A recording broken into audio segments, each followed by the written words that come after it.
thank you all again for joining us. I'm here with my good friend Joy from Hey, the y'all. Cook's Nook.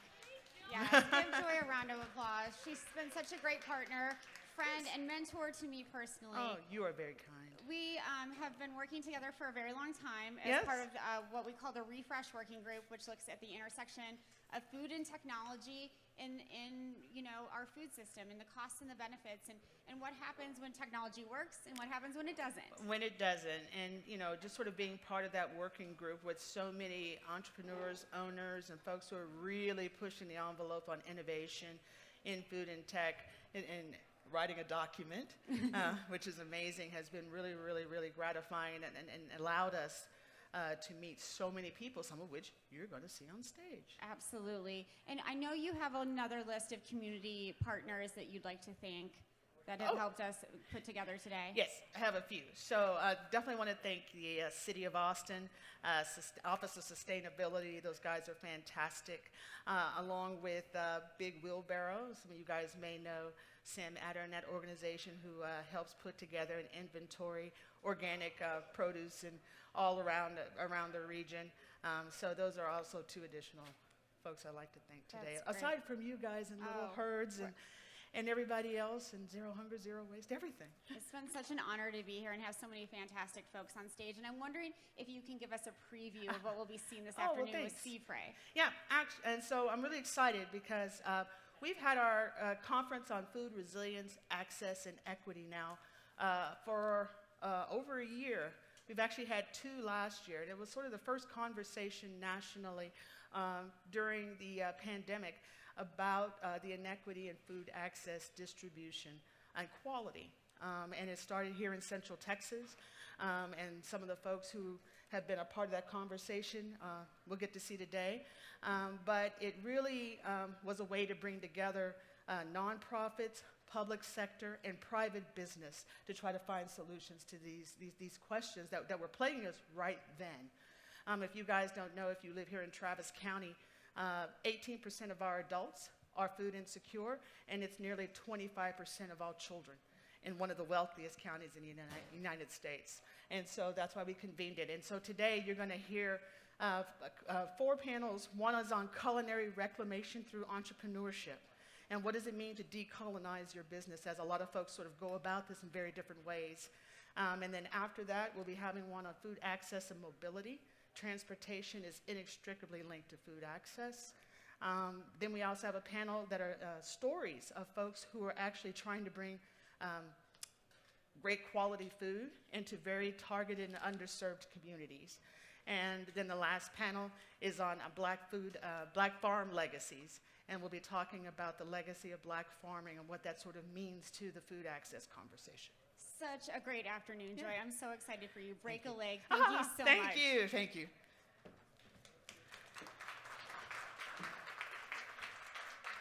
I think I'm down here. So now that I've already given you guys a preview, I am thoroughly excited to be here with you today. These guys are going to come up. If you don't know me, I'm Joy Chevalier, and I am the owner of the Cook's Nook here in town. And the Cook's Nook is a culinary incubator, but one of the things that happened as we were working with various entrepreneurs was that there was such a need at the beginning of COVID. We put together a proposal that went to City of Austin and Travis County on how to do fresh, prepared meals to distribute around Travis County. That has become a huge, I hate to say success, but we're finding a lot of uptake. We do about 10 to 12,000 meals a week that go out across Travis County. And thank you. And it has really turned into an obvious need. There are not companies who sort of take this space to figure out how to get out high quality meals, targeted, medically targeted meals to communities through various organizations who really serve and live in those communities. So that's become part of our main focus. And so today, the conversation, I've got some wonderful people up here with me today. The first panel we're going to have is around culinary reclamation. One of the ways that we're discovering to be effective is by being very tied to our communities, by really thinking about new and innovative ways of just running the business. and what does that mean? And so I've got with me today, not that I have to look at my sheets. You guys ready? At the end here, Adrienne Lipscomb. And Adrienne is the founder of the 40 Acres Project and is one of the founding members of the new Maloma African American Cultural Center. Next to her, Eddie Hill out of Portland. And Eddie works with Black Food Sovereignty out in Portland, is also the ED of Culinary Collaboratory. Ha, a lot of C's. And then right here with me are Tanya and David Thomas. They are amazing legends in our field, and they are from Baltimore. They started a wonderful restaurant that maybe some of you guys know called Ida B's. They are also the founder of the Heirloom Food Group, and they are the establishing members of the new Maloma Center. So I'm really excited to talk to them. All right, so this is a little bit of a continuing conversation. Actually, we've talked about this twice now in different aspects, because you're seeing a lot of African-American chefs, entrepreneurs, owners, trying to find ways to ensure that they create the win-win and success and leave a legacy to the community and to everyone broadly. So let's talk about that real quick. Definition time. What does it mean for you guys in each of your businesses? What does culinary reclamation mean? What does that mean? What are you reclaiming about your processes, about what's happening in your business and how you go about things? I'm looking at Adrienne. Adrienne's like, what? I'm going to start down there at the end with Adrienne. Yeah, everybody's looking at me. I think it really, for me, it started with history, right? So it started with a question, right? Why are we doing the things that we are doing, and why are things the way that they are? And for me, that left me on research to figure out what was there, what was taken, what was stolen, why don't I have what I need, right? Why don't I have land? Why don't I have access to food? Why don't I have equity across the board? And then you stick on hospitality with that, and there is just this channel of history of violence, inequities, and such. And so for me, reclaiming my time, but also reclaiming the narrative of the story assists telling me my story as I am a storyteller of the work that I do. So, for me, most definitely, it was understanding the identity in my identity. I think that was really big. That's how it started. Yeah. Eddie, what do you think? Way out there on the West Coast? So I grew up in Chicago on the South Side, and big up Chicago, folks. Midwest mentality.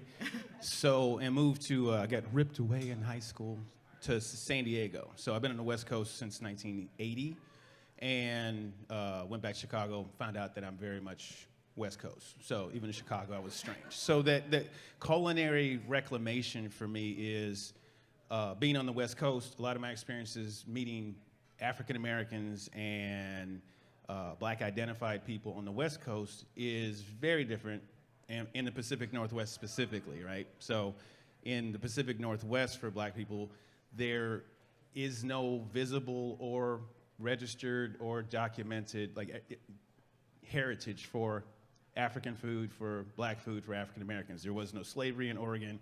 There was no, but it was apartheid. It was a constitutional state of apartheid.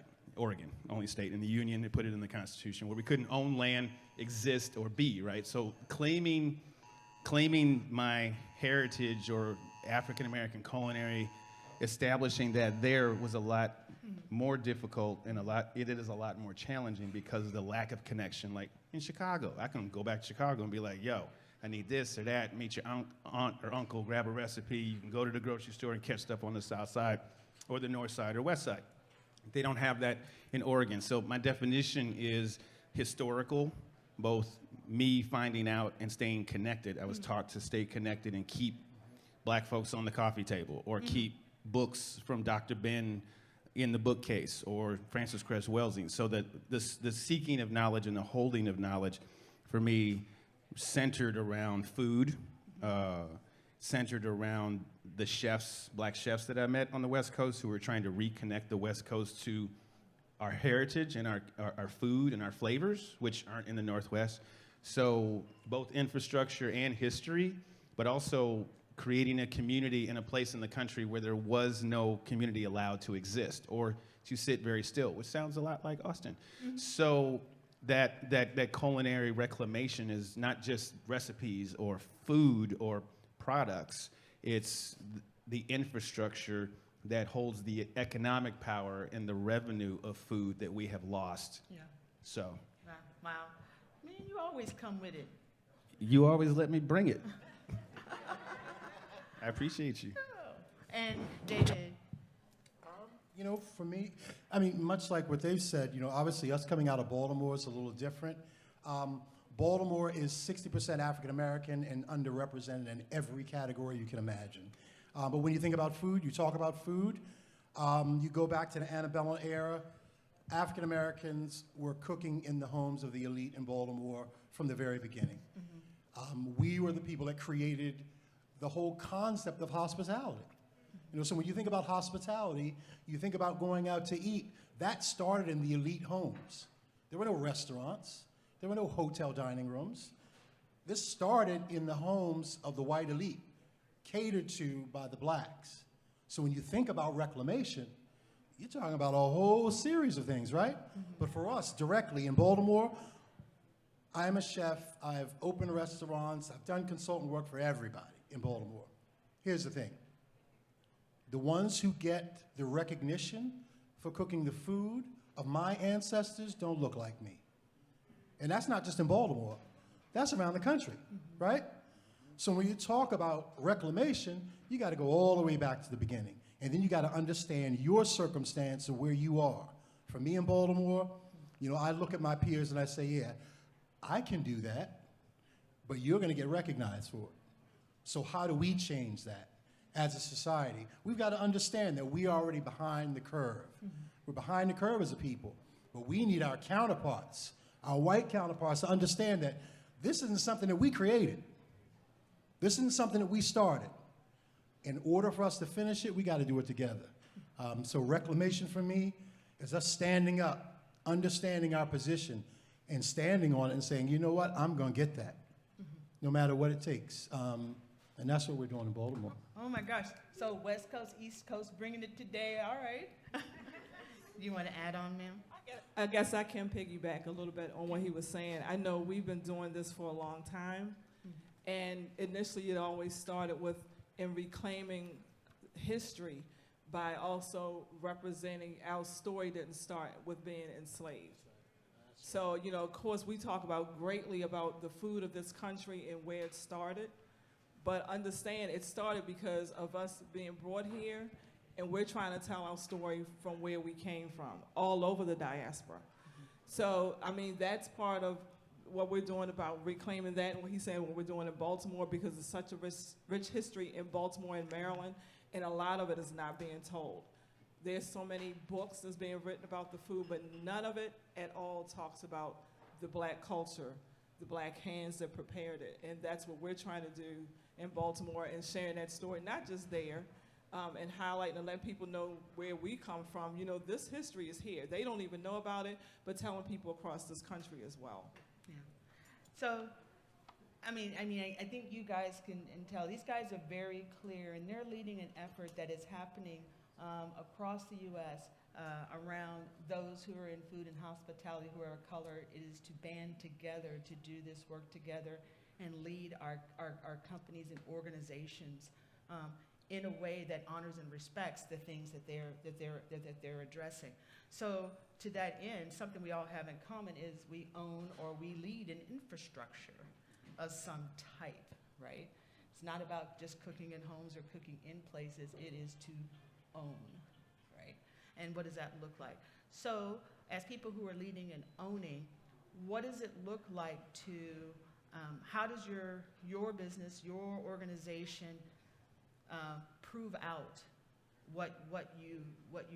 your belief system? How does it prove that out? What actions or activities are you doing in the organization to represent what you just got through talking about? Are we just going down the line again, or are we just going Oh, yeah, wherever yeah, we're- yeah, Everybody keep looking at me, so I'm just trying to like, I'm just trying to figure out. Am I supposed to be leading this? Yes. I think, I mean, even before starting an organization, it was trying to find out what organization exists, right? My saying was always, I didn't want to recreate the wheel, but I wanted the wheel to go faster. Like, how can I help the wheel go faster? And what are the gaps that I have expertise in and knowledge in that I can fill? It was never about overtaking or trying to restart something, because we have over and over and over again. And with 40 acres and other projects that I do, it's always about, for me, not just about the legacy, but how does it stay sustainable? So how, like, if I walked away, or if when I pass, that we have continued on, we have created action, we have created a path that the next person will learn from, or can even do better than me. And I'm always looking for people that are doing more, are doing better than me, and that can teach me. So I'm looking still for mentors. I'm looking for mentees, and I want them to continue on, because it gets tired up here by myself sometimes. We get tired. I'm saying we look good, but we tired. Black don't crack, y'all. Y'all know that, right? So, but again, I believe that I can't do this alone. So that, that's how David and Tanya and I got together, and Eddie and everyone else, that I can't do this alone. And even though I can scream from the rooftops and it can go all over social media, I still turn off my phone and I'm by myself, and I have to call people, and I'm working with a whole gang of people. I got people here. Hey, Fabian, just calling you out. But there's this whole effort that you can't do this alone. So that's the number one thing I can definitely tell you about this, the organization, is that we are not alone, and that we are still looking for more people to be involved. I mean, that's something we talk to our entrepreneurs about and everyone about. I mean, you have to have a whole network and a whole structure of friends, hey Chef, and hey Karen, and to make the vision go forward. It is not possible to do singly. The idea of the savior does not. Yeah, work the here. savior, that line is real gray Yeah. between being an ally and a savior. Yeah. Eddie, what are you guys doing in the collaboratory that sort of prove out the kinds of things you're saying, or how are you guys approaching it differently? A lot of the differences that I can say, okay, so here, let me start here. Sustainability. I used to work for Growing Power for Will Allen in Milwaukee, and then I worked with Erica for a minute. This is 2010. Got into food systems because I was a environmental justice person, and in '93 when Clinton and it became a thing, right? And my next step was, okay, if people are down with the environment now, especially black folks who are in charge of that movement, and EPA, then EPA is going to be interested in farmland eventually, or my people are going to become more conscious and understand. If the government says it's okay to farm, black folks will start farming, right? Again, more. If we hand out money from USDA, right? If we help direct USDA officers. So I think the proof for me on the West Coast specifically, I didn't have to prove anything in Chicago. There's 1,000 black men like me. There's 500 black urban planners in Chicago. In Portland, there's 2. So it helps, it also hinders. So I have these revolutionary ideas I brought from Will and Karen and Malik Yakini and all these, bringing this stuff to the West Coast where it didn't exist up in the Northwest. So a lot of the innovation had to be proven, shown, because people haven't seen it before. Oh, a black farmer. I didn't know y'all farmed. I just met a black woman 3 days ago by phone who called me, met my mom at the grocery store in Seattle, and was like, I'm the only black farmer in Washington State. I'm 63 years old. I've been in Washington and farming by myself. I'm like, give me that woman's number. So I called her and I was like, Ms. Williams, you know that, my name is Eddie Hill. You met my mom. There's other black farmers. There's 112 of us. We had a black farm conference for 2 years. And she was like, what? I didn't know anything about that. So now she's our speaker for this October's, our lead, because she's never been acknowledged as somebody who's been farming in Washington for more than 50 years, which I haven't. So the lack of connections, that's the level of fragmentation in the Pacific Northwest. We've been around for 5 years. I've been doing work in the Northwest for 20 years in white-led organizations, and something had to change. So building the infrastructure for that demonstration, like we have to, it's like Missouri folks, we got to show them. They have to see me driving a tractor in order to say, oh, snap, that's the bomb. Or they had to see me stab myself in the toe with a pitchfork, or they had to see me sweating and pulling rocks out the ground, or driving that truck to COVID relief places, right? Or writing that check for $50,000. In places where we haven't had that, and where there's a, not deficit, but a scarcity mentality in our community that, and everybody thinks there's not enough. There's more than enough. So the demonstration of that through acts, driving a tractor, buying some land, but having a Black Farm Conference in Oregon, the first time in history, right? So those types of things are different in that we have to build an infrastructure second, and we have to build a community first. So it's been a longer slog. Yeah. Wow. You know, for us with Heirloom, you know, it's about organizing. We just got to come together as people.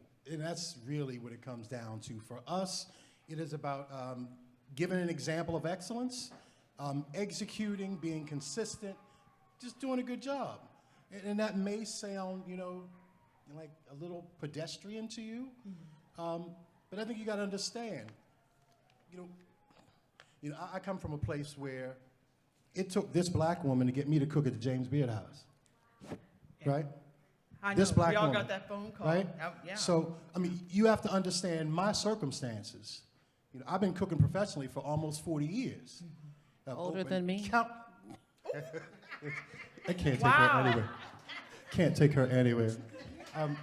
But I say all that to say, listen, you know, I am one who believes that I have a very small part in a big story, right? But my job is important.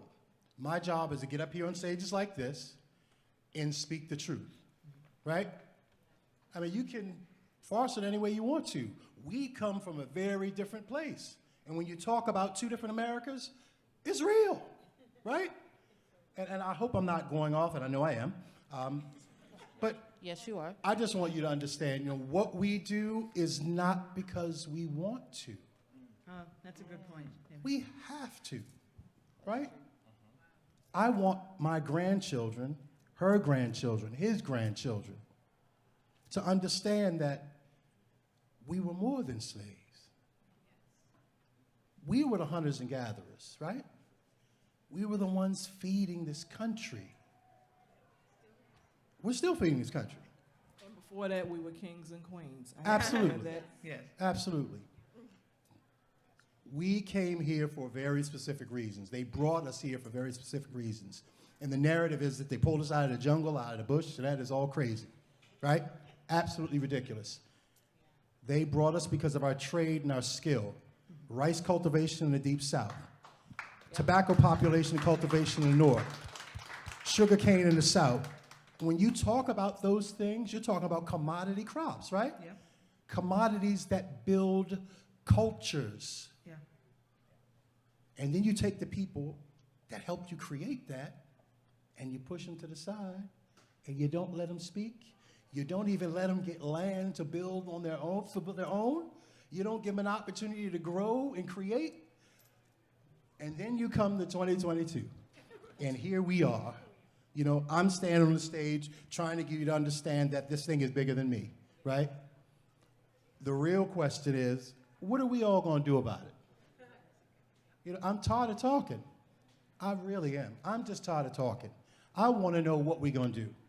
Because I'm fighting, right? I fight every day I get out of bed as a black man going into my own business, right? So what are we going to do? That's my question.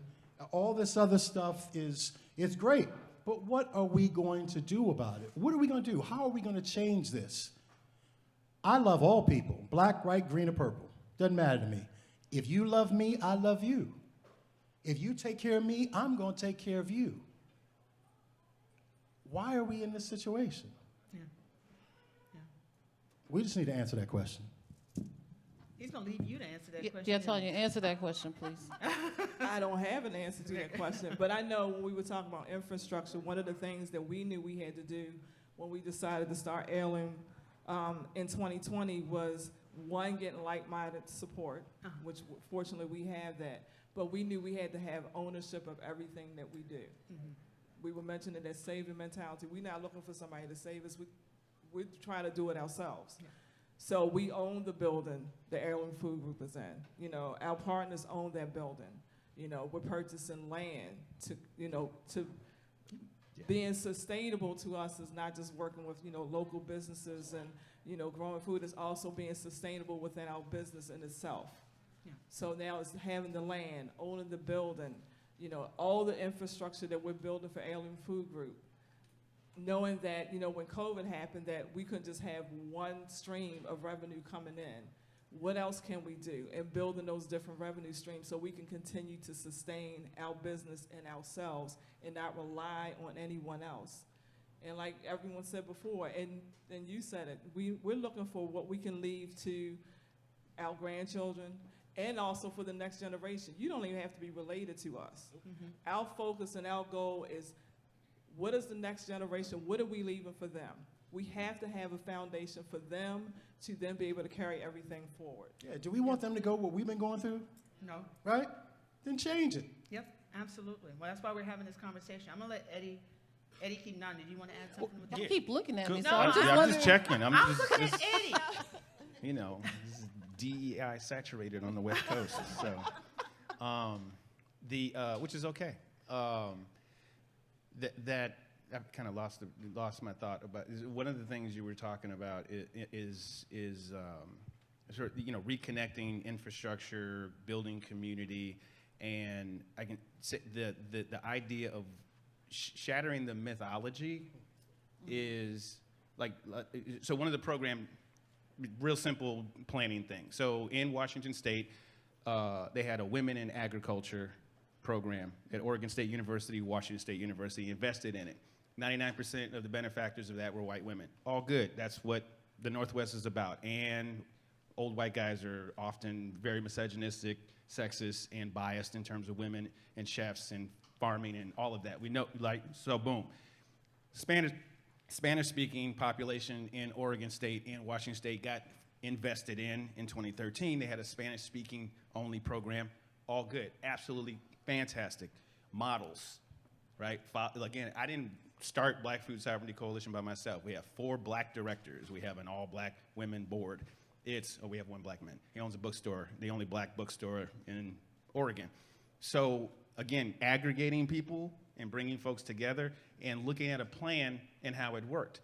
The economy that grew after white women in agriculture and Spanish speakers in agriculture, the ownership of land, all of those things, I just copied the program. And that became the systems conversation with folks about, well, if you did them, let's do us. You got black and indigenous, right? So then BIPOC actually had a reason for being said in the Pacific Northwest, because BIPOC doesn't work everywhere. Black and indigenous people aren't working somewhere in the same program. I'm not BIPOC in an all-black space. I'm black, right? So the use of terminology and getting common language and helping people understand that there's something outside of Portland that's happening, like Will Allen or Mama Karen, or let's take a group of people to Bugs, because they never knew that black people were in Brooklyn farming. So that is critical to, you know, and that requires social work, and that requires mental health work, and that requires community health workers and other infrastructure to help support that. Yeah. So he didn't totally realize he was teeing up for the next question, which is, so what is the response? Your businesses look different than other people's companies. The way you don't have a savior mentality. You work within community to find solutions, or within your teams. You know, there's a lot of tropes, right, that come in from how the dominant culture teaches us how to do business, right? And these guys are removing them. What is the response when folks engage your organizations and companies, or see how you do things? Has it generally been positive? Do they understand that you're going about this tangentially differently, or or what? I would just say for myself, right? When the Cook's Nook really started pushing out the meals that we were doing and really focusing on targeted communities, which I had done for 20 years. I used to own all of authentication, personalization, and targeting for Dell globally, worldwide. That's what I did, right? There was pushback. There was pushback from the communities who owned and had always been the sort of social net around food in Austin and Travis County. Who was that? What are you doing? Who are you, right? And then what do you mean that there's a win-win concept here, right? There's competition. You probably didn't know that there's competition, I'm gonna say a secret, within nonprofits and others about how money and things are distributed. And so I'm just asking you guys, what have you guys seen? I mean, you guys are in 3 different parts of the country, right? What have you seen, or how do people respond to you? I mean, mine has been pretty interesting. So I come from the field of architecture and city planning, and then a chef, right? But it all has been the same. I'm a Black female. And then another thing I have against me, or people don't, if they don't know me or read about me, is my name. It's spelled Adrian, but it's spelled like the boys' way, quote unquote, right? And then my last name is Lipscomb, which is Jewish. So most people think I'm a white male walking in the door, and then they're thrown because I'm a Black female, and they don't know where to put me or what to do when they start seeing, they know the accolades, but they don't know the person. And then when they see the color of my skin, the story changes. Or I'm the token, right? So at least we got one in the room, right? They're checking off boxes. Or we start seeing that I am the only one that can answer that question. Yeah. No, I am not the only one that, sometimes I cannot answer that question. Now, I have no idea what why are you looking at me? Right. Sorry, Adrian. Right. So it's like, I cannot answer those questions, or they're expecting that since I know all of everything of what every Black person thinks about, I know exactly what Black farmers want. Or you get that phone call and say, I'm looking for a Black farmer. And I'm like, I am Google, ask Siri. I get it all the time, and I understand, right? So then I have sympathy too, because at least they have let some of their guard down to find someone to ask, right? And so I do pull back and I go, okay, let me see what I can do or how I can help, because that means at least I'm bridging them a little bit closer to have an understanding of why we are needed in this space. So I'm creating spaces, right? I'm trying to knock down doors. I'm taking the beatings sometimes, and it's okay, because I know at least I'm creating a path for the next person behind me for them to be easier to find this information, or to find money and funding when it's needed, or find the next connection, the next person that's thinking or doing some of the same things they want to do, and bring them together. So trying to be the glue. See, Adrian's good. Adrian says, it's okay to get beaten. I'm not down with the being beaten part. I'm just going to tell y'all. I'm not okay with that. So, sorry, Adrian, go ahead. No, I mean, but yeah, I'm leaving the floor open. Yeah, I mean, just, again, how do people respond to the way your organizations work, or when they start to see how you work, that's a little orthogonal to what they understand? Go ahead. For us, it's twofold. Joy had mentioned IDB's Table. We opened IDB's Table back in 2016? 2017. And from its inception, we were, the big thing in Baltimore. Everybody wanted to come see us, and Black people were coming, and white people were coming, and everybody was having a good time. And then the email started. Because we decided, as an organization, to say, we are going to represent everything about our people that we want to through food and in our space. So we found a friend of ours who was a Black cotton farmer in North Carolina. The name of his company is called Black Cotton. 5th generation cotton farmer who is reclaiming the narrative about cotton. We brought that cotton into our space. It was everywhere in the restaurant. You could not escape it. I was getting emails from my Black patrons about us talking about this narrative of slavery and us highlighting cotton within my space. And they're thinking, how could you do this? Why would you do this? Nobody wants to see that. We don't want to think about that. We don't want to talk about that. And I'm thinking to myself, well, why did you come to my restaurant? Because this is what we're about. I mean, if Ida B's Table was named after Ida B. Wells, right? So why would you come to my restaurant if you don't want to hear the truth? Because that's what IDB's told, right? Was the truth. So that's one side of it. And on the other side of that is, you know, I'm a black chef who is classically trained and can cook anything, but when they see you as a black chef, oh, you cook soul food. Oh, you're a Southern cook. Oh, yes, I am. But I also can cook French and Italian and all this other stuff. And I've been here, and I've worked in this Michelin-star restaurant, I've worked in here, and I've done, yeah. But they don't understand that about us. They automatically, oh, you're the cook, or you're the dishwasher. You know, no, I'm the executive I'm always chef. the dishwasher. The dishwasher? I'm always the dishwasher. You know? I'm usually the waiter and Porter. the person You're the that people waiter. ask me to get coffee or like, hey, can you assist me to get to the speaker's podium? I'm like, I'm the speaker at the podium, so get out of the way. Yeah. I I'm mean, usually that's- the person, I'm the admin assistant. Somebody's coming behind me, or, you know, somebody else is gonna write the check. I literally had to tell somebody, I'm the one with the checkbook, hi. Pull it out.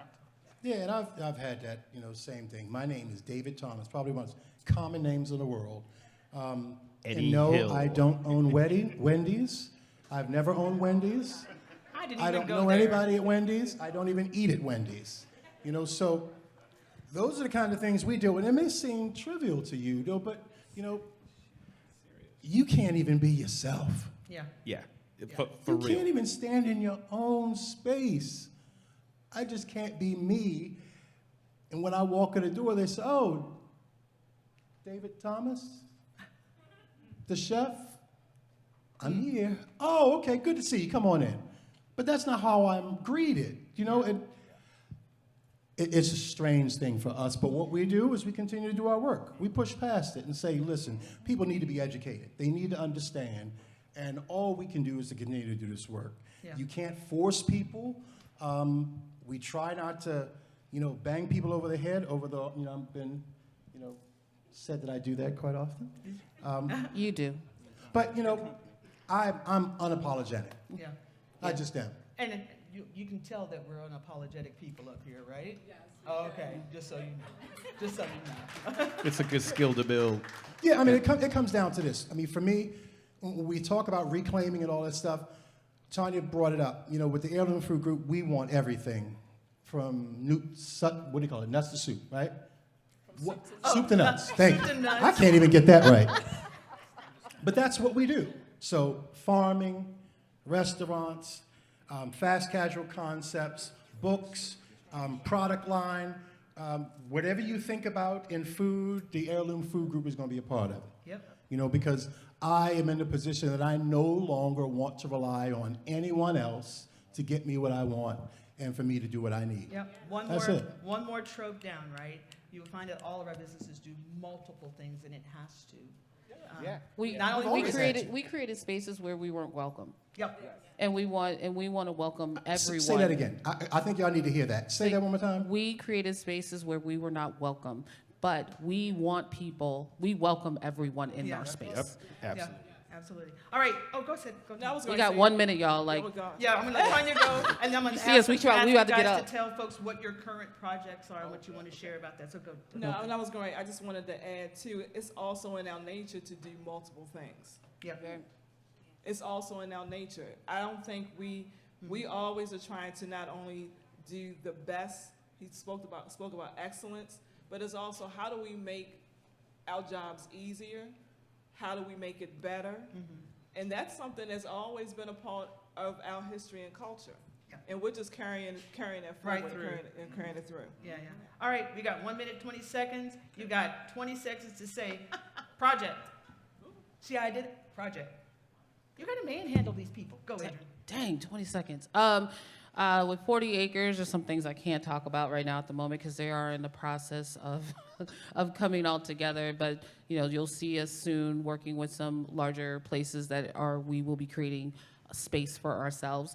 And also Maloma, and I don't know if I should talk about Maloma or y'all are gonna talk about Maloma. Yeah, so Maloma, we have land, right? So we have land. It's in Yes. South Carolina. We have an architect, we have a design, we're about to go talk about permitting and survey. We're doing the stuff we have to do, the ugly stuff. And then soon enough, we'll be able to release to show publicly what we're doing on this property. But we're going through the trenches and going through the county, and so we're getting there. You're getting there. All right, Eddie, I'm gonna go Real quick, let's see. Let's see. IG at Black Food Northwest, NW, just not for Northwest, or Black Futures Farm on IG is another one of our projects. Let's see. Current, we're purchasing at least 100 acres of land in Oregon. It'll be the largest black land purchase since 1890, when a black woman, Letitia Carson, got her land back. So there are 2 black women in Oregon that won cases in the 1890s when their husbands died, and they have this land that the state owns through the public. So we're trying to get that land back. So Black Oregon Land Trust, big up to them. They're trying to get that land, and we're working with a VC company right now, Headwaters Concepts. We're trying it out with some folks and developing private partnerships with them and their money to operate a 40,000 square foot food facility to process Black and Indigenous foods and food products. Yay! Right on. Big up to Katali Foundation for dropping $250 on us. Appreciate it. Much love. Oh, awesome. Go. Heirloom Food Group, we're doing everything that I spoke about in the food space. Please follow us, check us out. We do a number of things, and it's too many to talk about right now. Just know that we are trying to change the culture of food. And we want to do that by exposing Black people and giving them an opportunity to have a voice in the space. That's it. And then lastly, you can find me at Cook's Nook Austin, Cook's Nook here in town. We've got some stuff coming up here very soon. Continue to work with the Austin-Travis County Food Policy Board, regional planning on how do we have a sustainable food system here in Austin and Central Texas. So thank you guys. These guys are some of my favoriteest people. Thank you so much. Thank you. Oh, quick photo, and then we're going to transition. Thanks, y'all. So, photo.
All right, everybody, we're really excited. I'm going to transition and introduce you guys very quickly to Dwight Flinkerbush is the VP of Business Development at the Cook's Nook.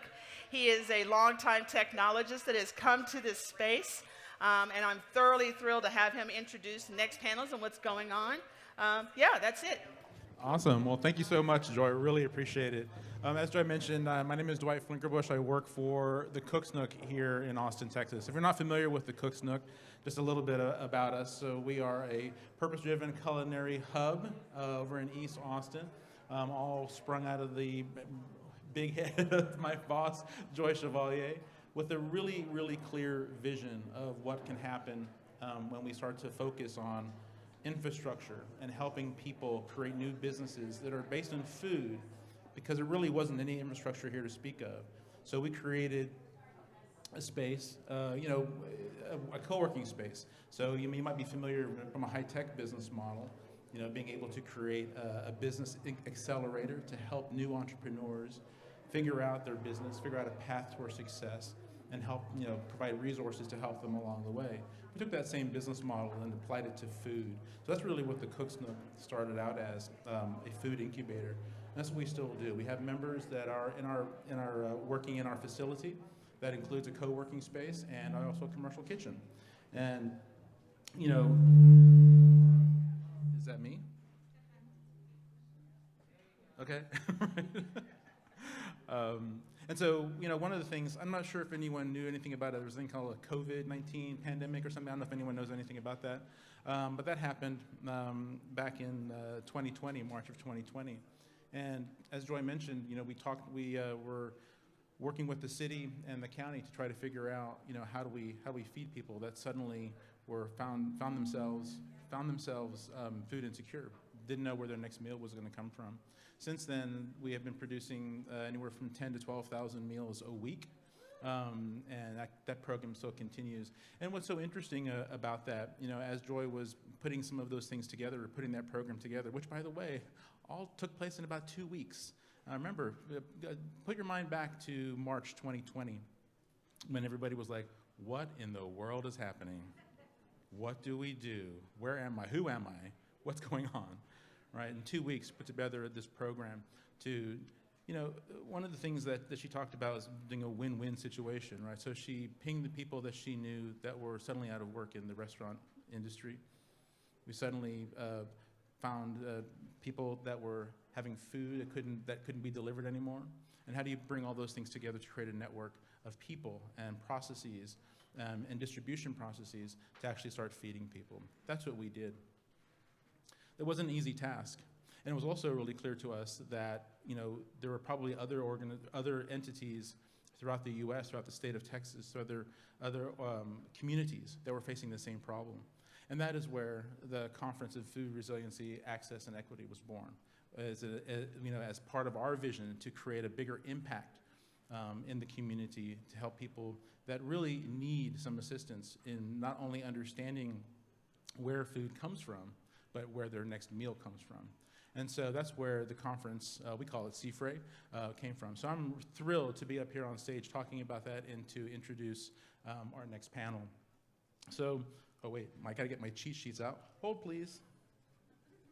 Because you know what, with all this gray hair, I am not gonna remember all this stuff. So I'm going to use my cheat sheet. So I am very proud to introduce our next panel. The next panel is entitled, Coming to a Neighborhood Near You, Changing Food Access Through Mobility. And this is really a key topic, and I'm thrilled to introduce our panelists. We have Ashton Cumberbatch, who's the president and co-founder of Equidad, ATX. Lisa Barton, the ED of Keep Austin Fed. And Andrea Abel, the ED Executive Director of FarmShare Austin. And today our moderator for this panel is going to be Casey Hansen. Casey is a program manager at the Dell Medical Center at the University of Texas at Austin, and also serves on the Austin-Travis County Food Policy Board. It's just an amazing set of people to really talk about how food and transportation, what the intersection is there. It's not just about creating the food, it's also creating distribution and having access. And that is really what we're talking about here. So it's my pleasure to introduce Casey Hansen and the panel to the stage. Thank you very much.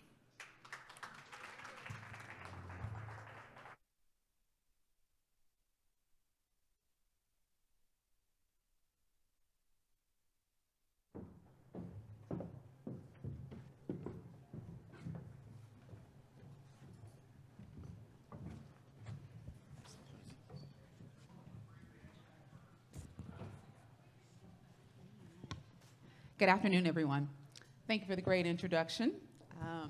We did have a thought that you might not be able to match the names with the people, since there's 3 possible female names. So we'll do a quick introduction again. My name is Casey Hansen, and I do work at the University of Texas at Austin at the Dell Medical School. I'm in the Department of Population Health, and so one of the things that we do there is identify social determinants of health, things outside of the clinic that might impact people's health. And so food is one of those things. We all need it, and it's very difficult for some to get it, right? So I'll be leading this panel this afternoon. Your far left, we'll start with Andrea Abel. She is the executive director at FarmShare Austin, and I'll share a little bit about the organizations as well. Yes, round of applause, round of applause. We have in the center Lisa Barden. She's also the executive director over at Keep Austin Fed. And then to my right, yes, claps for Lisa. And then Ashton Cumberbatch Jr. Is the president and director over at Equidad ATX. So our panelists. All right, well, I've pulled out my cheat sheet as well.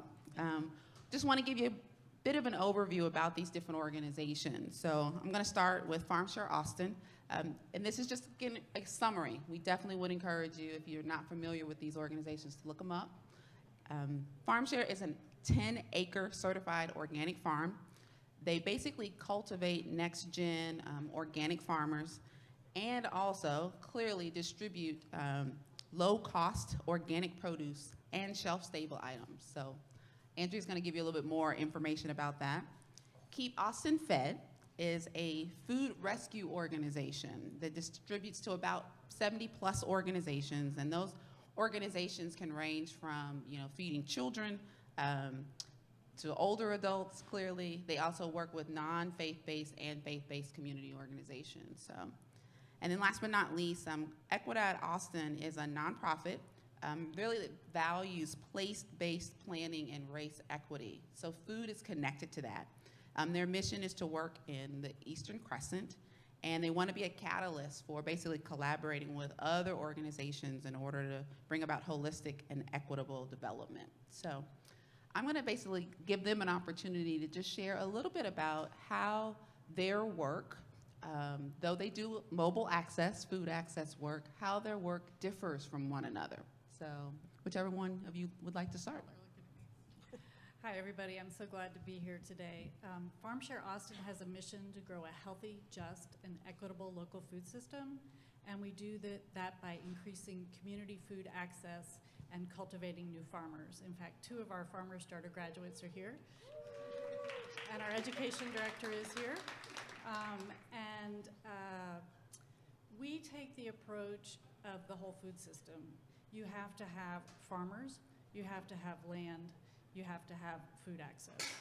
And so through that approach, we are on a 10-acre certified organic farm where we teach our beginning farmer classes for adults. Most of the food that we grow goes directly into our food access work, which is a partnership with the City of Austin called Fresh for Less, where we aggregate food from our farm, other local and Texas farms, healthy grocery items, and we serve 22 zip codes in the Eastern Crescent of Austin and Travis County.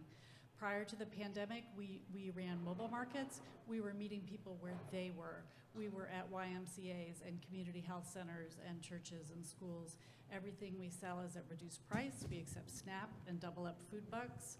With the pandemic, we had to close the markets, obviously, and we switched within 2 weeks to home curbside delivery for folks. People could order by phone, people can order online, and same ingredient mix of everything, still SNAP, double up food bucks, no delivery fee, no minimum charge.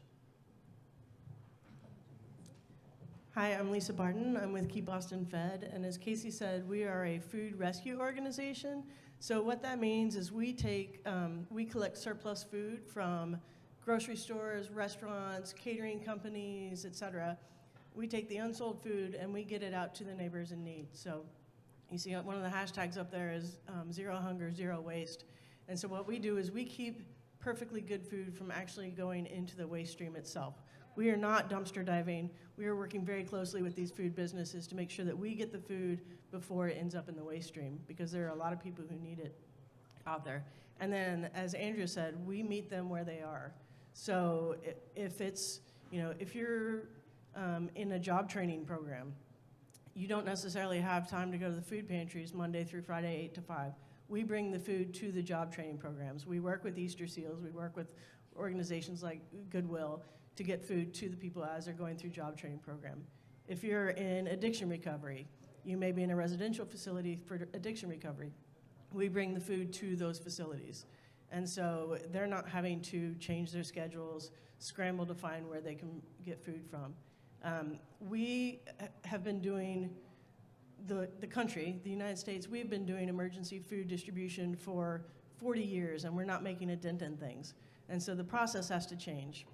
And it's not about emergency food anymore, particularly in a place like Austin, where we're getting skyrocketing real estate values, and we're getting, a greater gap between wages and stuff like that. It's not about emergency food all the time. People have to make decisions, and they're having to make decisions between whether they're going to eat good, healthy, nutritious food, or whether they're going to pay to keep their lights on. And so part of what Keep Austin Fed does is try and take the excess food and get it to those people in need. I heard somebody say earlier today that by 2050, we're going to have a global population of 10 billion people, and so we need to double our food production. And I'm here to say that we don't. We have so much food going to waste that if we collected even a quarter of the amount of food that goes to waste, everybody in this world could be fed. So that's our bet. All right, thanks. Once again, my name's Ashton Cumberbatch, and I'm with Equidad ATX. We are a catalyst for the acceleration of holistic, equitable, sustainable, and transformative development throughout the Eastern Crescent. And we do that in focusing on a variety of ways. We focus on mixed income housing. We focus on education, world-class education, cradle through career. And we focus on community health and wellness, right, from the top of your head, from the bottom of your feet, and that includes mental health as well. We focus not necessarily on sick care, but on well care, preventive as well. One of the initiatives inside our umbrella of community health and wellness is Live Well, Viva Bien. And that's what I'm up here to talk about today. That's a mobile ecosystem, all right, focusing not just on the food aspect, which is very important and innovative, and I'll talk more about that, but also on some of the other issues that are social determinants of health. So part of the ecosystem, for instance, will include one of our partners is Texas Workforce Solutions, to bring workforce solutions to many of the folks in the Eastern Crescent. We have community care to bring health and wellness. We have Austin Public Library to work on literacy, et cetera. There's no library east of 183. For those of you outside of Austin, that doesn't mean anything to you, but for those of you here, that means a lot. So we have several partners that have to address most of the social determinants of health, and that's the mobile ecosystem. The reason we have it is because beginning in 1928, actually beginning before that, codified in 1928, was a 1928 master plan, which said that folks that look like me and Latinx folks had to move east of what was then East Avenue, but what we now call IH-35. And if they didn't want to move, they had an incentive. We won't connect you to public utilities. And the whole point of it was to make sure that the city did not have to follow the separate but equal. They were tired of building 2 schools, 2 water fountains, 2 parks, et cetera. So you said, well, 1928, that was so long ago. Well, that plan was ratified by subsequent city councils up through at least 1957. And the consequences of that we're still living with today. So when you look at the Eastern Crescent, right, 70% Black and Latinx population. Only 25% of the folks over there have a BA degree or higher. 25% don't have a high school diploma. 80% of the kids on free and reduced lunch. There's a zip code in the Eastern Crescent. If you live there, you're stated to live 21 years less than if you live in a zip code in west of 35. So the disparities that come with that don't come because the folks there don't know how to live. They come there because it was an intentional effort to make sure that their lives were inequitable. Not only did they force folks to live there, but then they weakened the zoning laws so that things that folks did not want west of 35, city dump, recycling plants, tank farms, et cetera, would in fact be able to thrive east of 35. And imagine all the health consequences that come from living among those petrochemicals. So that's the why of what we're doing. And the transportation issues, what we're trying to address with our mobile ecosystem. Last thing I'll say before Casey shuts my mic off, we talk about the connection between transportation. So there's a neighborhood, Del Valley. If you live there, you want to go to a grocery store, not a dollar store, but a real grocery store. You had to get in your car and travel a minimum of 20 minutes. But suppose you don't have a car.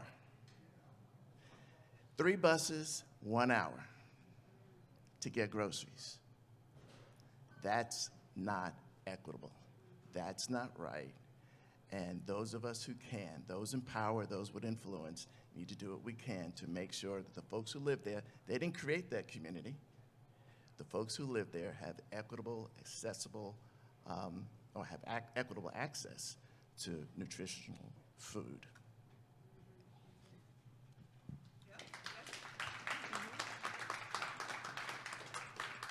Thank you for those. So we've started the conversation a little bit about transportation, which for those of you who don't know, transportation is definitely one of those social determinants of health. Let's speak a little bit more deeply about your specific mobile program and how it addresses that particular social determinant and or others. So I think some of you have kind of alluded to a few, but let's dive into your specific program and how you're addressing transportation and or other social determinants of health. Yeah, I'll get started. So as I said, part of what Keep Austin Fed does is we try and meet people where they are, and we do that through a pool of about 150 volunteers. So our volunteers go and pick up the surplus food from the business that's donating it to us. They load up their cars, they take it directly to one of our partner organizations to distribute the food. So we're taking the food directly from the grocery store directly to the senior residential facility, for example. And then the food is getting distributed immediately. So we focus primarily on perishable foods. So whether that's bulk produce, whether it's prepared meals, like I said, it could be catered food. We work with a couple of farms around town, so we get food. I mean, it doesn't get any fresher than straight out of the ground. And so that food is going straight to these communities where they're not having to travel. If they don't have a car, or they can't drive a car, or for whatever reason their transportation is limited, the food is coming to them and they're able to make choices from the food that's getting distributed to them. And again, we're doing it, we are basically just the logistics arm. We're the logistics and transportation arm of what we do. We're just making the arrangements with the food donor and the recipient organizations, and they're kind of taking it from there. Lisa, quick question. So once the food is there a purchase that's being made, or, okay? No, there's no purchase. Everything is being done for free. The food, there's no cost to the food donor, there's no cost to the recipient organization, there's no cost to the end consumer. Everything is being done for free. So first I want to say Fresh for Less and all the programs that we do, they are not the answer, right? We are all Band-Aids on a systemic, very old problem that at some point in time, we decided as a society that one person was more valuable than another person. And we codified that. And that is just at the core of the work that we do and trying to change that. In terms of access to transportation, like I said, we meet people where they are. We ran the mobile markets where we were going to places that had identified and said, we want to have you here as a market. We did not ever open a market in a place where we weren't first contacted and said that we want you to be there. And the basis of the program initially was based on focus groups that were done with the city of Austin to determine how the city was going to support food access work. And that resulted in a 2016 City Council funding, that's annual funding now for a variety of food access work, including Fresh for Less. When we switched to curbside delivery at home, we ran into, we learned a lot very quickly. One thing we learned, which smack dab, was the digital divide, and it absolutely overlays the Eastern Crescent and the 22 zip codes that we serve and folks that didn't have that type of access, which in some ways is, it's a type of, in some ways it is a mobility access. The other thing that we found is that we lost a lot of customers from the mobile markets because they didn't have that digital access. But we gained a whole bunch of other customers who probably never could have come to our mobile markets because of mobility issues. Whether it is that lack of transportation, not a reliable car, not on a bus line, or the family has one car and the person who leaves for the day to go work takes the car because there isn't a reliable bus situation, or people who were mobility impaired and couldn't leave home, or folks who were caring for medically fragile family members or were home taking care of their kids. And so when we are going to reopen our mobile markets at the end of this month, we're going to continue to do the curbside delivery paired with the mobile markets to make sure that we can hit those transportation needs of as many people as possible. Andrea, can you speak also to the purchase of the produce that you have and a little bit about Double Up Food Bucks? Yes, well, first of all, I want to say that we purchase full price from all the farmers that we source from. We never expect a farmer to subsidize the price of the good food that they grow and the hard work that they put into growing. So 30% of our customers use SNAP and Double Up Food Bucks. And Double Up Food Bucks is an incentive program. So for every dollar that somebody spends using their SNAP card, they get a Double Up Food Buck that gives them an additional dollar to purchase produce. So already our prices are reduced. We tie our prices to an H-E-B on Springdale Road in Northeast Austin, and they are tied to within 10% of the conventional produce at the grocery store. So what we are selling is farmers market quality produce, and it's tied to within 10% of a conventional produce at a grocery store, and then the SNAP and the Double Up Food Bucks. And at one point, I don't know if this is still true, but during the pandemic, we were the only source where you could purchase your groceries, get them delivered for free, use your SNAP and Double Up Food Bucks, and also use cash, which is really important for folks that don't have access to credit. Thank you. Ashton? So our mobile food initiative is called Live Well, Viva Bien, and it's centered around the donation of retired Capital Metro bus to us, which we are retrofitting into a mobile market or a mobile grocery store. A majority of the food in that mobile grocery store, we've actually given to the food bank, the Central Texas Food Bank, and so they'll operate and maintain it. So we talk about teamwork makes the dream work. There was no need for our organization to hire a bus driver, to get into that market when we already had an organization in town that was very good at it and serving multiple counties throughout Central Texas.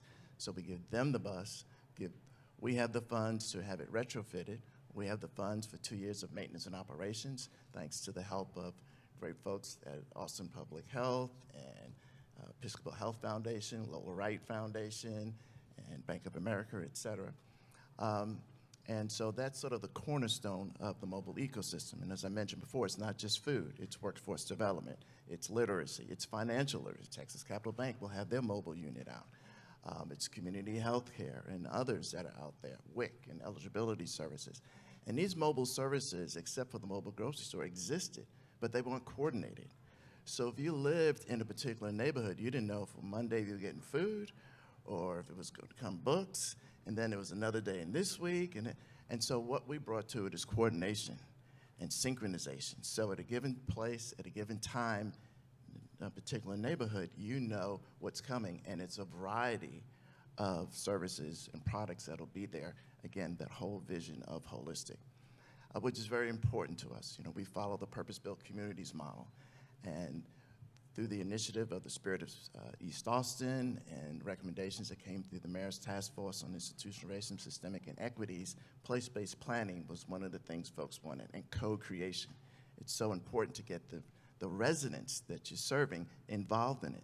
Don't just hand them a service and say, I figured out what's best for your life, all right? I had to be cured of that mentality, right? It's about getting them engaged in it and valuing the expertise they have from their lived experience. And compensating them for that, et cetera. So that's important. So we envision, right now the bus hasn't started. It's soon to go to the retrofitter. But in the interim, Central Texas Food Bank is doing deliveries. We're in 3 communities right now, 4 times a month, and it's just food. And later on this month, or the beginning of next month, the other services will join in. Excellent. Thank you all. So let's pivot a little bit. You've gotten very good at that during this pandemic. So I have a question more so thoughtful about how you came to this work. So the thought is there might be some folks here who are coming from different careers, are clearly interested in food access, and I think each of you has a little bit of a story about how you came to this place. So if you could just share briefly about your background and what brought you to this work. Well, briefly, in being a lawyer and a minister just don't work.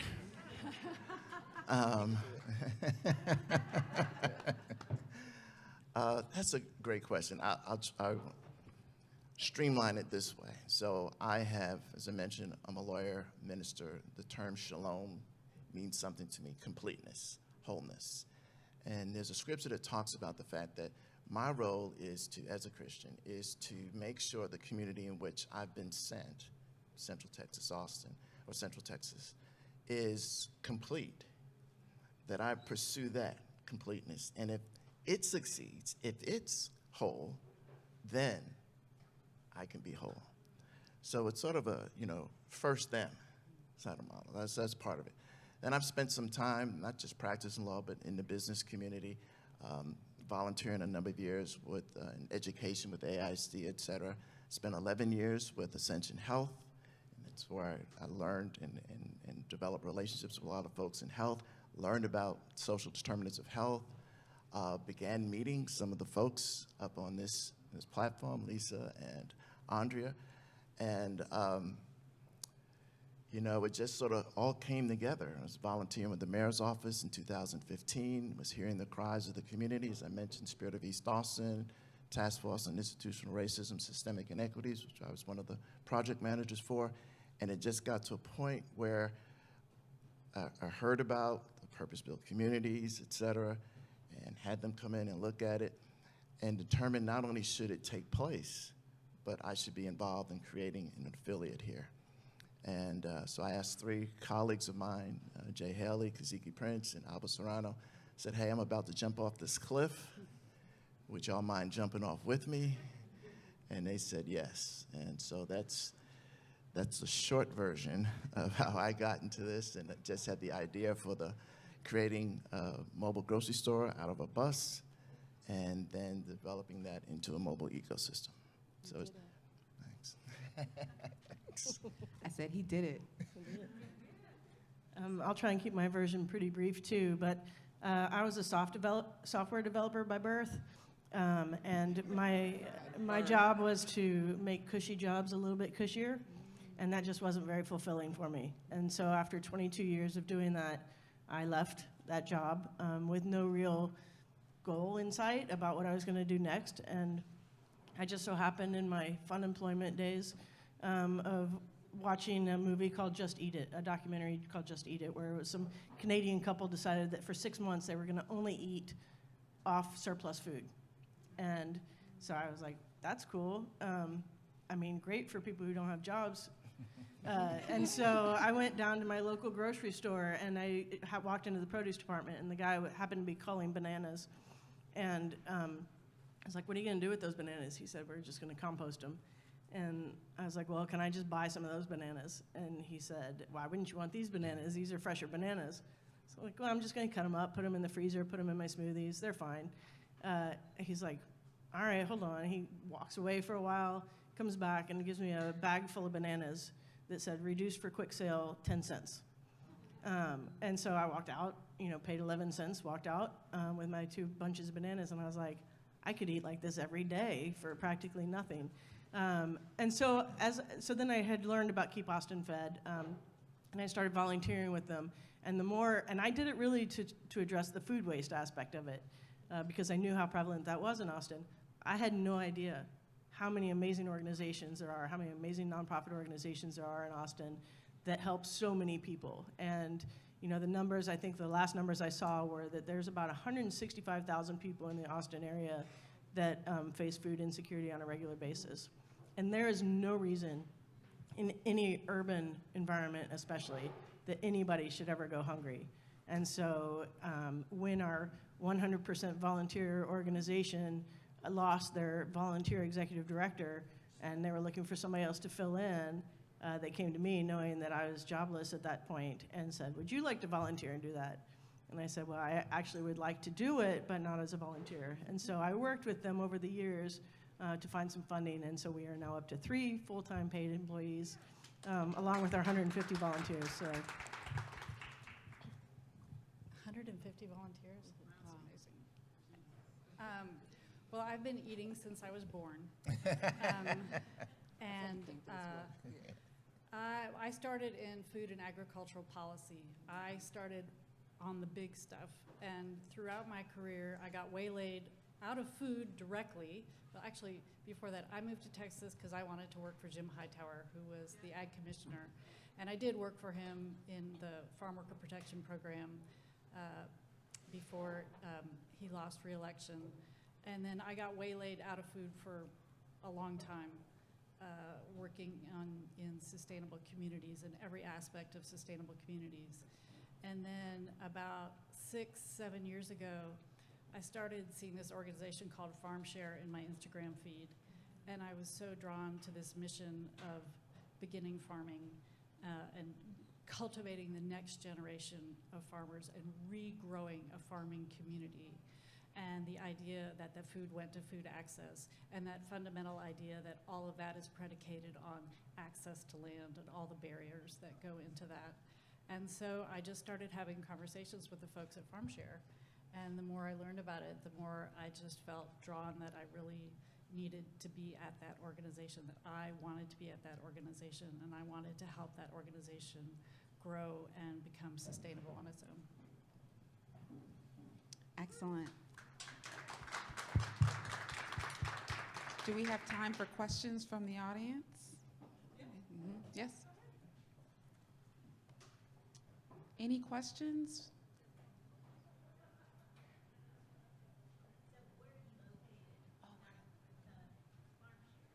We are located about 10 miles east of the airport off of Highway 71 on the Colorado River.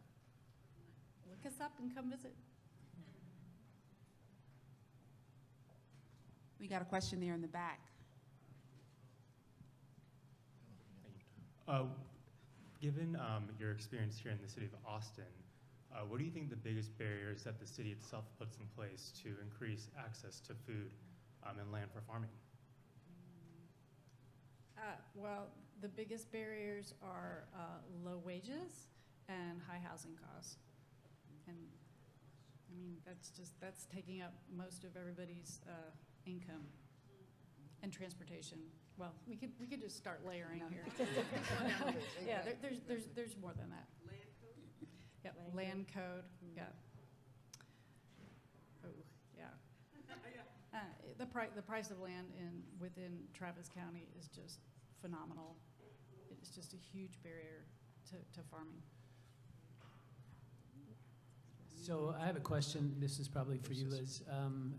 In food rescue, how do you approach the hurdle of the liability issues with specifically grocery stores? You know, they face potentially liability issues by donating food that they can't sell. So how do you address that with them?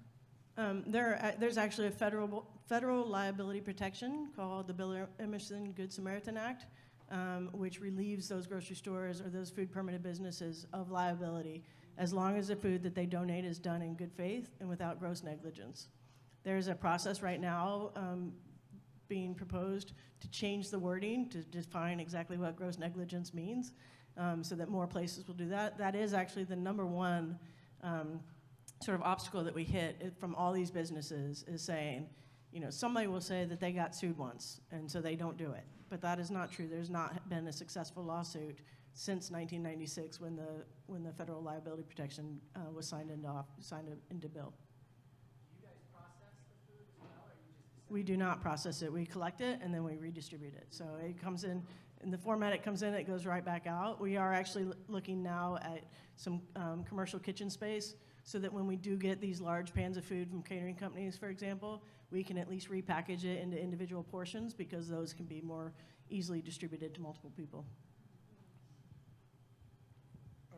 the farm share program, how many students have gone through that program, and how many of those students actually have a farm based on that program around here in Central Texas? Well, that's a great question, and I'm going to throw that. I think we have 66 graduates since our program started in 2014.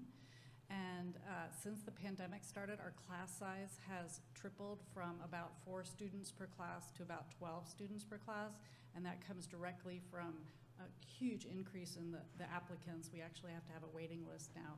And I believe, Michelle, what's the latest figure for folks that are farming? And I don't have an exact number of how many people are farming here in Central Texas, but we have 40% of our graduates have started their own business. It may not have been a farming business. We have people who are doing, value-added goods, making canned goods, or some sort of food-related business. But 80% of our graduates are either farming or working in the food system in some way. And we do consider people who are farm workers to be farmers. We don't have to have land to be a farmer. And I'd say that kind of goes back to that first question. The course actually allows for people to learn about the business and about farming, and people have the choice to whether or not they want to own their own or possibly go to another farm and learn, and then possibly purchase land and farm on their own. I learned that from a focus group that FarmShare did. Yes, yes. Any other questions? This isn't really a question, but an observation that maybe you can comment on. I wasn't expecting to get a chance to ask a question, so you get what I can offer. It seems to me that we probably weren't wasting all this food when we were an agrarian society that wasn't as wealthy as we are today. Now we're one of the wealthiest countries in the world, and we waste 40% of our food. So there's been a little mismatch, and it's just weird. It's just what's happened here. So I'm just wondering, if you can comment on that. I mean, we can't turn back the clock. I don't think we're going back to all of us being individual farmers. Food waste is an incredible problem. It's a bad climate problem as well. Yeah, I'll agree that the problem has definitely gotten worse. It's a global problem, though, and it's not just in the wealthy countries. The food waste is wasted for different reasons in different regions, because it may just be that there's no refrigerated transportation of food, and so the food goes to waste before the people actually get a chance to consume it. Here in the United States, it is more because we are used to having a lot of selection. We want to be able to look at 500 apples to make sure we get the one that we want. And so I think that is an issue, and people are not shopping locally as much anymore. We're not giving the money back into our economy as much as people used to do. I think it'd be really interesting if the delivery services continue for the next 10, 15, 20 years. I think it'd be really interesting to see how much waste is reduced if people aren't going into the grocery stores and making the selections themselves on the food that they want, but they're just hiring somebody else to go pick 3 apples out of the bunch, and those delivery services maybe aren't quite as selective about the apples they're picking. It'll be interesting to see how much that changes the amount of food waste, particularly in grocery stores, because they're not going to have these giant displays to make us feel like we're getting the best of the best. And I'll just add, we had an opportunity to sit around a round table for regional food planning. And there was a farmer who was present for that and brought in a box of grapefruit and shared with us that the grapefruit that were in those boxes would not be sellable because they were too large, okay? And the thought is, to Lisa's point, is that when you go to the grocery store, all that you see has to look similar. They want for everything to be uniform so that you can just pick one and go. But there's a lot of ununiformity in the food that we grow. And so I think Lisa's point is a good one. I actually have a box of food that's delivered to my house from a vendor, sometimes local, sometimes a little bit further away, and they tell me, this lemon's gonna be a little larger than you're expecting, or this squash is gonna be a little smaller than expected. But it's just me. So I can deal with that disuniformity, if you will. So I think opening our minds to some of the other ways that we can get our food.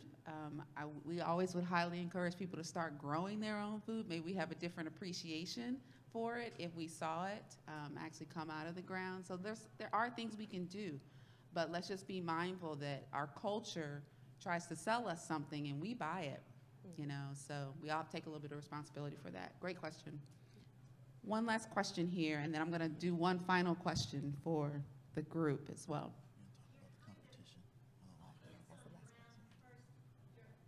Faces, sorry, you're kind of first boots on the ground, first facing the issues directly yourselves.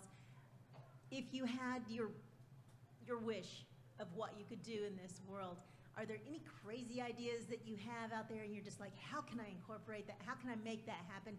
Do you have anything like that that you know, tickles your brain in the middle of the night going, gosh, I wish we could do that somehow?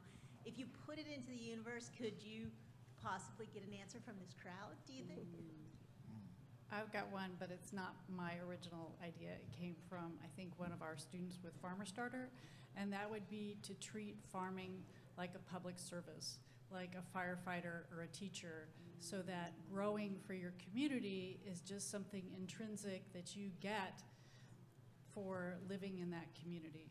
So treating growers as public servants. The neighborhood farmer. Exactly. Instead of the neighborhood fireman or policeman. God, look And at if we turn that around, and again, it's not my idea, it was somebody else's idea, but if you turn that concept around, I think it really changes the way we think about access to food. Yeah, some of our best ideas came from someone else. Along those lines, you know, we have our mobile ecosystem and the mobile grocery, but it's not a replacement for brick and mortar. It's a bridge until. We're only doing it stepping in because of the lack of infrastructure that authorities have placed in the various communities. So one thing to look at is the formula for putting in grocery stores, comprehensive grocery stores. So one community was told, you need 60,000 more rooftops before we're gonna allow you to drive less than 20 or 30 minutes to get to a grocery store. Now, we need to take a look at what that formula is, all right? And so I think that's one of the things. We have too many communities that for too long, 40 years, one of our communities has been in existence without a comprehensive grocery store. So I think that's one of the things. What is the formula? And what can those in power and authority or influence do to help influence the policies and formula that come about to create mobile grocery stores? And how can innovation help? So it's not just brick and mortar. I don't know what the newest form of grocery store looks like, but let's not limit ourselves to just what we see, you know, the corner of 7th and Pleasant Valley. Thank you for your questions. I have one follow-up question for them. As you can tell, they seem to be friends, right? We heard a little bit in that last panel just about competition and camaraderie as well. And so I do want for this panel to speak to what doing this work looks like when they're all doing similar things, possibly in different areas, but also how they're able to collaborate with other folks in their industry as well. So if you guys could just take a moment just to summarize your collaborations and or what friendly competition looks like here in Austin, Texas. Well, I think we said earlier, it's a big sandbox. I think there's room for everybody, unfortunately, because the need is so great. At FarmShare, we like to say we're fiercely collaborative. None of the things that we do can happen just through us. It takes a community, and I love creating synergies. I love creating relationships. I love working together to make everything that we do bigger and stronger, and it gives me goosebumps when I forge, you know, when we forge those relationships and nurture those relationships. I mean, those relationships are everything.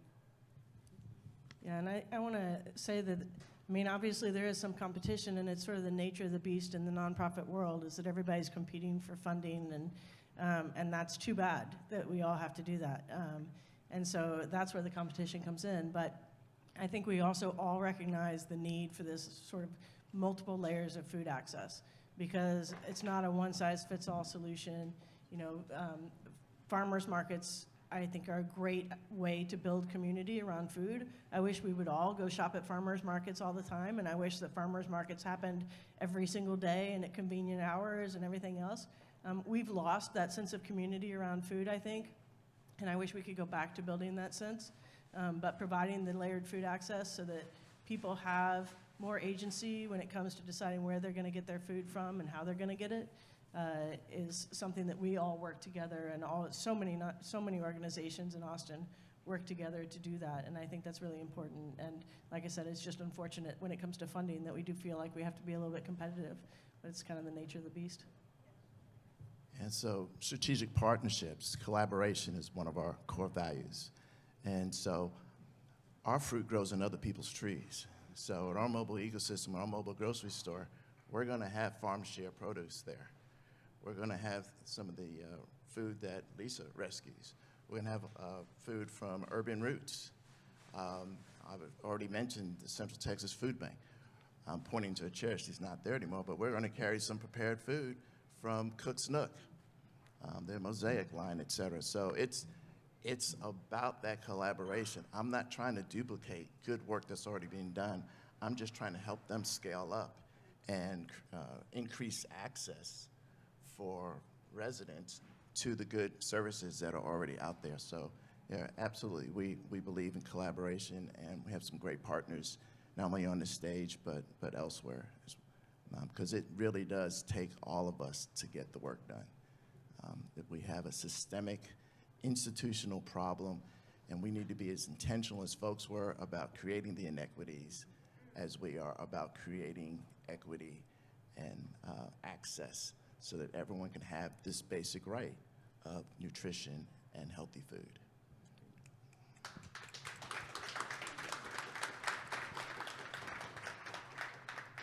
I've got a couple of seconds, so I would ask something of you all. Thank you, first of all, for being attentive and attending this session. Please be intentional.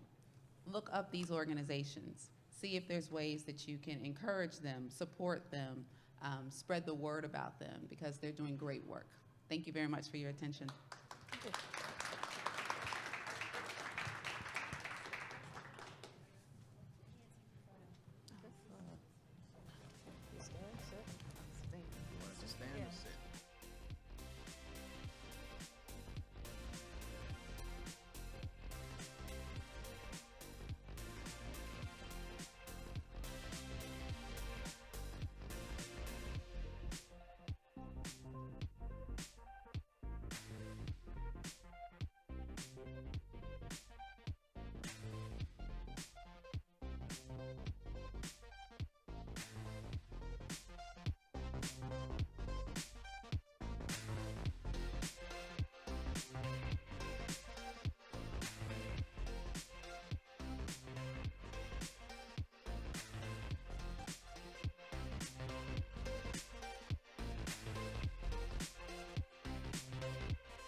Can you hear me? Oh, hi, everybody.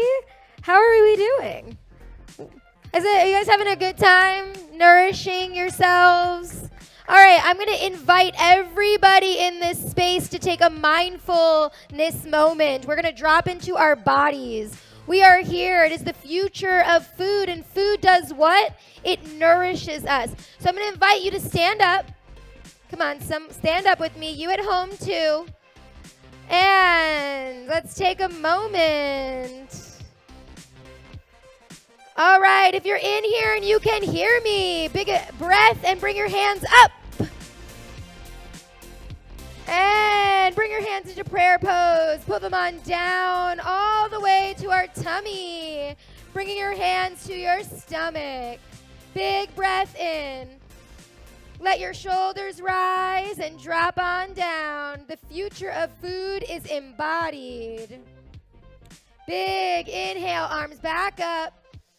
And open up a little bit. Look up to the sky. Take Take up as much space as you can. And drop it down low a little bit. Wiggle, wiggle, wiggle, wiggle, wiggle. Yeah. Inhale, bring your arms back up. Shake your hands. If you've been sitting down watching us at home, I invite you to do this as well. Bringing our hands back to our stomach. One hand on our stomach, one hand on our heart. Big inhale. And exhale. Food brings us together. And one more. Inhale, arms up. Bring your arms to your hands to your shoulders and circle those shoulders. Yes. And switch directions. Bring the hands up again. Prayer hands and slice. 1 and 2 and 3 and 4 and 5, 6. We got 7. Bring the arms back down. Big T. Fingers up. And roll your neck. Switch directions. Drop those hands down. Feel the ground underneath your feet. Root your hands like you're a tree, digging into the ground, connecting with each other. Big inhale and exhale. And shake it on out. All right, y'all. We still have 4 hours of programming left, so stick with us. If you are here at South by Southwest Center, please go out and check out the booths. If you are home, get some water, get some food. Thank you. Round of applause for everybody working hard to put this event on. Round of applause for showing up. Thank you.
Hello.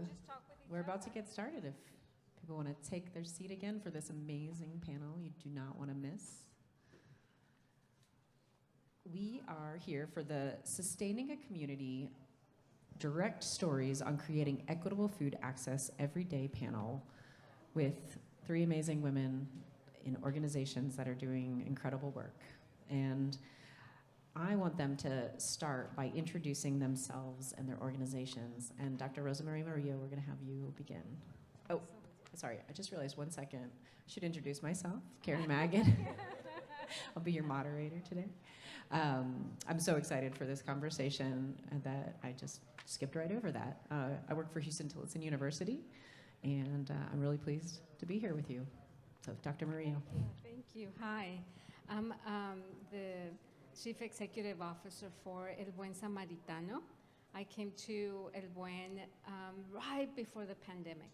My task was to reinvent El Buen that had just undergone tremendous change by saying goodbye to their direct healthcare component. And so my task was to rebuild it, focusing on the social determinants of health, like our other panelists were talking about, because of the key connection to health.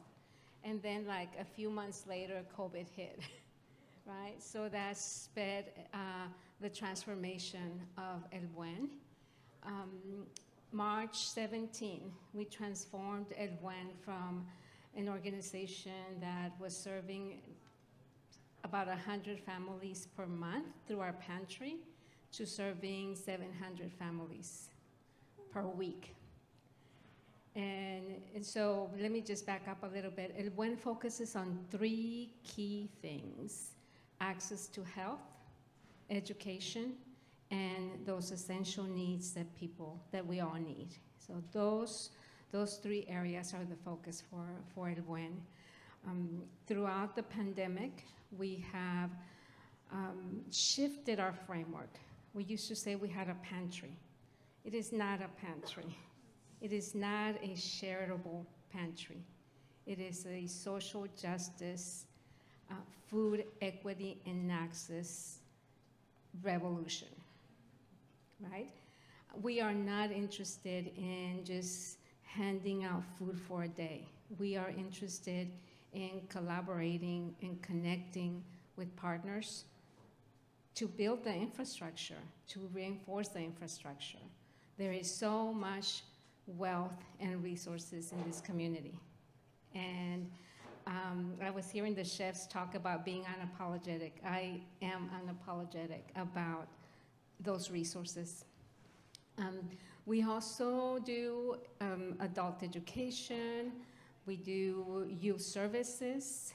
We have a very strong collaboration with Lone Star Circle of Care, which is an FQHC, and together with them, we pair clinical services with social determinants of health services. And so just a few numbers. Fiscal year 21, we will have served close to 40,000 individuals with access to food, hitting all the zip codes that our colleagues were talking about. And we did not do that by ourselves. We did that in collaboration with partners. By the end of February, we had distributed close to $7 million in financial assistance. And again, didn't do that by ourselves, in collaboration. And, you know, I can go on and on, but just an honor to be here. Yes, and I'm really excited. We're going to dig into more of these connections and the social determinants of health, which is an excellent place, I think, for Kate Taylor to begin. Absolutely. Thank you so much. My name is Kate Taylor, and I work for Center for Survivors of Torture. We provide free mental health services to refugees, asylum seekers, and immigrants with any kind of immigration status. With that being said, we're keenly aware of the ways in which food equity impacts someone's ability to engage in mental health counseling. And so excited to be here to talk a little bit about how we've partnered with different members of our community to address that drastic need pre and post or during pandemic. It is something that we have always been very aware of in our office. We always have food available for our clients because it's really hard to go in and talk about some of the hardest moments of your life if you're starving. And so that has been crucial to our ability to continue, especially right now. Thanks. And Phyllis. Good afternoon, everyone. My name is Phyllis Everett. I am the CEO and founder of Saffron Trust Women's Foundation. We're an organization located in Central Texas, and what we do is we cycle women out of poverty by acting as a diversion program. I moved to Texas 5 years ago, and I moved to Texas because it was the best place to live. I'm from New York City, and I've been searching for a place to live. My grandchildren are going to UT, and I packed up and I moved to Texas happy. I was very happy. And so it was very shocking to me to find out that 1 in 4 families were food insecure here in Austin, Texas. And the disparities were massive here. I've always been in the space where I've helped people and done missions work, and at the time I was working for a director of a healthcare facility, and I found out, again, that 1 in 4 families were food insecure, and some of the disparities here, and that Austin was the most economically segregated city in the country. And so when the people who are in marginalized communities, when there's any kind of insecurities, they're really severe. I started out my organization just by going into restaurants because I didn't understand how 1 in 4 families could be food insecure. I had lived here in like 6 months and gained 40 pounds. The food was just so good. I was up and down the highways just eating everything. I hadn't eaten red meats probably since I was 20 years old, and I went into a place called Rudy's to get some gas one day.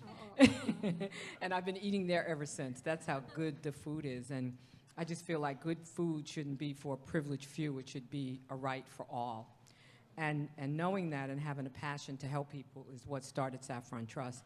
And we started in the beginning just going into restaurants. And once you give most restaurants the statistics of what's happening and you ask them their corporate social responsibility, people really want to make a difference. They just don't know. And because of the divide, we're doing really well. You don't know that so many people in Austin are suffering from food insecurity. And so we started this thing called Trend Setting the Table, where we'd go into restaurants on a quarterly basis, and restaurants would open up their door, and we had a round table for families to just sit and eat. And so it wasn't important to just fill people's bellies, but to educate them because the allostatic load and the health outcomes were really important to us. And so we've been doing it a little over 2.5 years now. COVID came along, and the families could no longer go to restaurants. And my lovely friend Karen said there are no restaurants, but we can partner with other organizations and see how we can get healthy prepared food to Saffron Trust. So a little over 1.5 years, we have 3 locations where we distribute food. We do about 3,000 meals on a monthly basis, thanks to Cook Nooks and several other restaurants that have joined in during the holidays to prepare fresh meals. And through that, I've come into the food space now, so it's relatively new for me. For the others here, it may not be, but for me, it's very new, and we'll talk more about that later. Yes, thank you. Part of this conversation, I think, is really centering the core populations that you're working with. And I want you to just spend a little bit of time talking about what the core populations you're working with are facing every day. Dr. Maria, we'll start with you. I'm going to ask you to close your eyes, because I want you to visualize 3 women walking for about 5 miles to reach El Buen Samaritano, which is South Austin. They had 4 children with them, 2 that could not walk. Walking, these women finding food.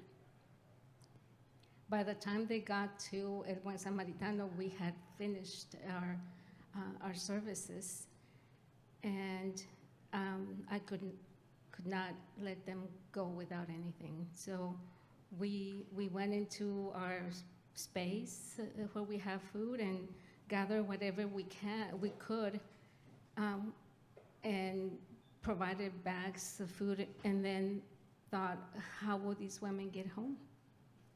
With children on hand, one wrapping their back.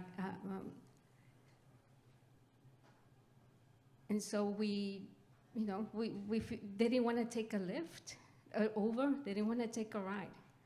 These were proud women that were looking to thrive and make sure that their children did not go without food. And all they wanted was, can we tell them where the nearest bus stop was? And so we got a little cartwheel and walked with them to the bus stop. And my staff said, well, why did you let them go in the bus? Why couldn't you just get them in your car? And I said, these are powerful women, strong women. They don't need my car. They need to figure out how they're going to thrive and how their children will survive. Women and men, mothers and dads, caretakers, coming to El Buen in that kind of situation. And not just through the pandemic, but think about it during Uri. Let us not forget, on top of the pandemic, what we had to experience.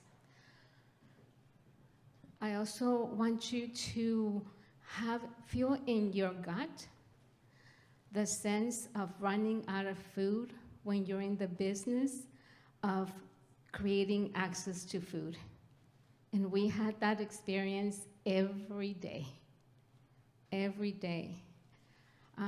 So I bring this to you because I am reminded not just of the power of the people that we are serving, but also the power of the people that are serving in these very difficult times, and the re-traumatization that many of us experience, because the people at El Buen are the people that at one time walked miles to access food or access any kind of support from community.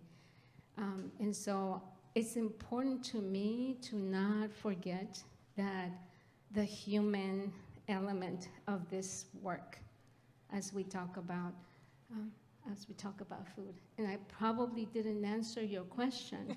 You absolutely did, in a really powerful way. And Kate, I'd love to hear from you. Absolutely. I would love to echo the sentiment that you've expressed in terms of, before I dive into the conditions that our clients face, just really emphasizing that at Center for Survivors of Torture, our clients are incredible. They are the most resilient clients I've ever worked with in more than 10 years as a social worker.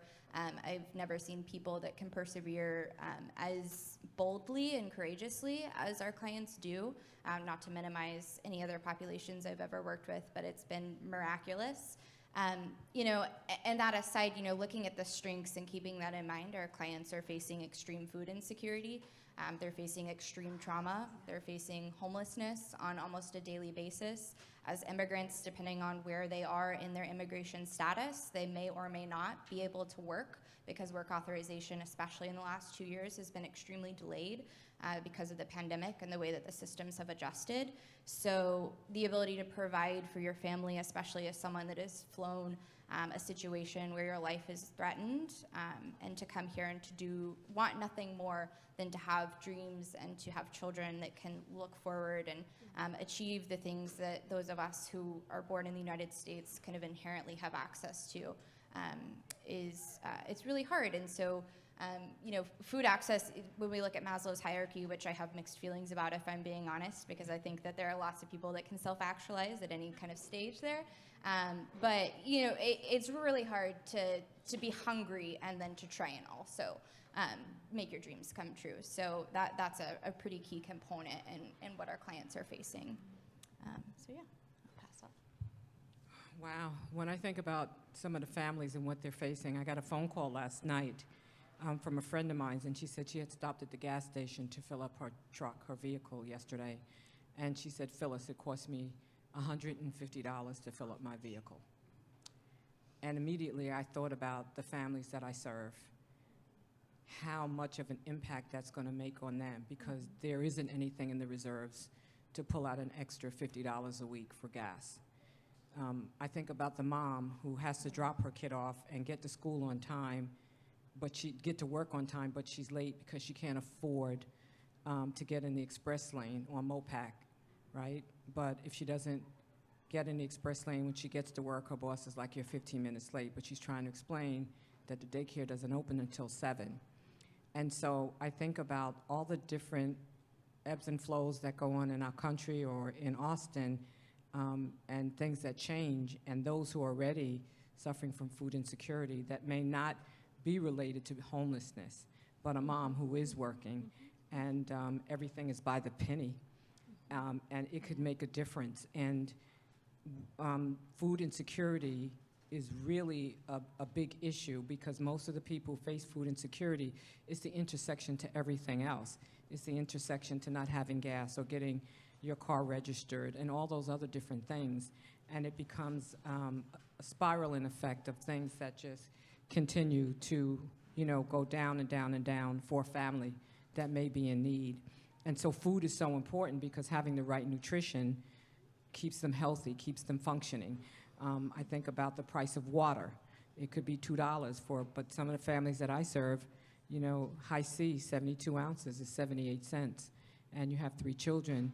Are you going to buy the water? Are you going to buy, you know, the drinks? And those come, that lands into some of the, when we talk about the health outcomes. Food is definitely a big issue, and food insecurity is even a bigger one. So when I think about what my families face, food insecurity, and then all the other things, all the other stresses, all the other disparities that other people may not even be thinking about. My girlfriend who filled up her tank for $150, she was just surprised that it cost that much. It wasn't going to affect her mortgage. It wasn't going to affect her light bill. But for my families, it's a big difference. It's a big impact. Yes, and with that, given that, you know, the population, the target population is at the core, and Phyllis, I want to start with you, talking about how then you've built your programs and strategies around these intersections, and considering, you know, how, you know, those people that you're working with. And I know, especially because this food, you know, centered around food access, this work is relatively new to you. So I'd love to hear you talk about then how you built these programs. Yeah, as you know, as I mentioned before, I was quite surprised that 1 in 4 families in Austin, Texas were food insecure. because I ate everything I wanted. And I grew up in New York City, and I am third generation of generational poverty. But my children and I, we still ate well. So I didn't understand that when I came to Austin, how that could be. And so I began to voice how I felt to a lot of the leaders in the community. I was part of Leadership Austin and also a lot of other different forums where I had a seat at the table. And they were like, Phyllis, what do you want? And I was just like, I need you to open your restaurant and feed families. And so we started this roundtable session where families can come in and talk, and we had experts from the field in different areas come in to be a support for families and women. And then when COVID-19 came along, and we couldn't bring the families to the restaurants, we were like, how do we bring food to a place where people can have access to? And when Karen said, you know, we have a lot of food for you, the first thing I said was, we don't even have a staff. We don't even have general funding. I've only been operating, 1 year. How am I going to do this? And Workforce had just got a disaster recovery relief program where they employed workers. And so one of my board members had a location at the church. And then we had a delivery service that delivered the food. So we literally created an end-to-end strategy with 5 partners. Cook Nooks created the food, Try Hungry delivered the food, we housed the food at Mount Zion Baptist Church, and Workforce paid the employees livable wages, and then Saffron Trust handed the meal to a family. So it took 5 partnerships to feed one mouth. And to date, we've distributed over 120,000 meals in just a little over a year. Thank you. Kate? Partnerships is also how CST has been able to bridge that gap with food equity for our clients. For us, when the pandemic began March 17th, we'd made the decision to close our office. We realized that our clients were going to be highly susceptible to catching COVID-19 and that was going to be devastating for their health if it happened. And so we strategically rallied and got together, transitioned everything to remote services, luckily had a very resilient staff and also clients that were able to adjust to the way we transitioned our program. But our executive director, Celia Van de Graaf, had the brilliant idea to start reaching out to city council. And she said, we need to figure out how to feed our clients. I don't care about mental health counseling right now. What they need is food because they're going to lose their jobs with the pandemic and restaurants shutting down because oftentimes our clients are working in restaurants. And so we started to connect with policy aides, District 7 and District 10, and got really, really lucky. We were connected with one of the former panelists, Robert Nathan Allen, who was part of the Keep Austin Together program, which led us to the Cook's Nook, working with Joy and the team at the Cook's Nook. Since May of 2020, we've delivered 43,000 meals, all because we have an incredible staff member, a Nepali interpreter, and a Nepali community leader, Nagendra Basnet, who, if he's watching, shout out. We couldn't make this happen without him. He delivers to 50 client families, which means far over 100 different clients, but 660 meals each week right now. At CST, we've delivered a little less impressive number, but I still feel it's impressive. Over 43,000 meals since May of 2020. And, again, it was just knowing that we had to meet that need for our clients. And so just being aware of the community, working with people that were passionate and willing to put in the legwork and also to step up in big ways. It's been, I would like to say pretty seamless just because people care so much. And the county has stepped up to fund the program, the Supplemental Emergency Food Access Network program that we're able to provide these meals through. And without it, our clients very well could have gone hungry and been in a very bad way in the last 2 years. So, yeah. I just want to highlight, so far, so the running tally is 163,000 meals from 2 organizations alone. I just want to point that out. And then 40,000, yes, please. And then 40,000 individuals, so that's not even a meal count, that's 40,000 individuals helped with food access. But I want to hear more, especially as you mentioned, El Buen transitioned and pivoted. So how have you built these new strategies and new programs? And I'm smiling because I'm going back to March 17. Everybody remembers that day, right? Like, who are we? Where are we? What are we? And yes, yes, and so I'm a public health practitioner at heart. I worked in public health for 100 years. And in that space, I was used to doing emergency response operations, like I would get excited, like, okay, we're gonna, not happy, but like, we're gonna serve the masses.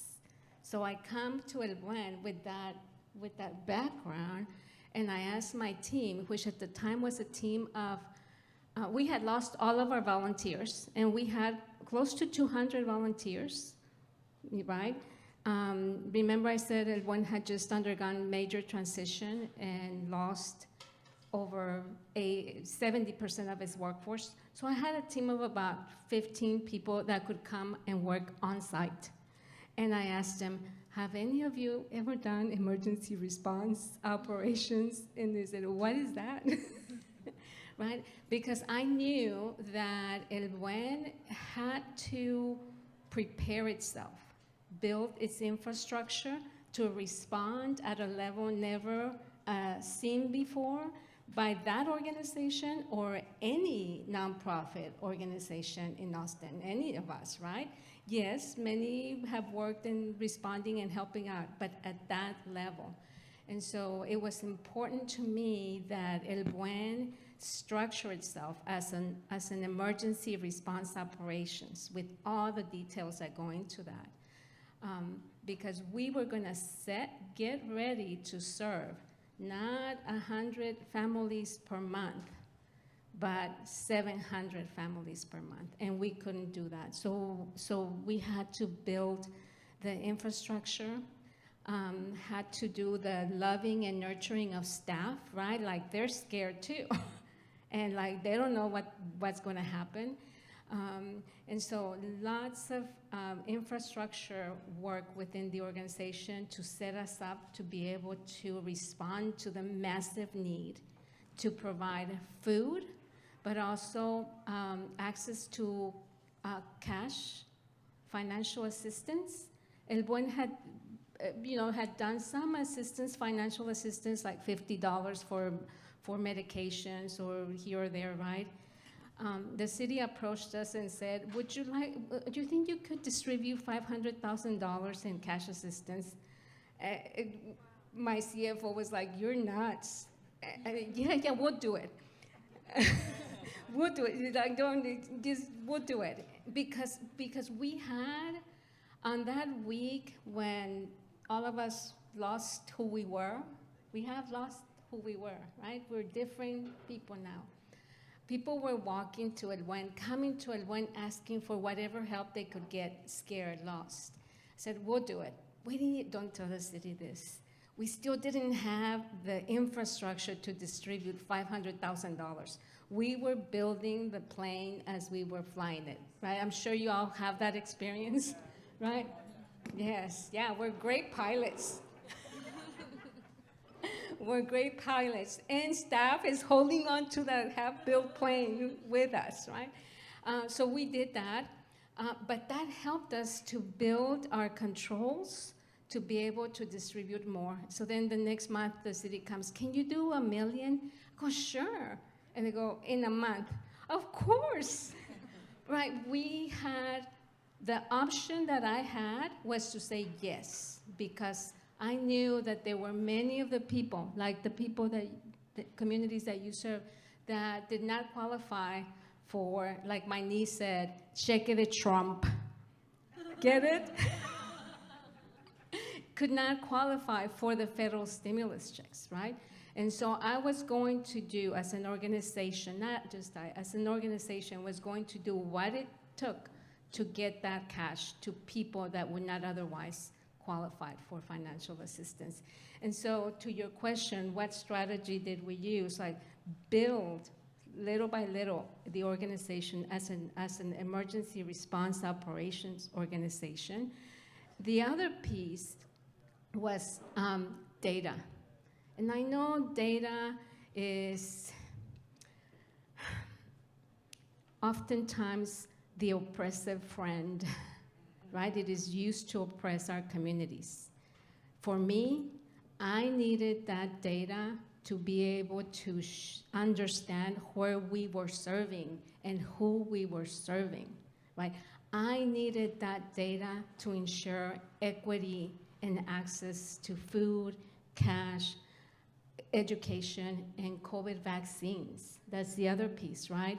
When our older Black and Latino members of our community were being left behind because of access, right? We were doing one-on-one direct connection to those vaccines. And I am so proud to say that as of today, we have vaccinated over 2,000 individuals. And yesterday, last night, we had a vaccine clinic, and we vaccinated 200 individuals. Still, like just when I think, oh no, like we started out with 50, like 50 came. This was after we were doing the one-on-one, like literally one-on-one connection to a PH for a vaccine. We started out with 50 and we thought we were doing great. And then it got to 100, and then 150, and last night was 200. So, and there's still more, right? There's still more. Back to the piece of access, data was very critical for us, but nobody wants to pay for data. But they require data so that they can pay for services, right? So I had to set the organization in a way that little by little we were building our technology and data infrastructure to the point that for now we have real-time data maps. I love it. I don't know how they create them, but I love it. Like, I just told the data guard, please, that you can go into those maps and see real-time where we're serving and how many people we're serving, and are we really going to the communities that need it? So critical. So I get passionate about data. No, this is so perfect. So I want to highlight, I mean, here we are at the Future of Food, which is going to ping to my next question, but the innovation at South, here we are at South by Southwest Innovation, and for me, this is the real innovation that you're talking about. I'm so honored to be able to help champion all the work that you're doing.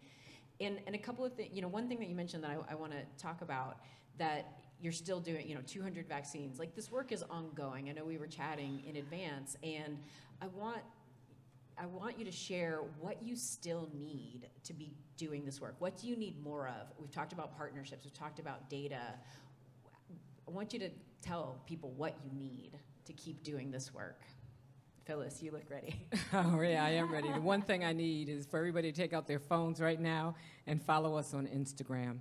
Relationships are very important, especially people in the food and the kind of space that we're in. I find out about more of the people who do that kind of, or in this kind of space through digital social media. So that's really important. Our Instagram is saffrontrust.org. So please, if you can follow us today and see the work that we're doing, and others see the work through your platforms, and they reach out to us. So that's always an important need. And the other thing is general funding. We definitely need general funding. We need volunteers. I think that comes with awareness. That's why I said follow us on social media first, because when people are aware, they want to help. When I walked into the restaurants and I said, did you know 1 in 4 families were food insecure here in Austin? They were like, no, I didn't know. I said, and they were like, Phyllis, well, what do you want us to do? People want to do something genuinely. They don't want to see others that are suffering. And we have a lot of transplants here in Austin, and they're not aware. Like, I thought Austin was the best place to live until I found out it was the tale of two cities and how the divide is. And so people just don't know, but their heart is willing to do something different, is willing to extend a hand to those who are less fortunate. So general funding and follow us on social media is just really important. And all the people who do the work. So it's not just me, because on my platform, we also give visibility to El Buen and all the other organizations that are doing great work, where there's going to be a clinic set up so people can get vaccines, where they can go outside from, we serve food from 11 a.m. to 3 p.m., but there are many, many, many other people that are doing this great work. And when people see the work that we do, they just really want to make a difference. I think it was social media which is really what pulled a lot of the restaurants. We have a lot of five-star restaurants in Austin, Texas, that become a big part of the work we do. We have what's called a Breaking Bread Quarterly, which is what started Saffron Trust. But in December, we partnered with Hanks on Cameron Road, and they fed 50 families. Jack Allen's, and they didn't feed them leftovers. They fed them quality food. And and then we had Jack Allen's that also did it. We had Papa Do's. We're going to be having a big dinner at Plank's Restaurant in the Domain. So restaurants really want to play a part of this whole food conversation and help to eliminate in any kind of way that they could. They may not have the footprint in the community, but El Buen, I do. And so they'll reach out to folks like us, and we're willing to do the work. We're going to roll up our sleeves. We're going to make a difference. We're with the families every day. We're sitting on their sofas. We know their children's name.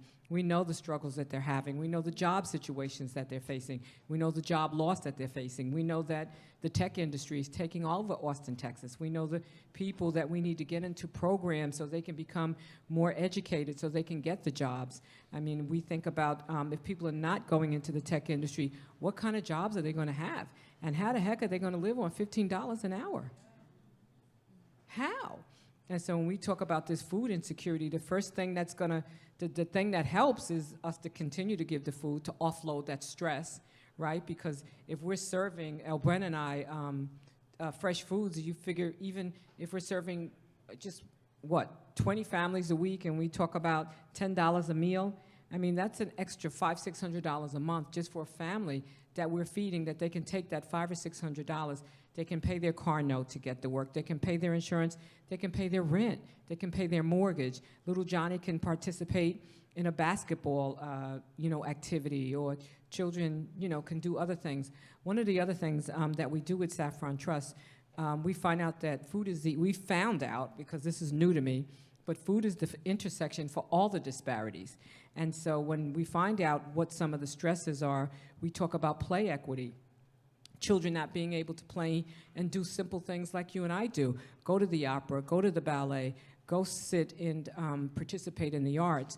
So we've developed a Heart for the Arts program. We partner with Austin Opera House, the ballet, Zach Theater, and Texas Performing Arts, where we take families, why they're going through this kind of stress, why they're faced with how do they pay their rent. Well, come on, let's take you out, to go see an opera. We took like 20 children to the opera, the Longfellow, Long Center. I'm thinking of New York, I forget, Long Center, to see Steve Jobs' performance, and the children loved it. We took about 50 children and their parents to see during the holiday, to see the Nutcracker. There are so many things that they don't participate in when you're cash starved. You cannot afford $10 for your children to participate in the arts or see a program. So it's food, it's not being able to have recreational abilities. It's so many different things. And like El Buen, Saffron Trust was blessed to give out a certain amount of money. We didn't get as much as you did, but we got $200,000, and we were like, how are we going to give out this money? But people were getting evicted from their apartments because their $40 electric bill got cut off, and the apartment complex knew that they didn't pay the electric bill, so they charged the fee onto them, and so their rent that was $600 was now $1,200.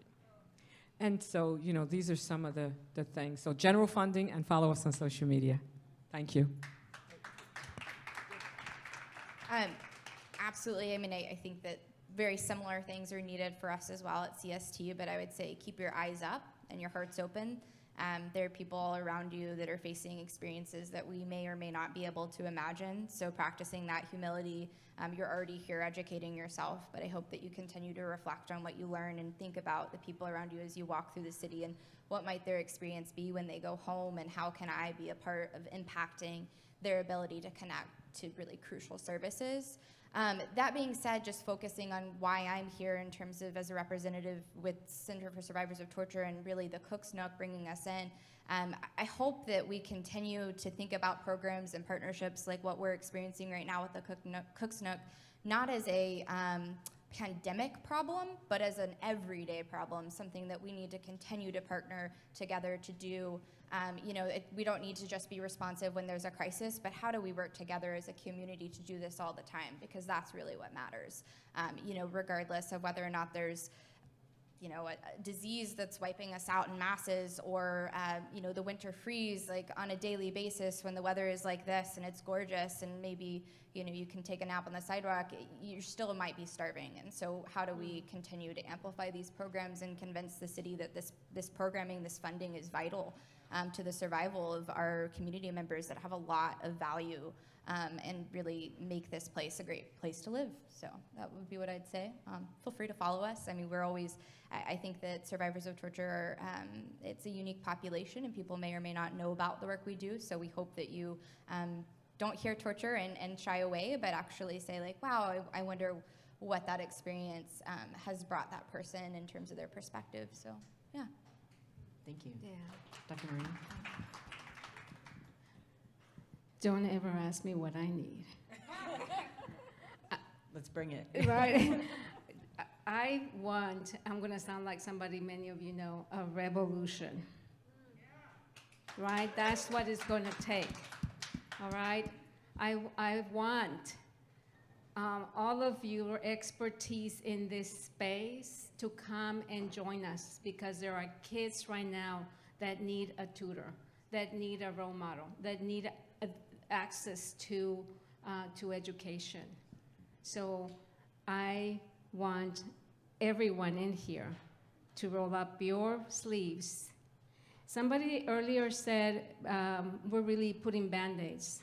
Let us not be ashamed of that, because in the continuum of powerful individuals, it's all that. And any one of us can be at that point where we're going to need a Band-Aid. So I need some really good Band-Aid folks, right? Just like I need those that are out there doing policies that are requiring and contributing to the need for Band-Aids, right? So it is so big and overwhelming what I want that I will not live long enough to see it happen, but I hope it will. I know it will. Right here, right now, what I need is probably around 12 tutors that are focusing on science, technology, math, and the arts. I need that for the youth that we're serving. So if you have connections to people that have those skills, that's one thing I need. Partnerships, always. We can't do this alone. And the other want is for this such a wealthy community to understand that their well-being is dependent on our well-being, to make that connection. The well-being of people in Ukraine depends on our well-being too. And I will live and will remind and will want constantly to my last breath that we can see that interconnection that we have from the wealthiest to the not so wealthy in our community. I know that's very abstract, but I, like told you. No, we need all of those action, all of that action. And I could keep asking questions. I do want to see if there's any audience questions for this amazing group.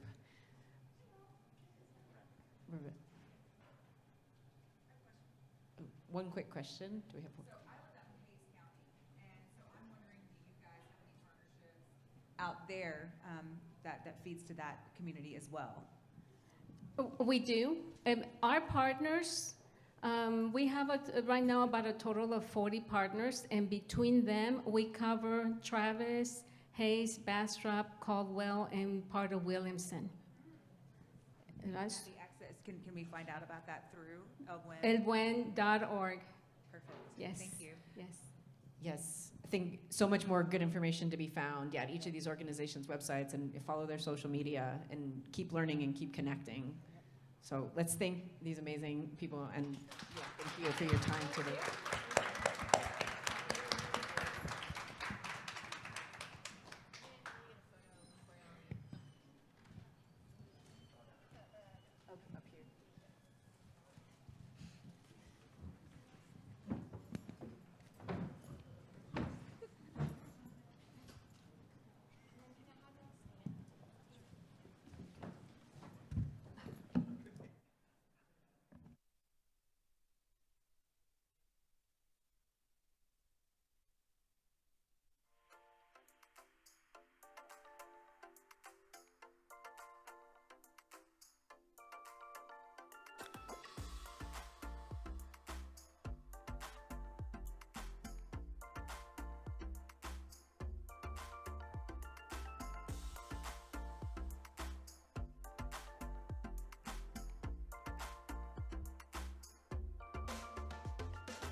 All right, I'm going to learn to stand back here now because I don't want to create any more feedback. Well, thank you very much for staying with us this afternoon. Again, my name is Dwight Flinkerbush. I'm with the Cook's Nook here in Austin, Texas. We are one of the sponsors here of this amazing event called the Future of Food. Who is enjoying themselves today, this afternoon? Yeah? You've been hearing some really good information. Does anybody learn anything new today? Raise your hand. Yeah? Yeah? Anyone didn't learn anything today? Where are you? Okay. Well, you know, we have had just an amazing afternoon here with some of these panels. You know, we've learned about some of the things that people are doing in different parts of the country when it comes to raising the visibility and reclaiming some of the history that has been lost, not only from a cultural perspective, but then also in terms of our food, right? And culture, which is being restored in various different ways. We heard from people like Adrian Lipscomb, we heard from people like Eddie Hill, and people that are really doing things to create impact in this community. You know, in the second panel, you know, coming to a neighborhood, right? So we're talking about how transportation and food intersect, and how do you create better access to food? You know, at the Cook's Nook, that's one of the things that really drives us to do what we do, is to really broaden access to nutrition, broaden access to good food for those communities that are either food insecure or some way and somehow nutritionally challenged. You know, and it could be a community that you know, doesn't have a grocery store. It could be a certain community that has certain medical conditions that have very strict diets. You know, some of us, myself included, you know, I think Phyllis Everett mentioned the same thing. You know, I grew up where I didn't really even think about food. Food was always on the table. But now, you know, we're having an understanding, particularly in this county and where we're sitting here in Austin, Texas, and Travis, you know, where this city has grown incredibly fast with through tech. So it's good to see that, you know, some efforts are being made to really bring all of the community together to create better impact. So it's my distinct pleasure now to introduce our last panel, which is called "Everything Old Is Not New Again." So this is about Black farm legacies. And let me make an introduction here just to, with our panel leader. So, because this is someone that I know personally, and she is always fun to work with. So on our panel today, we have Karen Washington, who is an owner and farmer for Raisin Root Farm out of the Bronx. We're very, very, very pleased to have her here with us. We have Jane Taylor with Green Thumb Farming from Pflugerville, Texas, just north of here. And Tiffany Washington from Dobbin Cow Farm. Oh yeah, right here, you can take whatever you want. And then this is going to be moderated by Adrian Lipscomb, as I mentioned before. So she is the founder and she's a chef and the founder of 40 Acres Project and the Maloma Heritage Center. Isn't that right? Yeah, it's you again. Hey, you're on stage. Yeah. Right. All right, so it's my distinct pleasure to introduce this panel. Thank you guys very much. I need that mic. I don't need the mic, but I need the mic. Can you hear me? Oh, yes, you can. Hey. Good afternoon, everyone, or good evening. We're heading towards that time. We're on the last panel, am I correct? Someone shake your head? Yes, yes, so let's make this one lively, right? Hey y'all, wake up. Right. We in this thing. So as Dwight said, we are very privileged at this point to have some amazing women up here, Black women up here. Especially, I want to thank them for their time and their words, because we're not just seeing Black women up here, we're seeing farmers. And which is rare to get Black women farmers all together up here, because we work, right? You are always working. And so I want to take, you know, I want you all to understand the value of their time being on this stage. But one of the first things that I wanted to ask you all about was, is this your first career? Was this your career choice? I know everybody's smiling at me because I know some people's answers, but was this your career choice? But also, what led you to be where you are today, to wanting to farm? So, hey y'all, my name is Tiffany Washington, but in my community, I am known as Nancy Farm Fancy, Farmer Nancy. So I'm in this thing. Everybody wake up, clap, clap, clap, we here. So no, farming was not my first career. My very first career, I was a lifeguard for the city of Austin. When I was 15 years old, I started lifeguarding for the city until I was 18, and then I joined the United States Navy. So I'm a service-disabled combat veteran. So I don't really public speak, so I'm up here, a little bit nervous, but, I have a lot to say. So what brought me to farming was my PTSD and looking for healing, dealing with my PTSD.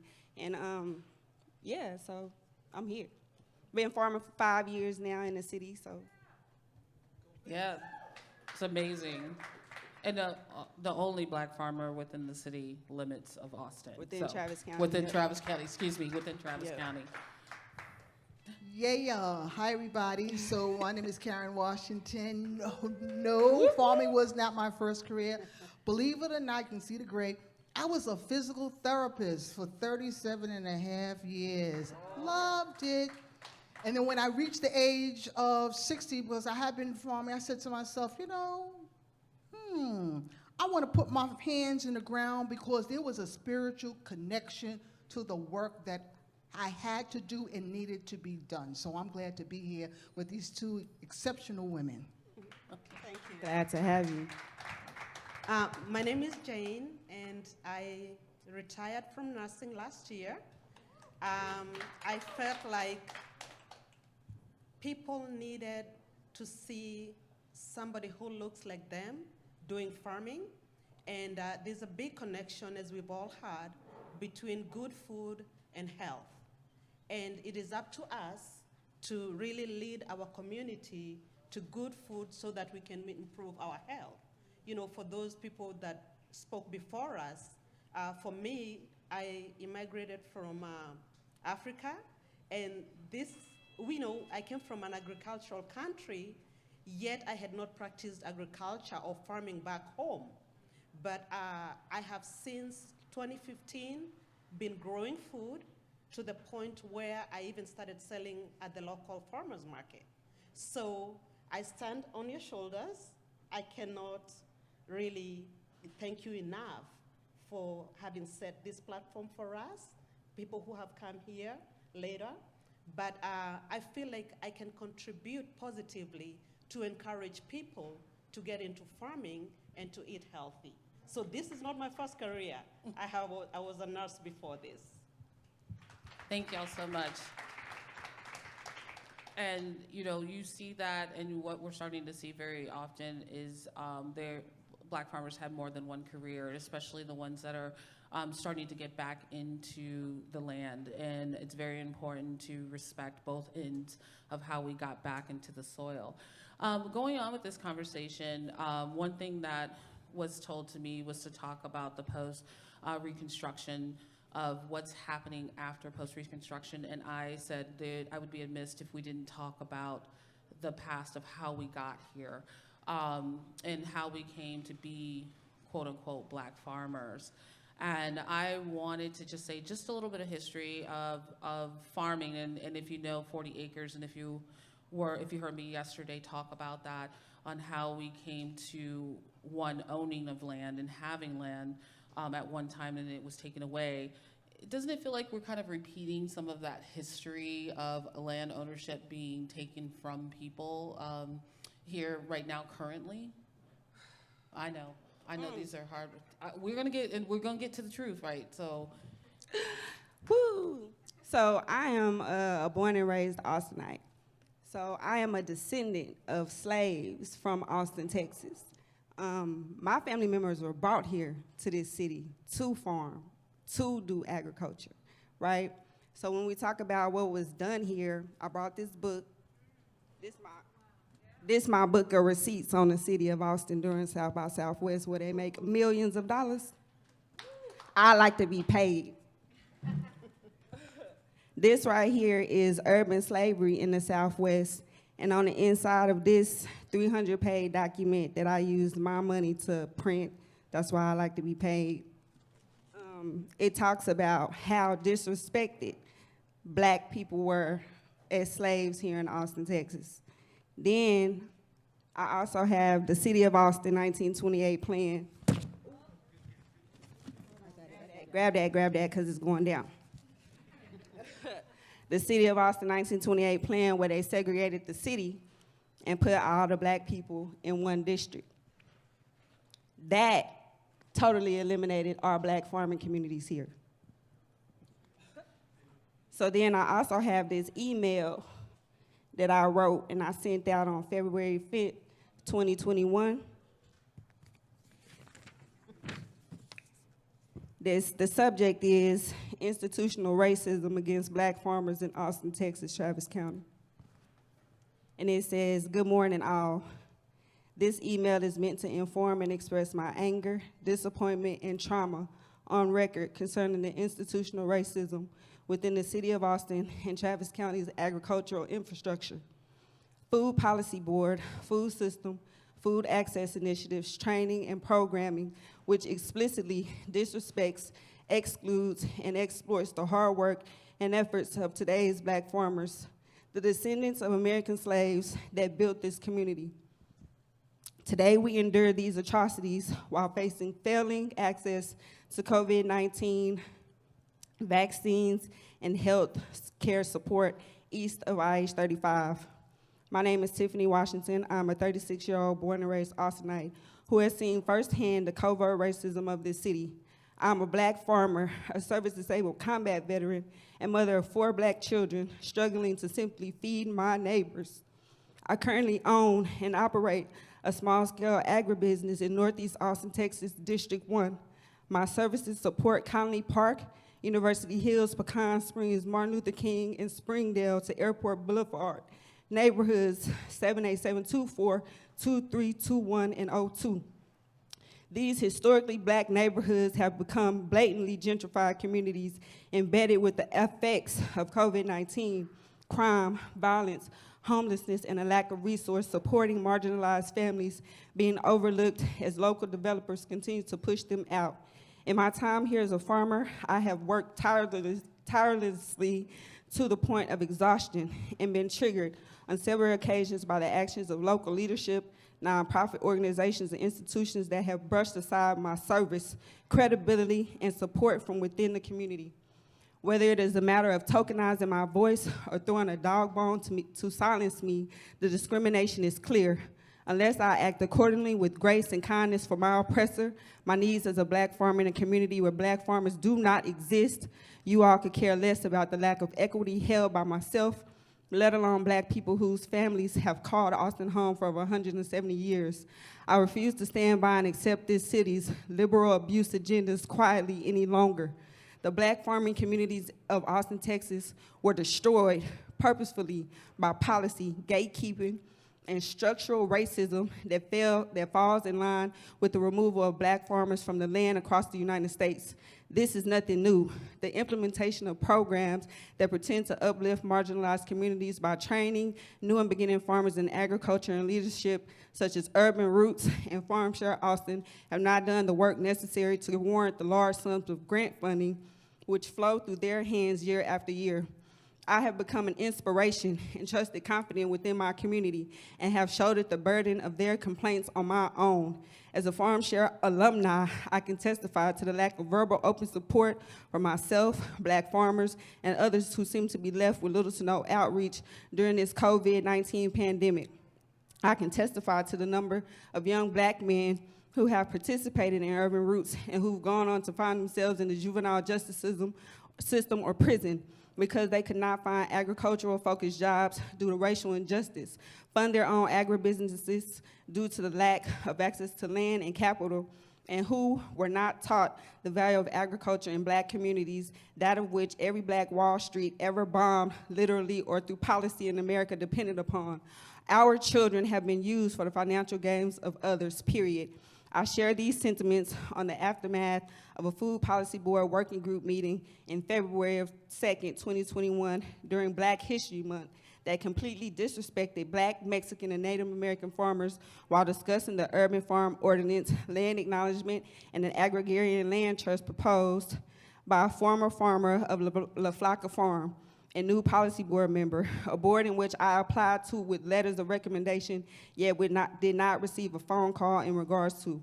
As the only black farmer in attendance, I was triggered as I listened to a Mexican-American immigrant discussed creating a sharecroppers trust on native soil with not one Native American on the call. In the summer of 2020, as COVID ripped our community apart, I expressed to her that this would need to go into the community and gain support from Mexican Americans. I wasn't heard. I myself had to listen as agri-hoods were discussed with the knowledge that these progressive liberal ideas are intended for the County Park District. The urban farm communities ran by white farmers in our hoods, such as Boggy Creek Farm, have never been referred to as agri-hoods. It's appalling. Regardless of my efforts to remain open and supportive of these people and programs by sharing or promoting them on my platforms with no reciprocity while overlooking the trauma caused to me by them, I persevere among soft-handed allyship, finding my passion in my work while shining a light on this grave dilemma. The city of Austin got me messed up. So I want to just be respectful of time, and I know you have a lot to say. The city of Austin got me messed up. Yeah, I will let you take a breather, and I want to be respect on everyone's time. And I know that this is so important in the Austin level, but I also want to bring it back to the nation itself. And Karen, I wanted to talk to you about the space you came into in the farming, and what happened. Where did you see yourself, and where do you see it going right now at this time for Black farmers? First of all, I wanted to commend Tiffany for having the strength and fortitude to say what's going on, because she's not alone. She's not alone what is happening with Black agriculture throughout this country, not only in Austin, but out this country, where we have been told that, and we have been tokenized when it comes to owning land and having the resources to farm. This didn't start yesterday. If we look back at our history, why were we brought here? We were brought here because of our knowledge of agriculture. We brought the seeds in our hair to feed this country. We were the ones who put the brick and mortar to build these buildings that you see. And yet we were pushed aside when it came to land access.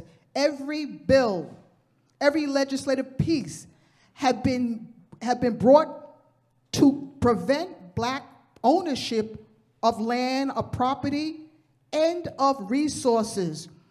Believe it or not, in the early 1900s, there were more Black farmers than white farmers. Sure was.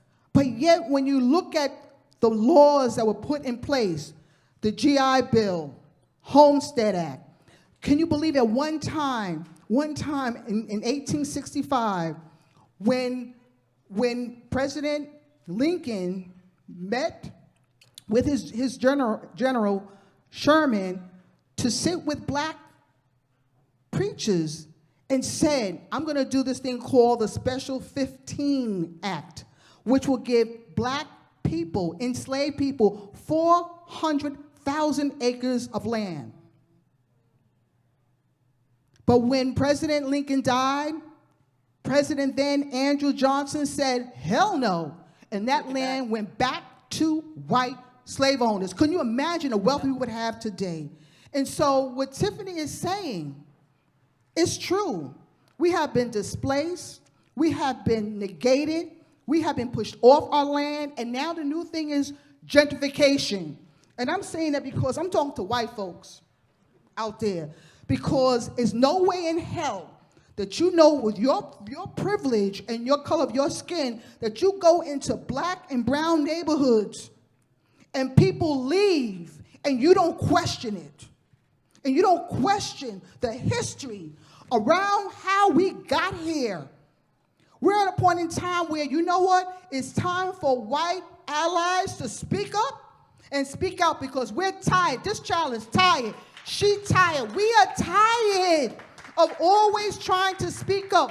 Where are the white voices that are going to be out there speaking up?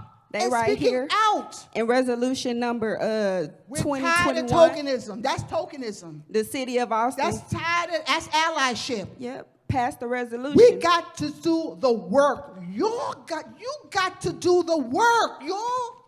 White folks got to do the work. Because I want to be paid. Because if you don't do the work, we gonna starve to death. slavery will continue to happen. Displacement will continue to happen. Gentrification will continue to happen.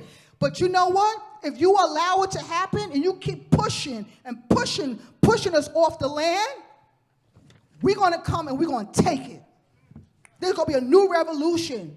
Either you share power, give it up, or it's going to be taken away. New revolution. Think about it. It's up to you to change the policy and the way this country is being run. I want to hear your voices. Yep. And I have to say, I have to follow that, Adrian. I'm sorry. No, it's okay.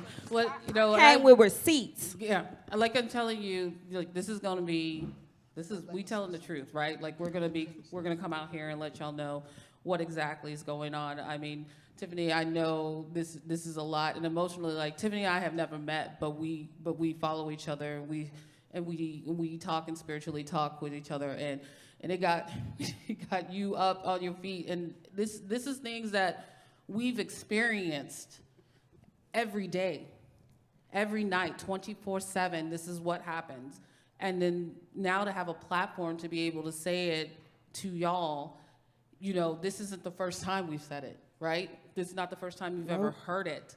You may have heard it in a different way, but I want to give a little opening for Jane too, because Jane, you're not from the United States, right? Not. She's I'm not. But I call this home now. But you call this home now. Sorry. Yeah, no, I was like, putting your mic up. You step into this, and what do you see? What do you see from coming from the motherland to here, and the experience of African Americans with food and gentrification and poverty within, Austin? Let's just say Austin in this area. Okay, so let me give you a little bit of history. I am from Kenya. We were colonized by the British. And exactly what happened here happened there, in the sense that when the British came, they took what was the fertile land and pushed our communities into what was the equivalent of segregation, although segregated in your own country. So the land that was really fertile and productive, which is the highlands, was taken by the white people, and they used this land to grow their wheat, their coffee, their tea, and all that. So the same history that we as immigrants read was actually happening back home. And I have seen this as I was looking for land in the past 2 years or so. I realized that not at one time did I see land around me that was being sold by a black family. All the families, all the places that the realtor took us was actually land that was owned by white people. And here when I say white people, I'm just using the term that is comfortable with me. So yes, as somebody who's come from outside, we have seen this. We might not have experienced it right here the way you did, your land being taken away from you and you not being compensated in any way. But we actually went through the same thing. And I remember at one time, I went to see this property that I was interested in, and the guy who was acting as the broker told my realtor, well, if she can't afford it, she needs to go somewhere else where she can afford. And that was way out there in Rockdale, which is like an hour and a half from where I live. So this is not something new. We understand it. And we, as much as we read this in history, we can see and feel your feelings. I feel what these two ladies have just expressed here. I feel it and understand it. And so this is what 40 Acres in my project is about, is getting these stories out and heard more, but also preserving this legacy, right? Because it is, what we're seeing is what, 1.3% of farmers are black now? The numbers are coming out, and even though we're talking about supporting black farmers and you're seeing things on social media about supporting black farmers, are we really supporting black farmers, right? I like to be paid. And And, you know, speaking on the part of paid, you know, you're bringing it up. Well, if we're going to be talking about funding, so and this was a topic Karen definitely wanted us to talk about, was talking about funding. So everybody knows, and if you don't know, you need to look it up, about the Black Farmers Fund. And the Black Farmers Fund, and to tell you, I was in conversations before it went to Congress with USDA, you know, calling my phone, and I'm like, you know, I'm this one person at the time I was in Wisconsin, you know, trying to have a conversation about what should we do with this money. And I said, give it to the Black farmers. And I said, and on top of that, my interest wasn't just paying the Black farmers, but how is this going to be sustainable? Just because you give money, how is it going to be sustainable? How are you gonna, I thought it was like a feel-good thing, but how is that going to be sustainable? And then my next question to them was like, how, and I'm gonna ask y'all too, is how do you create a successful Black farmer? I don't know if anybody can answer that. They couldn't. By paying them. And I think funding is definitely one, but how do you keep them successful in the knowledge and part of the economy? Because I can give you the money, but what else? What else do you need to be a successful Black farmer? I can answer that maybe in a very short way.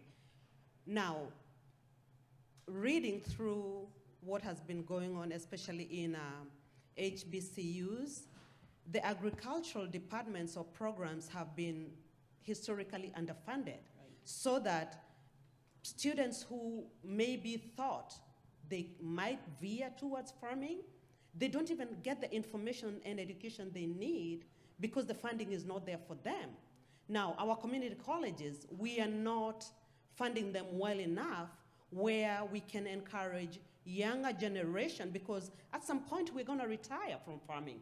Farming is hard work. So we need younger people really getting into this, but it all comes down to funding. We need organizations to come out, support the local farm share organizations that can keep growing farmers. We need local markets, local companies to support farmers, as in opening a way for them to be able to market their produce to them, or for them to buy the produce from the farmers and distribute it to those people who need it. So it all comes down to funding and education and information and infrastructure. Now, if you give me a piece of land today and you didn't give me the money to buy a tractor, you didn't give me the money to set up the irrigation system, you didn't give me the money to pay workers, to pay employees, that is just a piece of land. It is a piece of land. It's just like saying, well, here is a piece of land. If you wanted to construct, if I don't have the funds to do it, it's just exactly that. So funding, funding, funding. Fund farmers. When they go to the bank to apply for money to buy land, let us make it easier. Let us have channels that people can actually be able to get the money to buy land. And in that context too, let us avail money for them to operate those farms once they acquire them. And I also, you know, since I did bring up the Black Farmers Fund, and if people do not know, it's being held up in court. And it was stopped like within minutes of distribution. So you're talking about the state of Wisconsin was one, farmers out of there went to a lawsuit, in the state of Texas. So the state I left and then the state I came home to. So, you know, imagine how I'm feeling about that. But where's this money? You have farms during COVID that are not surviving. Like, we know farmers are having a hard time, correct? But now imagine the Black farmer and what were they doing before, because they were suffering before and no one was talking about them. But now they're shuttering. They're closing their doors and they're barely surviving. So at this point, funding is one of the #1 things, but to me, it's only part of the problem. It's only part of the problem and part of the solution that's not coming down the way. So I would like to say, just pay me. I don't need extra organizations trying to dictate what I do as a Black farmer. I've been dealing with that for like 400 years. Just pay me so I can pay this young Black man over here who's interested in agriculture to go farm. and then handle my business. And then I'm gonna pay his homeboy and his homeboy, and we gonna keep farming. I don't need nothing else. I got somebody at the bank that can help me with my business. I don't need all these extra organizations. We asking where the money at. The organizations got the money. The city of Austin pushed through millions of dollars. Not one of them organizations reached out to the only black farmer and said, Tiffany, let me pay you to grow food for the hood. I don't want to hear no more of this stuff. It makes me nervous. This right here said that the city of Austin apologized for racism. Since the inception, Austin, Texas has depended on the agriculture of black slaves and bonded servants. In 200 years of progress, Austin has yet to address or fully commit to allowing black residents equal opportunities to enjoy this advancement. I want to be paid. Why? Because Boggy Creek sits on a plantation, an antiquated plantation, and they don't talk about that. But everybody in Austin go buy their food from Boggy Creek. Johnson Backyard Garden. Right now, we don't know where Brenton Johnson is, but we do know that he ran off on the whole city CSA with millions of dollars from PPP and FSA and USDA. I want to be paid. And Tiffany, no, Adrian, because I'm not finished, because we talked about gentrification. When they said my farm may cause gentrification, I got this email on March 31st. That's days after March 4th, when they said that they apologized for slavery in the city of Austin. Dear Tiffany, your idea was reviewed by community members who participate in Dell Medical School's Department of Population Health Community Strategy Team and the University of Texas. Do you want to know what they said? I wonder if this may increase gentrification once people find out. I asked them if they knew I was black. How you gonna tell me my black-owned business is gonna create gentrification? That tells me that y'all think black people don't give a fuck about food. I want to be paid, period, point blank. I want to be paid. I came to this event, I didn't get paid. I came here and I did not get paid during South by Southwest, where all these people come from wherever the hell they coming from to pray on my community during South by Southwest, and Tiffany Washington, Farmer Nancy, wants to be paid. I don't know about nobody else, but I want to be paid. I don't want to wait 30 years to still be standing here talking to y'all about getting paid. Babe, can you please bring me some water because my mouth getting dry. I want to be paid. I don't know if I'm going to get put out of here, but I would like to be paid. I don't want to have to go through no organizations and get a sponsorship and have to do none of that shit. I don't want to have to go and ask nobody to direct or dictate my money. I want my money and I want it now. Whatever black organizations got money to feed the village and didn't pay the only black farmer here, y'all need to run me my check. Yeah. So. Yeah, I wanna sort of talk to what Tiffany is talking about, because we had the same problem in New York City. So out of 57,000 farmers in New York City, only 139 are black. So we go to the governor to ask for $9 million. Now think about it. Black folks asking the governor for $9 million. And so we were laughed at. So you know what we did? We said, you know what? We're going to tell our story, and we're going to put it out there for the needs of black farmers in New York State. And we started a Black Farmer Fund. And the reason why we started a Black Farmer Fund, because we needed to make sure that people understood the plight of the black farmer, but also to educate our people around our history and about financial education and resources.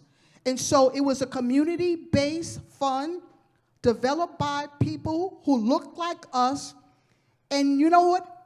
Till this day, we have amassed over $3 million. Yep. $3 million from the community to support us so that we can be self-sufficient and self-reliant.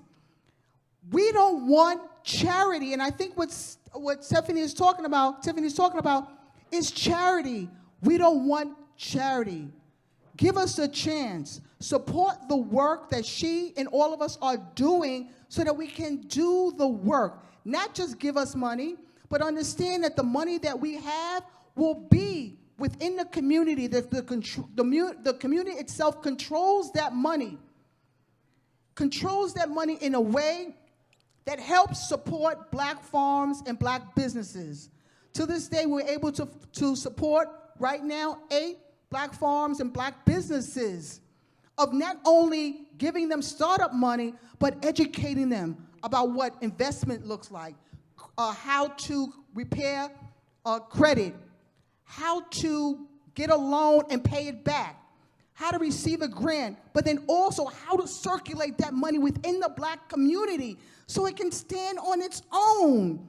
And also to invest in getting land ownership, because land ownership, folks, is our legacy and our history. And when black land is lost, our history and our legacy is lost in the American history, not a city or state history. When black land is lost, it's lost in the American history, the American legacy. And this is why it's so important for each and every one of you to speak up and speak out when you see the injustices that are happening. And I think this is why she's so frustrated, because she's in this city and y'all are not listening to what she is trying to do. She's not asking for y'all to pat her on the back and say you're doing a good work.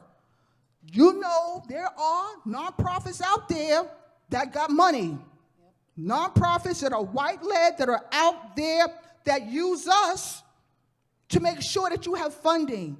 You'll need to come together, listen to what this child is saying, and support the work that she is doing. Support the work that we are doing. Support the work, because at the end of the day, food is a human right, and we should not be begging for food on food pantries and soup kitchens.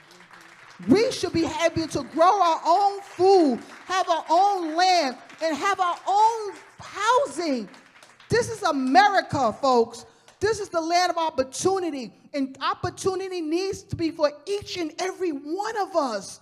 Can't you see that? Why are we blind by that? What is it about that makes us so different that we cannot help one another? Because at the end of the day, when you help poor people, you yourself get stronger. When you help the people at the bottom, you yourself are brought up to the top. And so when you see poverty and hunger, shame the politician, shame people, because in the United States it should not be. If you walk across someone who's homeless, it should not be. Clothe them, feed somebody. But we have to do this together.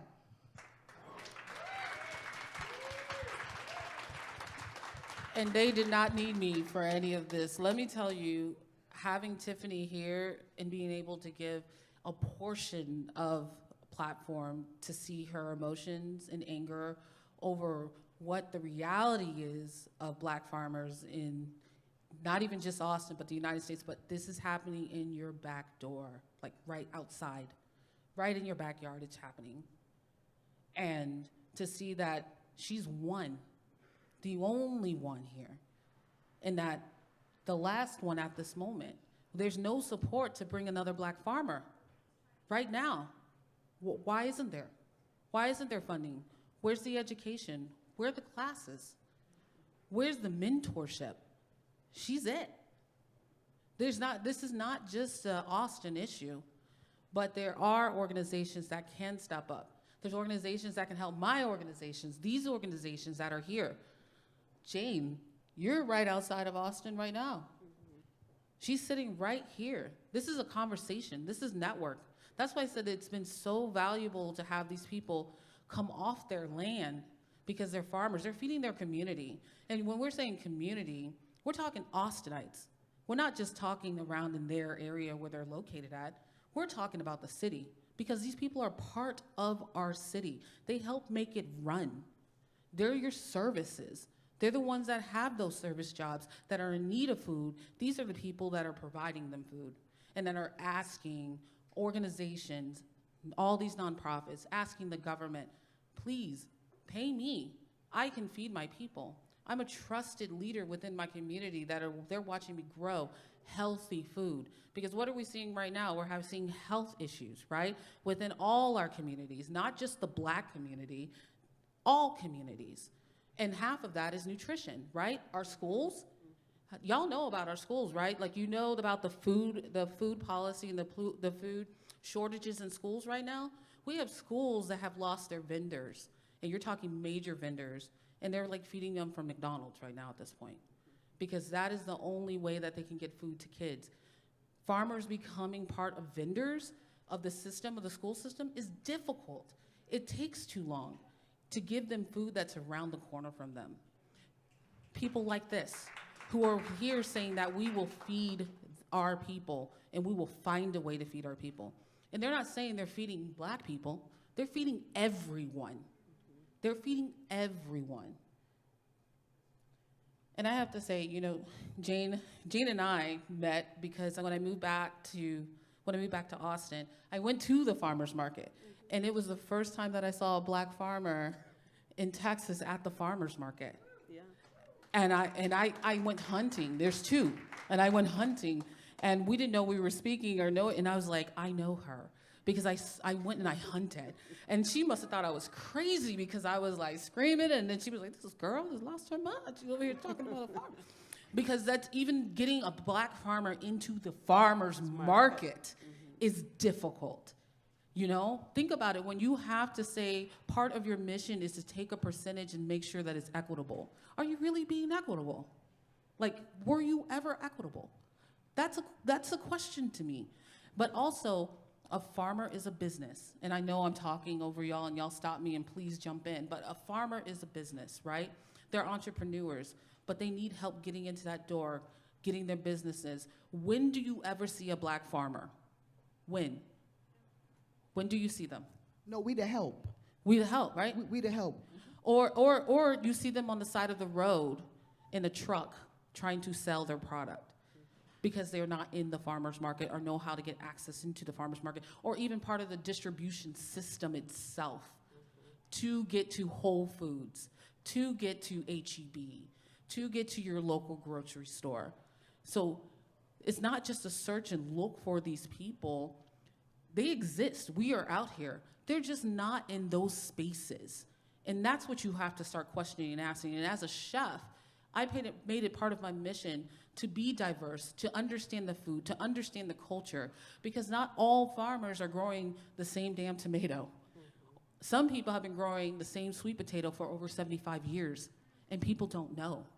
Like, that type of effort to really understand where your food is coming from and staying local or hyper-local if you can, those are the efforts that you're doing to keep the dollar within the community longer. This is a hard, difficult topic, y'all. I'm glad that y'all are here just sort of listening to our plight, because we got scars. We got trauma. You know, we on the outside looking fly and dope and stuff, but deep down inside, we have trauma and we have scars because we see our culture co-opted. We see our food ways and cuisine co-opted. We see the way we grow our food co-opted and labeled different, like regenerative agriculture and permaculture. Wait a second, wasn't that the indigenous people started that stuff? You know, I sit in a sea of whiteness in conferences and workshops, and I can count on my hand how many people look like me, and I sit there and I'm hearing the frame of agriculture white-centered. How do you think I feel when no one even mentions George Washington Carver? Never even mention it. But I sit down and I'm listening and I say to myself, when are they going to talk about my contribution to agriculture? I look on TV and I see all these barbecue shows and all these cuisine, and I'm saying, wait a second, ain't that okra? Didn't we bring okra here? You know, and I'm saying, where is our place in cuisine and in foodways? Where is it? It's been co-opted, and we have been just brushed to the side. But let me tell you, folks, it's a new day now, because we have chefs like Adrian and others that are out there saying, hell no, we have to stop the madness. And so, folks, either you're going to join us or you're going to be left behind.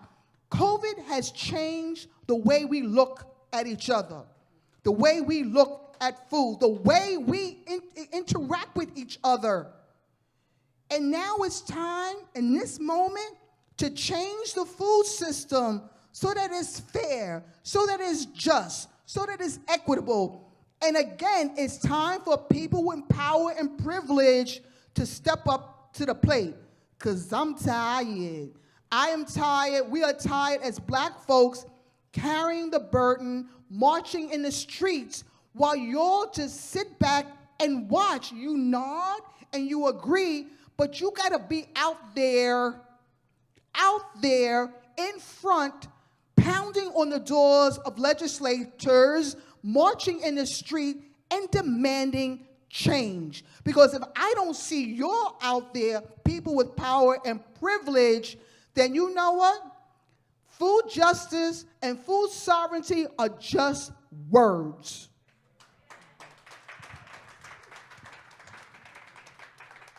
Jane, you have anything to add to that? Yes, please do.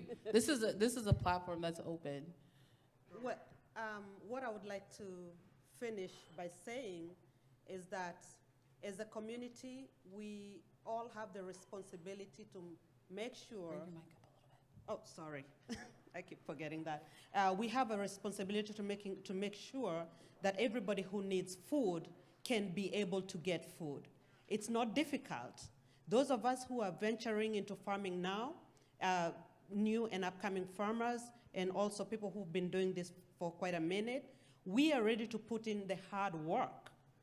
We are ready to put in the hard work to make sure that we are producing good, healthy food that can, in effect, be transported or be able to be given to those who are really in need in our communities. There is no reason, as somebody said, there's no reason for a city as rich as Austin to have so many numbers of people who are going hungry every day.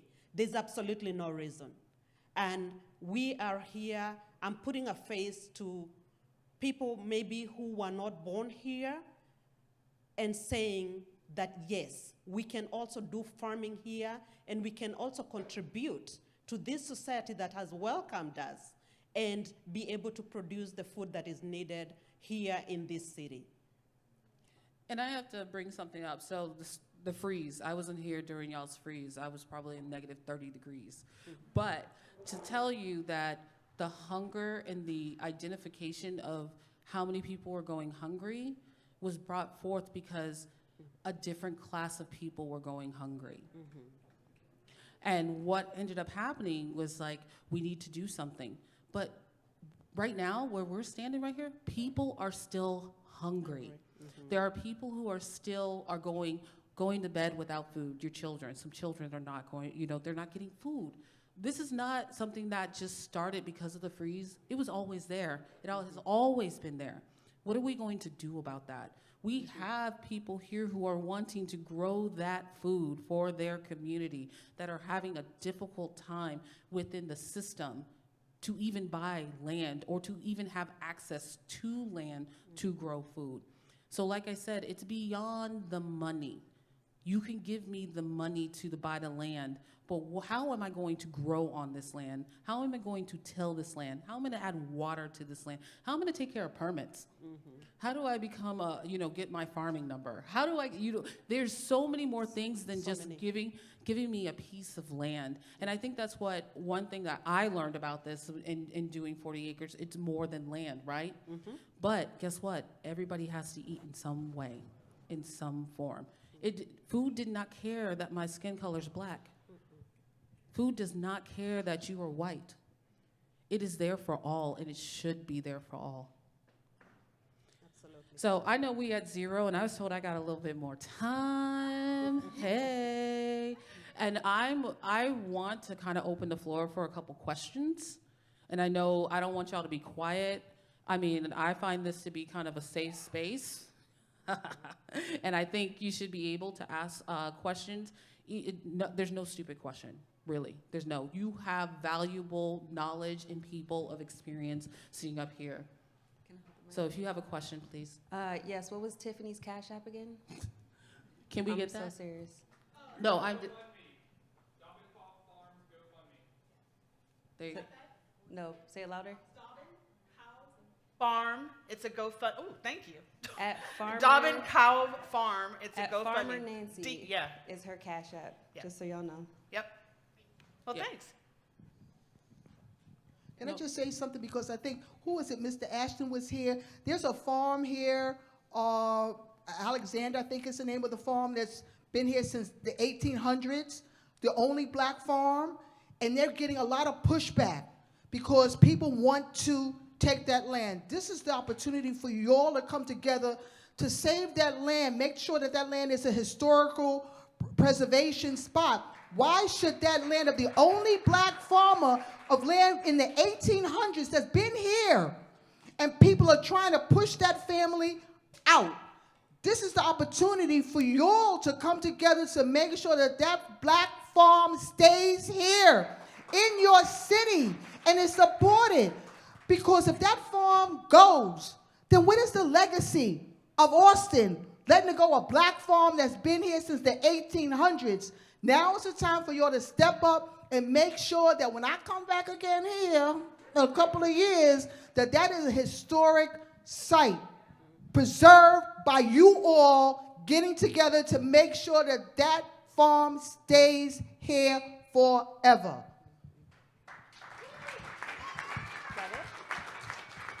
Do I have more time? Shake your head, yes or no. Oh, I'm sorry, more questions? Any questions out here? Come on, y'all. This was the most liveliest one we've had. Come on. I see a question over here. I know y'all got questions. Hey, thanks a lot. So one thing that I think it was you, Jane, touched on, maybe it was somebody else, the importance of new farmers and the human resource to come in to farming. Can you speak on how to bridge that gap that we're facing? I don't know if I'm the right person to be speaking about that, but what I know is that just like in any profession, let's just realize that farming is a profession by itself, and it is an economic source for those who do it. And, so in any profession, we have a generation that is coming in, a generation that's already there, and a generation that's getting out. So for those who have never really paid any attention to where their food comes from, it comes from people like us working on the land.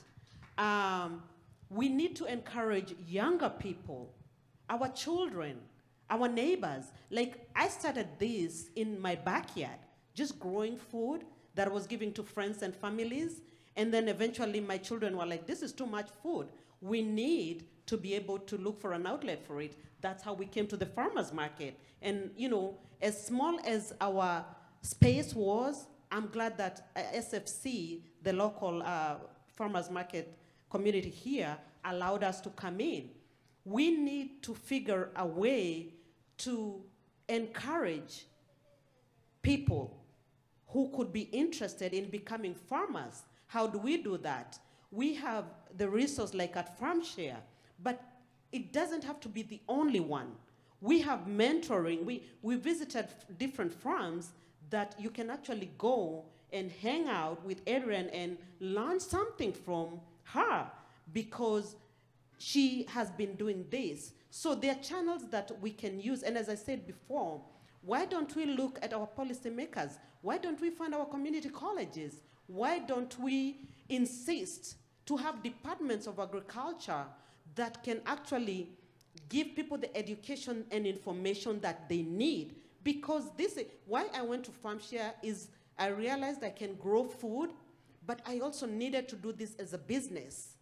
You learn all those things there. How do you plan? How do you manage your money? It's a whole science in itself. You don't just wake up one day and start running a farm that is 10 acres and think you're going to make money. You have to learn how to do it and do it well. And we can start this by middle school. Let's start by teaching young kids. Where does your carrot come from? There are a lot of kids who don't know where food comes from. Where does your egg that you eat at breakfast comes from? They have no idea. Why? Because we as parents have not taken the initiative to encourage our own children to even find out. Like, do our kids even know that a chicken has only 2 drumsticks? No, they see a whole package of drumsticks and they think, oh, that is chicken. Do they know that how many chicken have to be slaughtered to have all those drumsticks that are in that package? We, the people, we can make that difference. We can bridge that gap by making that child curious. So if there are 2 drumsticks, how come now we are having all these drumsticks on the table? So many chicken had to be killed. Now, is that a solution to every problem? Probably not. But it could lead us to getting more farmers involved. And my face right here, having an accent coming from a different country and saying, I will do farming in America, it's a risk. I know there's so many things that are beyond my control, the weather, the lack of land, the lack of financing, but I'm still gonna give it a shot. And years from now, I hope I will be a positive story that Adrian will be telling people. Yeah. I also want to say there are Black farming organizations that do this. They just don't have the funding, or they were never pumped with the funding to continue on this information. But there are farm organizations that are not reaching out to these Black organizations that are doing this, or reaching out to Black farmers to say, we would like to be an ally. How can we help? How can we get further into this? And how can we spread this knowledge that other Black people, if they're interested, they can come to them now? There's a gap. There's a communication gap, and there is trust issues within it. So there is large and a huge trust issue within farming. There's a lot of violence. There was a lot of death. There was a lot of land grab. So we're still recovering from this. This isn't old. I think people are like, I'm talking like 1900s. We're talking less than 100 years. And we're talking less than 50 years on a lot of this, what we're talking about. Pigford was in our generation. So, the Pigford case. So I'm just telling you, like, there's a lot of scars, like Karen said, there's a lot of scars, there's a lot of fresh wounds still, and we're still making them. We're still making them. Another question? Hi, yes, I want to say, first off, thank you so much for your time today, your knowledge and your education. I just want to say I feel really impacted. I'm just really honored to hear from both of you today. But on top of that, I want to piggyback off of that question. Now, if we're thinking about big kids, adults, what would be a simple form of education for them to kind of get an awareness of the industrial complex, I guess, from a more basic education kind of understanding? Like, is there simple adjustments to going to the organizations, or is there just, a direct book reference that you guys have any first steps towards? Apprenticeship. Mm-hmm. I was just, my cab driver, Uber driver, was talking about wanting to get into farming, and I said, well, you're interested in farming, you go to a farmer's market and ask a farmer, can I be on your farm? Can I come on your farm, and can I learn? Let me see what you're doing. And a lot of us don't do that. A lot of us as Black folks don't do it because we don't see farmers that look like us. And so a lot of it has to be from word of mouth, from our elders that talk about how it was to farm and how it was to garden. But it starts early. It starts early educating Black and brown folks the history of agriculture, how hard it is, but we're not defined by slavery. I grew up, and agriculture was defined by slavery. It wasn't until I was an adult to really find the true meaning of why my people were brought here. We need to tackle that, but yet, right now in schools, They don't want us to talk about race or sexual orientation. Why? Because I'm telling you, this is what I'm having in my head. I'm saying that I can see a white child saying to Grandpa, so Grandpa, how do we get this land? I heard maybe, you know, back in the day that so-and-so had the land. People are afraid to open up that Pandora's box on how land was gotten. And so instead of talking about it, let's just silence. Because if you're silencing people about the conversation about race or the conversation about sexual orientation, you're hiding something. You're hiding the truth. But you know what? The truth is going to come out sooner or later. Again, we as people are instruments of educating people the truth. Because right now, they're being fed falsehoods. And falsehoods only continue to perpetuate the racism, the sexisms, all of the isms that you continue to see in this country. Great question. I also would like to say, you know, as an adult, I can take more questions, hey. As an adult and being a part of this industry, plant something. Plant something in your backyard. Plant something you like to eat. If you like a tomato, plant a tomato, or look them up and see which tomato you never heard of. Plant it, grow it, see how it goes. Do another one, because I tell you, it's not just gonna grow one tomato. It's gonna grow more than you can eat. And then what you do is you give that away. Or you hold on to the seeds and you share the seeds. You continue it on. That's literally, I bought my first house and the first thing I did was plant, because I said my children are going to learn. So it always was about the next legacy. Like, what am I leaving it for? So plant something. Plant a bell pepper. It's about, we about to be in the season of what? Does anybody know what season we're in? Can't hear you. Broccoli. What else? It's about to get hot. So tomatoes, peppers, okra, strawberries. You know, there's a lot. Plant something. Grow it. See if you like it. Go to the farmer's market. They got it. Ask them, how'd you grow it? How'd you grow so many of them? Lead from that way. And let me tell you, farmers are lonely. They love to talk. We love to talk. And then they're a good farmer. You ask them to go, can I come visit your property? I trust and believe. I've already been to 4 or 5 farms since being here, and I haven't been here that long. Maybe you shouldn't say, can I come visit? You can say, can I come volunteer? And then you can help pull some weeds and go home with some food. Let me tell you, you're not going to go home hungry. No, you're going to walk out with something. You always walk out with some food. Yeah. I got a question up here. Hello, how you all doing? My name is Chris from Black Land Ownership. One of the things I noticed, it was hard to get centralized information. So like on our site, we try to provide a list of black farmers. So for people who want to know, we have a nationwide list and resources for folks. But a question I'd want to ask, I live in Brooklyn, and when I'm talking to my friends, they're like, well, we don't necessarily want to be farmers, but we want to help. Now, we need graphic designers to help us. We need people who are in marketing, publicity. There are a lot of arenas. From you all's perspectives, what are some of the other supporting roles? So for the people that aren't ready to get their hands in the dirt or aren't ready to start a farm, how can they be of assistance more than word of mouth? Because obviously we need active word of mouth and legislation and those methods as well. So in New York City, we started this thing called the ecosystem. And the way we say that, because again, what we found is this is what people do. They put nonprofits in a barrel and they dangle the money. And all the nonprofits grab at, like crabs in the barrel. So we said, you know what? We came together as black-run organizations and says we're no longer going to accept that. That if you want to fund black agriculture per se, you have to fund the whole ecosystem. So we have one organization, NEFOC, that does land.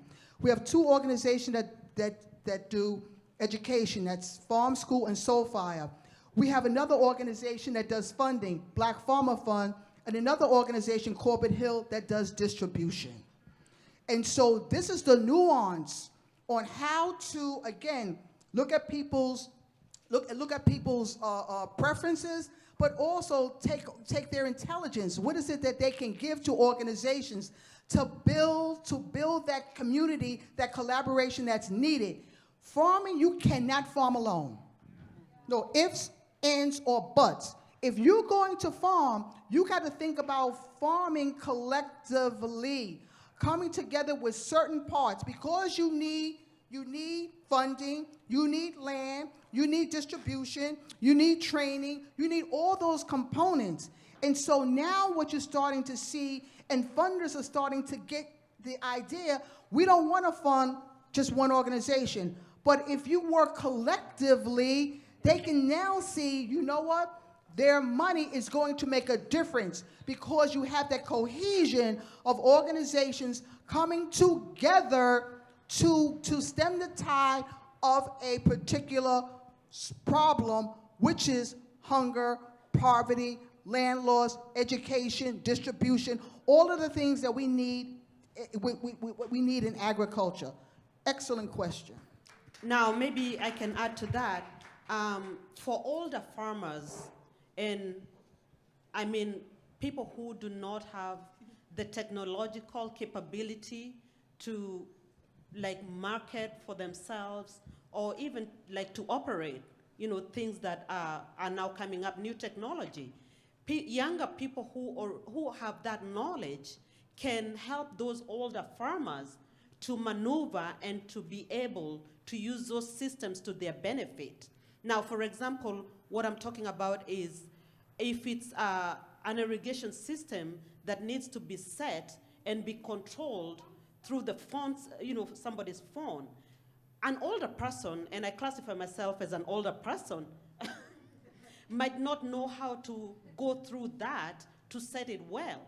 It is something that you who cannot contribute physically on the land, like working on the land, you can help those farmers do that. Sometimes it's operating the equipment. They might need somebody on the ground to read that manual for them and say, that's the button you move, this is what you touch for the screen to come on so that you're able to operate the machinery or equipment. And I'm gonna jump in on this question too. I'm sorry, y'all. I'm not even supposed to be on this panel.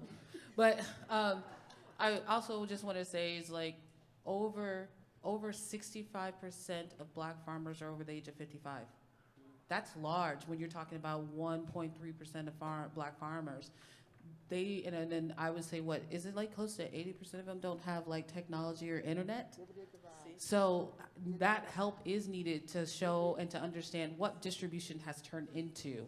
The technology of how now we're working so fast in our world. How do we get our farmers up to that capability to be able to farm? When we saw this happening was during COVID. When people started seeing that there was no more food in the farmer's market, what did they do? You went to social media, you went to the farmer's market, you started making collectives and trying to figure out where I can get food from farmers. And farmers started telling their story, I am a farmer, I have 3 kids, I'm 2 generations deep. And you started hearing their stories. So listen to them. Listen to them and see where they're going. I think that's really huge. Okay, I have a question over here. I'm so sorry. Thank you for waiting. Oh, okay. Hi, I'm Acentua from Secret Food Stories. I like what Karen talked about, and I'm aligned with that about telling the influences of Black people and African ingredients in the culinary world. I come from the culinary world. I studied in Cape Town, South Africa, and even there in Cape Town Hotel School, the culinary curriculum is still French-based, European-based. I come to America, it's the same thing. And we add, now there's a trend of adding a subject or a semester almost on, I don't think we've reached to Africa. I think we're still in Middle East or the Mediterranean, not even Middle East, Mediterranean cuisine. So for me, I'm wondering, how are you gonna partner with schools who have catering or culinary as in high school and also in colleges to ensure that we're now telling those stories of the influences of ingredients that are brought to America from Africa and some of the recipes and the dishes that we use, because I'm also finding out, I'm from South Sudan, so I've been here for 6 years, and I'm finding out where I work, even the chefs don't know some of the recipes they talk about. I'm like, hold on, this seems like an African ingredient. And I'm like, do you know where it comes from? And they say no, and I'm shocked because I'm thinking we should know all that. Then I'm realizing there's a gap in the system. We think all these food systems originated in Europe, when people have been cooking amazing dishes, whether it's in Latin America or in the Middle East, in Africa, but we take from that and then it becomes a trend. To some people, it's a daily cuisine. I hate the word trend when it's somebody's daily cuisine. Or I hate fusion. Fusion as well. That's another one.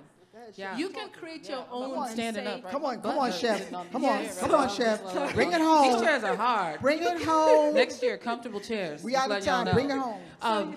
Okay, Yes. I was just gonna say, how can we, because I think we have to partner, because for me, the systems were created already, so, especially, I don't wanna join the system, but unfortunately, our children and future generations are going through the education system, and they need to have this even in curriculum to say, hey, the okra came from blah, blah. I ate gumbo in America, and I'm like, hold on, this sounds like something in South Sudan we eat called swala. I was like, wait a minute, why weren't they talking about New Orleans cuisine and the influence of Africans? I only heard of the French influence a lot, but you taste it. So I'm really curious, how do you plan to, or would you like to partner? Is there a way, or are you already doing that? Thank you. Sorry, I took a... Go ahead first and I'll talk then later. I'm on the Chef? panel now. Oh, they're ready for the next This is the session. chef. Joy will go. Okay, yeah. Okay, hey. For me, we got to go back. We got to go back. And it's not even, I mean, a lot of historians don't even know, right? And I mean, every day it's exciting to me because of the curiosity of finding out where our food really came from. And I say we have to go not just to the food, we need to go to the roots. We got to go back to where this food originally came from. Not just the recipe, but really understanding the ingredients. Understanding the herbal ingredients and the medicinal, where it came from, why we have it, what it's used for, what it was used for in my culture. I saw it in my great-grandmother's pantry, but the story was never told forward, right? So the storytelling and being able to have these conversations, they need to be brought down to the elementary school. We need to start talking about where our food comes from, how it's planted, but we keep stopping at the United States. We keep stopping at America. We need to understand that we were brought over here. Everybody except the indigenous, we were brought over here. Where did that food originate from? What did it transfer into? What are we currently doing in this time? And I'm hoping within the food culture and then within food, I'm hoping to bring here to Austin that I'm able to do that and tell a story with every dish, because every dish has a story. That burger has a story you ate earlier today. It came from somebody's farm, somewhere. And I think that's the understanding, and I'll leave it with this, is like, our food comes from a farm. Everything you are eating, even though it may be a commercial farm, it comes from a farmer. We need to have appreciation for all of them. Thank you. You've just lit my fire. Thank you. Thank you. On the topic of where food comes from, I want to honor you for your work and the many thousands of individuals that soon will get up and make the long trips up north and across the country to work on white-owned farms to pick what we eat. We cannot forget about the abuse, the oppression, the deaths that will happen soon as people will get in multiple families in cars to go work in white-owned farms to feed us and pay a price oftentimes of dying. There are children in those fields, black and brown children, picking food while there's still pesticide being sprayed. That is who brings food to our table. I honor you for bringing that to light. Thank you. I thank you very much. And I mean, when I'm talking about farming has that violence and death in that history, it's current. Has not stopped. It's continued on. So I am about to be kicked off stage. If you see any of us and you want to have a conversation with us, please do stop and talk to us. You see, we open. We willing to talk. Thank y'all so much.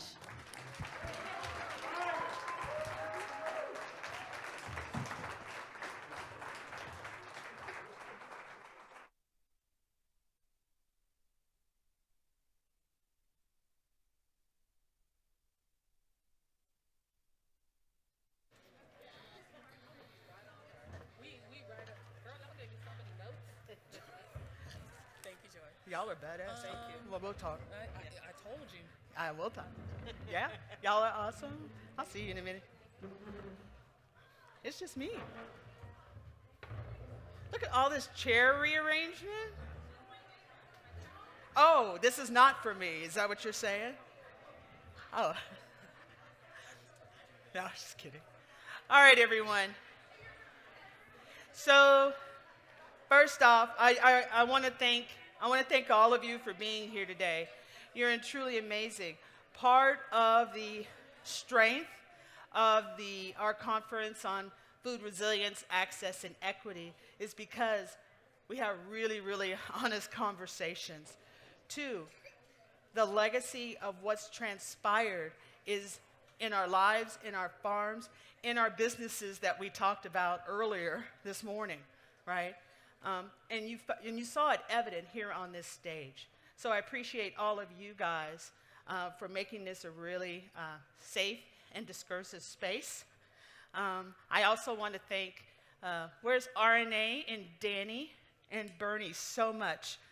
Little Herds Food Tank, guys who helped put this together and allowed us to also be a part and be able to talk with you and let you see what we do talk about in our food systems here in Central Texas, right?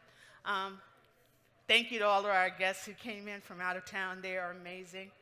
And I think that's about it for us. You can find the Conference on Food Resilience, Access, and Equity at foodresiliency.net. This was our third go-round. I'm sure we'll be back next year because this is an ongoing conversation about these relationships. So I thank you guys. And then I am going to give way very kindly to, you ready? Shonda and Harold, who are going to be with you guys for the Future Food Pitch Practice. Thank you guys so much. Thank you, man. Thank you, sir.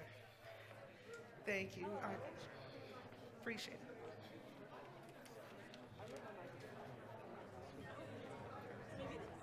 Thank you, man. Girl, it's time for a drink. Oh, now you can hear me. Hi, guys. Hey, friends. All right, so I want to do a little history of pitch practice before we get folks on stage, judges and founders. It was... Well, hold on, let me make sure. Okay. Whoever's hanging here and excited about the pitch practice, raise your hand. Oh, Okay. audience participation. A little audience participation. If you are here and not excited about pitch practice and I'm talking, just give me a clap one time. If you can hear me, clap once. If you can hear me, clap twice. If you can hear me, clap 3 times. We're gonna keep going until these people stop talking. There's a lot of room outside to have the conversations, but we want to make sure that we're giving the startup founders our attention, so we're super excited. All right, Chandra. Okay, so a little, were you a teacher before we left? It's giving. Oh, got it. Okay, so I don't know, 2020 maybe, when Clubhouse was a baby app, it was suggested to me that I get on Clubhouse. Didn't know what room I was going to do. I saw a tweet that said, we should have a place to practice. And I said, you know what? We should have a place to practice. Oh, sorry, a place to practice. So we started pitch practice in August of 2020. And it was just a place for founders to come in and practice their pitch. Like, that's literally it. And the growth and the progress that we've seen from founders that have been on stage, founders have raised millions of dollars, have found advisors, have found partners, employees. It's been quite amazing to see what happens when all we're doing is just practicing. And I think it's really interesting to see the community that has come from that. We started, again, audio only, then moved to virtual. So we did a virtual South by Southwest last year, which was cool. And so this is our first IRL pitch practice. We did, thank you for the claps, thank you. We did, hey Audrey. We did a session this morning and had more founders in the room that just came than we had slots for. So we tried to move some of them to this afternoon session, but it's really, really interesting to be in the audience and hear the feedback that the founders receive. If you are a founder, if you are an entrepreneur, if you are someone that needs to make pitches, I suggest that you sit and listen, even if it is an in an industry that you are unaware of or that you don't have expertise in, because I promise you there will be little gems and notes and things that will really help you in whatever it is that you are working through. Thoughts? That sounds perfect. All right, folks, we're about to get started. Again, this is Pitch Practice. We're really thankful for Future of Food for having us. We are going to give these startup founders the opportunity to share a little bit about what they're building. They have 3 minutes to do so. And unlike your traditional venture capital pitch, where at the end they say something like, well, let me know how I can be helpful, or we'll be in touch, you're going to get feedback directly from our judges here. And so we'll go ahead and call our judges up to the stage, and you'll be sitting right here to my right. And so the judges will give, and their judges are investors. We'll go through some super quick introductions, and then we'll go on with our first investor, our first pitch. Judges? We're kind of running the show. They didn't tell us. I think we had some more time, Harold. It's fine. Hi, friends. It's fine. It's good to see you. Good to see you. Hi. Okay. We need one more. So, while they're getting set up, listen, on audio, I run a tight ship. In real life, we're going to be a little more loose. But founders will have 3 minutes to pitch their business. Then the judges will give their feedback. And then afterwards, the founder will be able to respond to whatever it is that they heard. Go ahead. Not yet. Typically, we like to, he's rushing me. Typically, we like to stick to just feedback on the content of the pitch, so not necessarily the business or the business model. I don't usually, are you guys listening? These are rules. The rules, but I'm gonna be loose here, so it's fine. We don't usually ask questions about the business because it just takes up a lot of time and we go very deep. We don't wanna do that. But in this case, I think we might be able to, so feel free to ask the questions. However, the founders that are here listening, they will not be able to respond until the very end of all of the judges giving their feedback. And we like to do that again to keep the room efficient and to keep the room moving, because listen, we can sit here with founders for 30 minutes if we wanted to, each. And so if you're the founder who's just finished pitching, it's probably in your best interest to maybe open an audio note and hear the questions so you can go back. You may not have time to answer all of them. As Chandra mentioned, you'll have 30, 45 seconds to respond to generally what we've covered. But those questions that we say we have are things you'll probably need to consider answering in the pitch the next time you give it. Yeah. All right. Think we're ready for intros. Should I go first? I usually don't introduce myself, but whatever. My name is Chandra Washington, co-host of Pitch Practice. I'm an on-demand CFO. I work with consumer brands, so that's CPG, marketplaces. What else? I think that's really it about me. What about you? Hey folks, I'm Harold Hughes. I'm a startup founder, also an angel investor. So I like to add those other roles along this, and excited to be able to give founders feedback, especially as a person who's sitting in that seat on a day-to-day basis and understanding sometimes you've got to decode what that investor is actually trying to convey when they give you feedback. Thank you, Harold. My name is Elisa Sepulveda. I am an entrepreneur in residence for Math Venture Partners. I have experience as an operator in both business to business and consumer, and I'm really excited to judge pitches in real life. This is so exciting. I love it. I'm Nora Makavina from Los Angeles, engineer turned investor, co-founded Supply Change Capital to invest at the intersection of food, culture, and tech. And I'm John Carter, founder myself of a SaaS platform for digital food and bev. I was also the CEO of Snap Kitchen here locally, angel investor myself, and excited to hear what these entrepreneurs are pitching. All right, we had a very good session this morning. What'd you say? Okay. We had a very good session this morning, and I'm super excited for our first founder. Founders have 3 minutes. Who's the one, who does the time? Someone in the back? Oh, you got it? Okay, got it. Great. First founder? You ready? I'm right here. Yeah, right here. Nice and close. So you're gonna talk to the people, Okay. But then we'll give you the feedback, but just talk Perfect. to the people. Okay. Good. All right. Oh, time started. Okay. 8 years ago, I was traveling with my family to Ethiopia, where they immigrated from. And while we were there, we were visiting a town where my mom had grown up, and next to that town was a farm.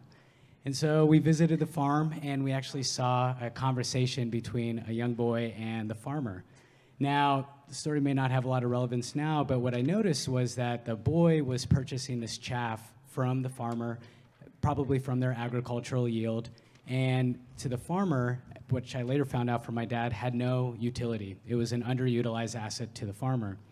Yet the boy was taking that and utilizing that asset for his customers by making baskets, hats, mats, whatever the customer needed with that chaff. Now, that story didn't have a lot of relevance to me until while I was in college, studying engineering and learning to brew beer, where I stumbled upon spent grain, the brewer's waste that a lot of us already know of. And it's that barley product where 70% of that barley asset has already been taken out to get fermented into alcohol, which is the carbohydrates, leaving behind just protein and fiber. Now, that protein and fiber has a ton of utility, but it's locked in a sense of it is extremely difficult to attain, takes hours to produce, and is generally discarded as waste and written off as an asset. So that underutilized asset I started seeing was kind of an untapped gold mine, where I could provide revenue to the brewery by purchasing that asset, turning that into a useful ingredient. And so that's what I embarked on doing. So I figured out a way to reduce the dry time from 8-ish hours down to 15 minutes, reducing the cost by about 90%. And so in 2018, we launched Grain for Grain, where we take these byproducts, turn them into flour, and then we sell that flour to consumers. Now, since then, sorry, I had to look at my time. Since then, we've already upcycled a little over 1 million pounds. We're at about 1.1 million pounds in San Antonio from 3 different breweries in and around the city. We've taken that flour and we've used it for our own branded items. US Foods is making burger buns with it, and we're now looking at cheese sauces, shakes, you name it with this flour.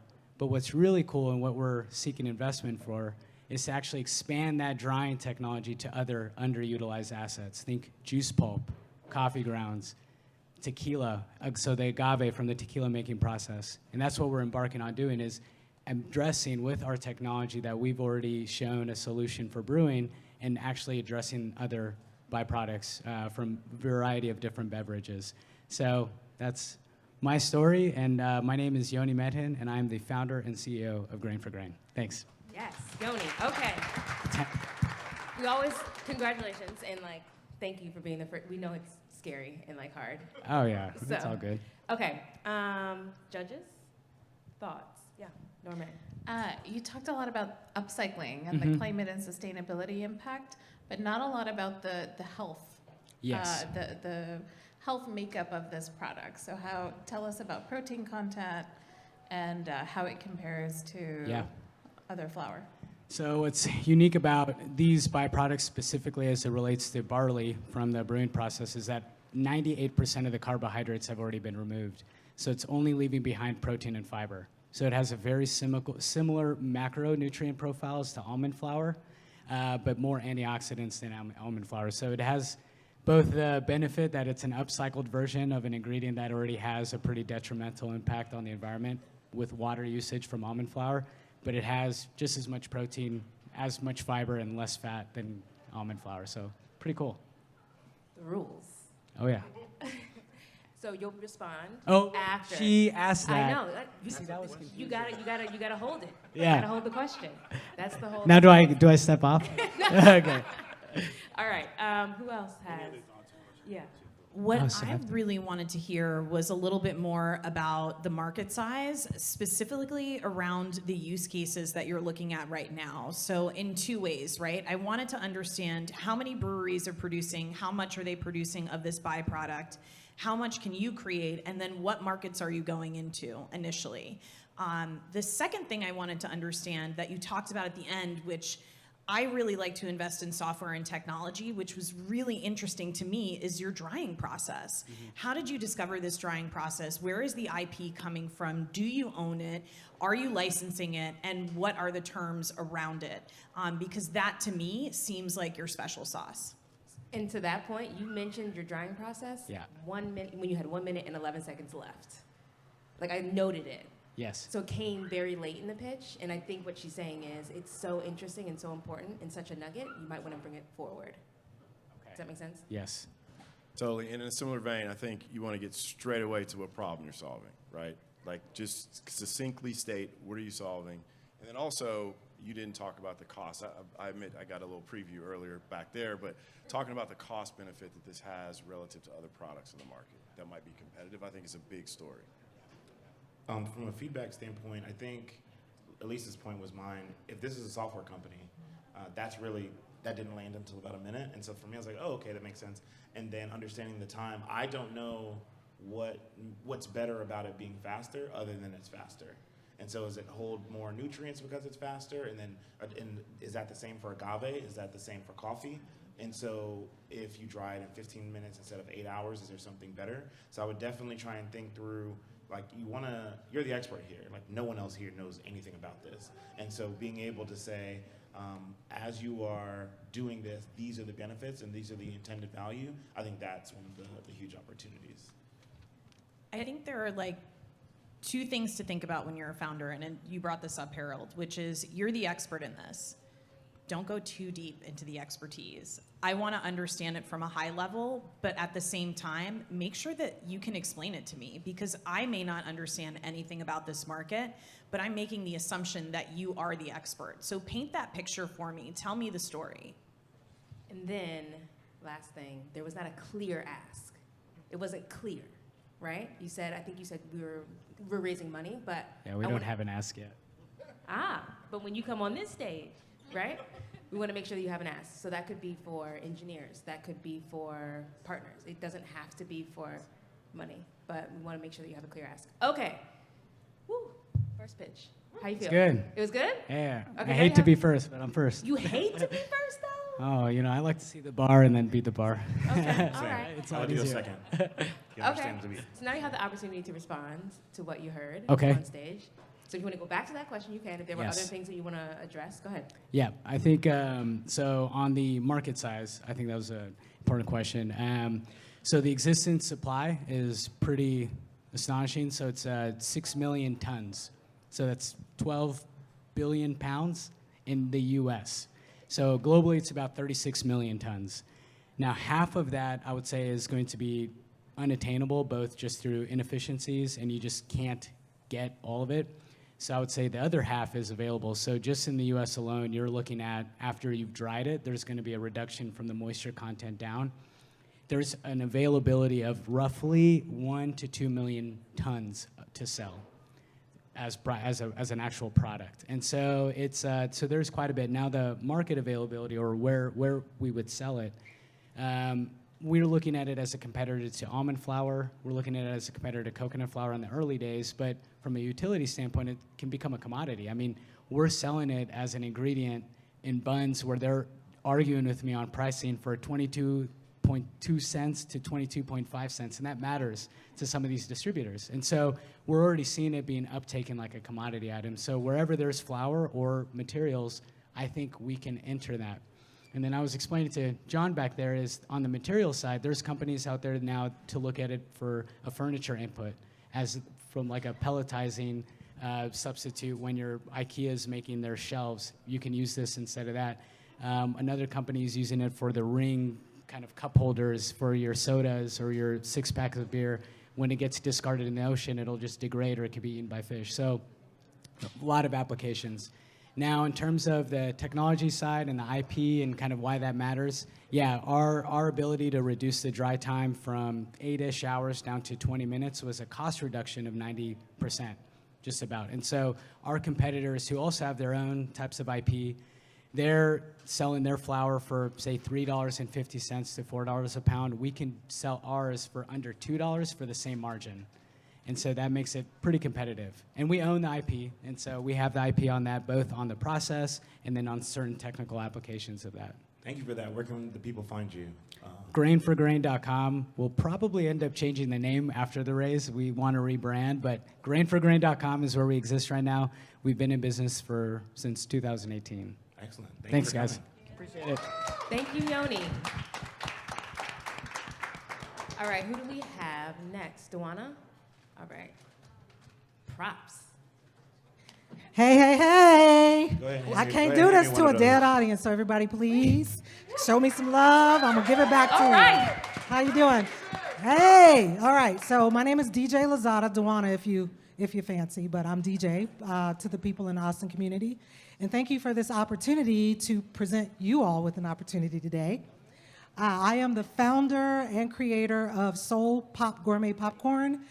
Where my soul poppers at? Where you at? Where you at? All right. Hey, okay. So what I've done in 2016 is I created a popcorn that mimics the authentic taste of real soul food using real food ingredients.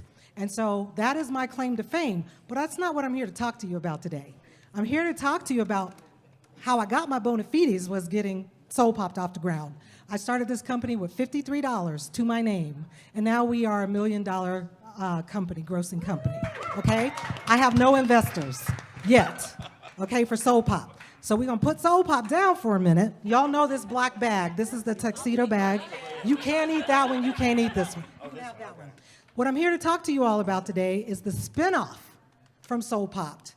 When the pandemic happened, everybody talked about the pivot, right? Okay, my pivot was I'm sitting at home and I can't pop, right? So I said, okay, what can I do to keep my product relevant in the market? And what I did was I came up with a way to create a fundraising company, all digital fundraising company, using my knowledge of what I learned with Soul Popped, and I created Good Trouble Gourmet. Okay? Now, that's the backstory. Now let's talk a little bit about numbers. If I came to an investor and I said, if you invest $1.3 million in me, I can get you 10 times return in probably a year, but no more than 3 years. Would you be interested? Yeah. Okay, let me tell you how it works. I need somebody in the audience, please help me out. Pull out your phone and get at your calculator. Anybody, okay? Let me know when you're ready. She got you right there. All right. Type in this number, 300, right? Times 250, times 25, times $17.99. Shout the number out when you get it.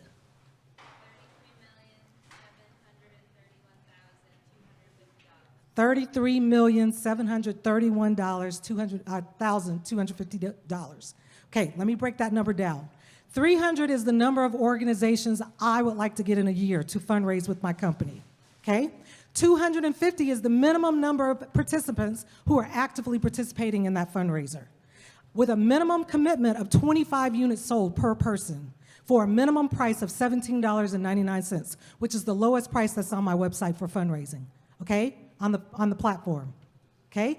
If we hit that number, we have $33,731,250 gross. All right, now, that's it. That's your time. That's my time. It is.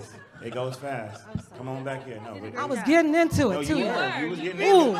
you was getting into your soul I'm pop so bag. sorry. No, you did great. Not getting into, she was in. She was in it. She was in her soul pop bag. In your soul.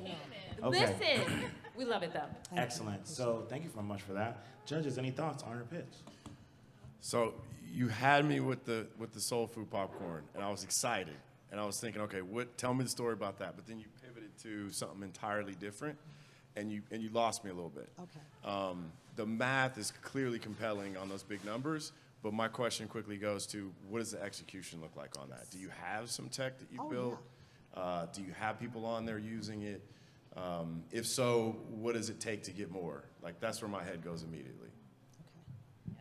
I start thinking about community. So first of all, I think you came up on the stage in the zone, and I love it. I love the energy. I was with you throughout the whole story. I mean, I picture you in your kitchen, and I'm so there. I think the community aspect comes to mind for me. So again, I think of Soul, and I just heard here from the stage, you have a fan club, so I'm dying to try it.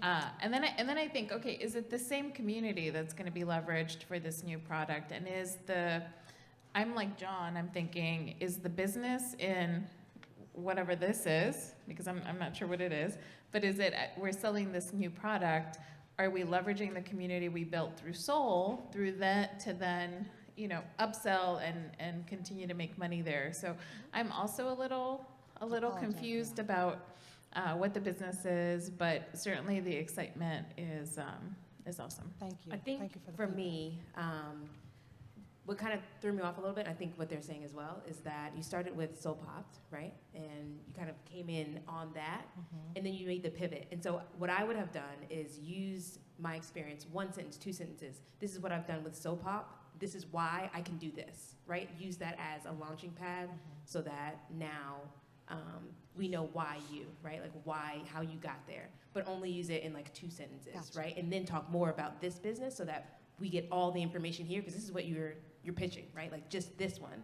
And so we want to use that time for that business. Yes. So that's what I was saying. Thank you. So for me, I think it's the same business unless you like incorporated it differently. Yeah. And this is 2 different business models, right? So we all know that Girl Scout cookies are sold door to door from Girl Scouts in the households, and you can't necessarily find them in the grocery stores. Like that's a sales strategy. And so my thought was you were going to tell us, I've created this brand that's direct to consumer, because I think you took yourselves off of Amazon at one point. I'm back on. Oh, back on, okay, good. So, and we'd have to go to the mall, your location, all the different things to find your products, right? So you had, hey, we've got this sales strategy, people know our brand, it's great. And so we're expanding, we're gonna create and turn our community into salespeople, and we've all seen the world's finest chocolate fundraisers, we've seen the caramelized popcorn, and so we've just created it with a better brand, an amazing product, and that. So to me, it was, you were going to tell the same business, but a new sales strategy. And so to hear that that might not be the case is probably more confusing. So if it's completely different, then yes, I would say like, or Chandra said it, like 2 sentences and then jump in. But if it's saying like, this is a new stream of revenue for this exact same business, then that's just like, oh yeah, I get it. You sell this direct to consumer, and then someone can go to your website and be able to say, I have a fundraiser for my child and they want to be able to buy popcorn. Fantastic. And you hire different salespeople. The bags are roughly the same. It's probably the same popcorn, different seasoning. So I'm less interested in it being different. It's seasoning. It says barbecue.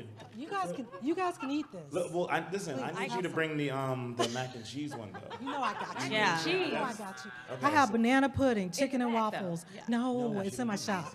Okay, so that's my thoughts on it. Elisa, what do you have? So, I think you were talking about this as being a whole new platform, and there was a piece of technology associated with it. I wanted to understand what the problem was and for whom you're solving the problem. Also, how you're differentiating, right? There are tons of different ways that you can fundraise. There's wrapping paper, there's all kinds of different stuff. Like, I wanted to see how you're different.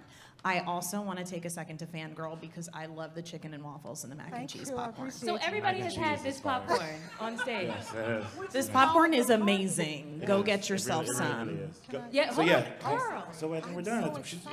I know you are. It is okay. Dewana was in my Wow. emails this morning. Like, tell me exactly what this is about. Do I need slides? Like, I mean, I was like, okay, good. girl. It is Woo. good. 6:30 a.m. I'm a little stressed intense. out. You should just walked up, dropped the bag, mic And drop. left, right? Okay, now you get to respond. No, girl, please. I don't Okay, so this is how I feel I failed you all today. What we're not going to do. Well, You in a positive inspired way, us. based off of the feedback that you're it's giving not me. failing. I didn't delve into the how and the why, okay? Because I am the only Black-owned popcorn company in the entire United States right now with an all-digital fundraising platform. I'm it. And I didn't have the money to pay technologists to build it. I built it myself. And we have people actively fundraising all over the country on Good Trouble Gourmet off of a website that a non-technical person like me built. What are from your the scratch. margins? What are your margins? My margins are 3 times cost, including shipping, okay? Because popcorn has a really high margin, right? We do use premium, all real food ingredients, which you all know that know me and know my brands. That has transferred over to Good Trouble Gourmet. And the reason I didn't make this a part of Soul Popped is because those that know, Soul Popped is an in-store experience brand where you can come in and craft your own flavors, which is also a one-of-a-kind thing that we do that nobody else in the country does. You can make your own popcorn flavor in my shop. You can make your own popcorn flavor on my website, and I will ship it to you, okay? But Good Trouble Gourmet is from, there is not a platform that currently exists that specifically addresses the needs of underrepresented communities. Fundraising right now is a one-size-fits-all model, which I should have told you from the start, and I apologize for that, okay? But if you're an under-resourced community member and you're trying to do good, like John Lewis told us to go out and get in good trouble, I am an advocate of that. And so I pay tribute to him with this company for those getting into good trouble, social and racial justice and equality and cutting out all of the nonsense. Those are the people that I want to attract to my site, okay? And we ship direct to consumer, and that's something that nobody else in our community does. Tawana, what's the call to action? What do you want the people to do? Literally what I was next? gonna ask. Okay. Yeah. 5 seconds. What do you need? Like, what is the ask? $1.3 million will get us the marketing and the improvements to the software, the platform that I need to really be a competitive player in the fundraising space and reach that number that we talked about in the beginning of $33 million net, okay, of which 10 million, gross, which 10 million will be net. Amazing. Thank you. Thank you so much. Y'all find Tawana. Please find Tawana. Yeah, let me get that mac and cheese though. For real. Look at the bag, but don't eat this one. And I designed all the Why bags. we can't eat it? I didn't bring the right bag. Don't call me out. Okay. I designed the chocolate, bags, peanut y'all. butter, and 16 banana. flavors. Okay. Ooh, that Thank looks you, really Tawana, good. so much. Please reach out to Tawana. I like the packaging. Yeah, for sure. Who do we have next? Is anyone else bringing us food? Is that? That's a great. That seems kind of That's like a really the perfect question. setup. Jordan, all right. Do you want it back? Come take it back. We can't. Can I have it? Eat it. Oh, we gonna eat this one. Yeah. Oh, y'all got that one? No, that one we can eat. We can eat. It's good too. Okay, Hey, so Jordan. hey Jordan. Hi. Jordan was at this morning session, so she got all the tips. She's about to kill the stage. Okay. All right. Hello, everyone. My name is Jordan Weaver, and I'm the founder of Forefront. So as a sophomore in college, I discovered that my life's mission is to economically empower the Black community through entrepreneurship. I went to college, and I discovered that none of the businesses that I shop, eat, or work were ever Black owned, and I wanted to kind of do something to change that. And I actually went to school at an HBCU, 5 minutes away from a Black Wall Street in Durham, North Carolina. So I really feel called and empowered to start a company to help Black businesses to thrive. So since then, I've gone on to win Social Impact Awards, as well as even starting my own Black Business Awards. So now I'm working on a tech company to help bring Black businesses to the forefront. So the problem that we're really trying to address is that people want to support Black-owned businesses. In fact, 4 out of 10 millennials prioritize shopping Black. So our platform is really just catered to really helping people find Black-owned businesses in a way that kind of caters to millennials. So I decided to start a social shopping platform to help people to connect with their friends and community to help them find Black-owned businesses. So we're a social shopping platform where you're able to experience a tailored shopping experience where there's a recommendations algorithm that really shares products and brands that best fit you and the needs that you're looking to purchase from. We also have a connection tool where you're able to follow your friends and follow different influencers to kind of see what they're shopping as a way to kind of use word of mouth marketing and things like that to help these businesses to thrive. And additionally, we really want to kind of make Forefront a home for not just Black brands, but also Black content creators with a lot of social shopping social platforms. They're doing a lot of shadow banning where Black creators are not really able to thrive. So we want Forefront to kind of be the go-to platform for that. Additionally, the market that we're serving is Black consumers as well as millennials, people who actually prioritize shopping Black. So Black consumers are really kind of just waking up to our power within our Black buying power, as well as millennials wanting to just shop for good and really use their voices and their impact to support Black businesses. So Black consumers are actually looking to spend over $300 billion to actually support Black businesses, and so we just want to make it easier for them. So additionally, right now I'm a team of one. I'm actually looking to bring on some technical people to help build out our platform that have experience with social apps as well as just technology in general. So that's really what we're looking for, and yeah, that's there. Amazing. I got like 20 more seconds. Yeah, you're leaving it. It's fine. Okay. So this was your first pitch without slides, right? Like this is your first. Like, Yeah. So Jordan came up to me this morning and was like, "Girl, I'm nervous. Like, give me the tips to make this afternoon shake." So amazing job. Good job. Thank you. See, she's a supporter. So supportive. Thank you. I love that. All right, judges. Thoughts for Jordan? I'm an angel investor in a platform called Shop Latinx. Oh, yeah. So I picture this, similarly done, and I love it because it certainly is a way to aggregate against values, right? I wanted to hear a little bit more about what you're doing for the brands that you highlight, because you need a revenue model too, Yeah. right? And so in order for you to highlight a brand, you have to provide them with a service. Yeah. So I wanted to hear a little bit more about what you would do for the brands you bring on the platform. That is ultimately how you make money. I guess I can go. Hi.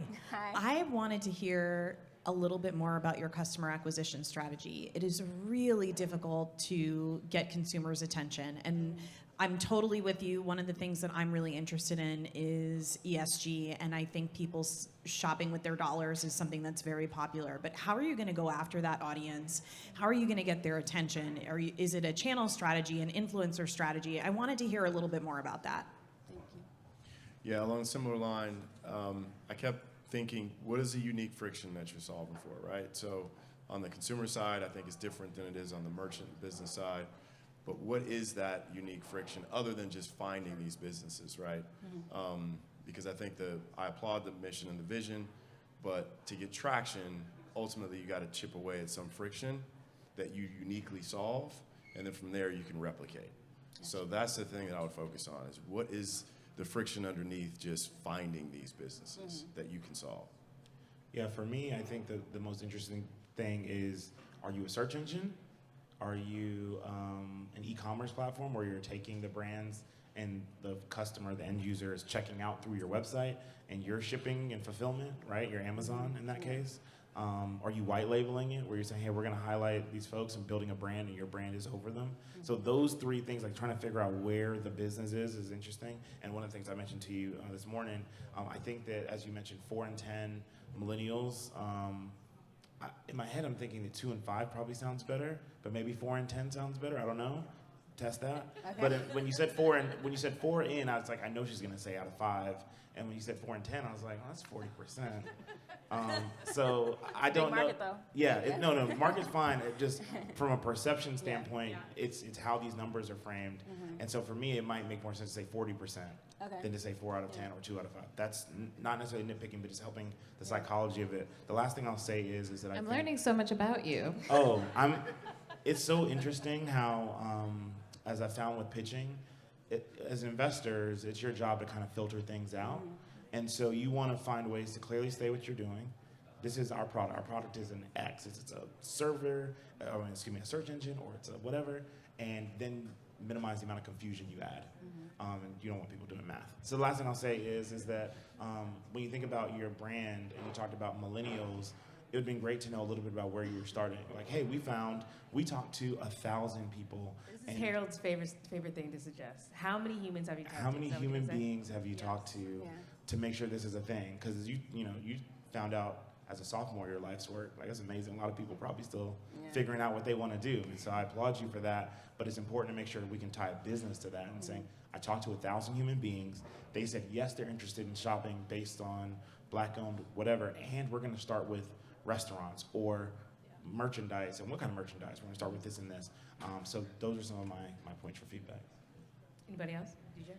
One more. Anecdotally, it resonates, right? I've heard from a lot of Black and Latinx-owned companies, and they say, "Hey, this MeBe WeBe certification business, it's just really, it's the minority-owned, women-owned certifications. They're just so time-consuming. They're expensive.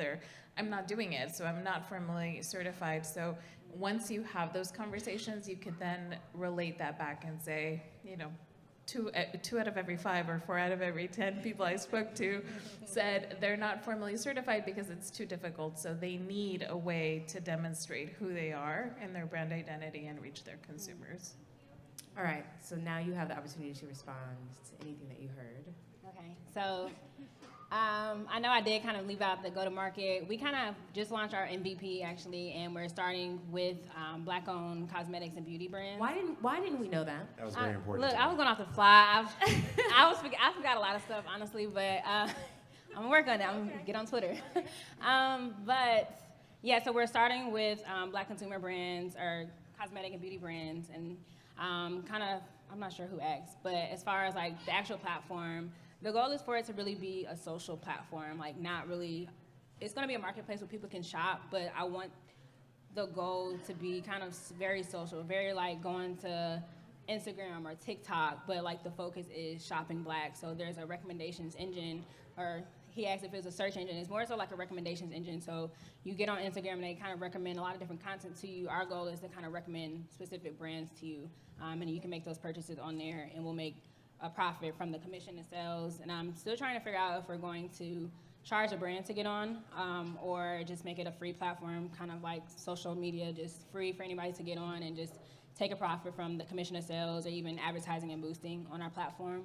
But yeah, I know go ahead. Where can the people find you? Oh yeah, so you guys can find us on social media, Forefront ATL. If you want to find more Black-owned businesses, we're sending out weekly recommendations every Friday, so you guys can subscribe to our email list at our website is www.theforefrontatl.com.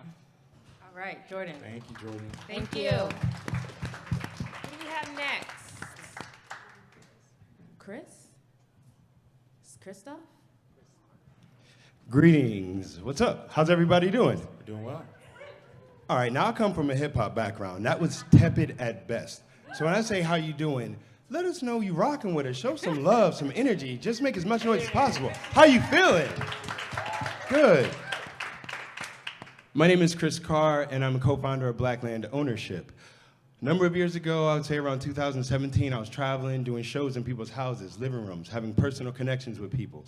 Everywhere I went, whether it's Florida, California, Michigan, even in New York, it's like, well, where are the Black people?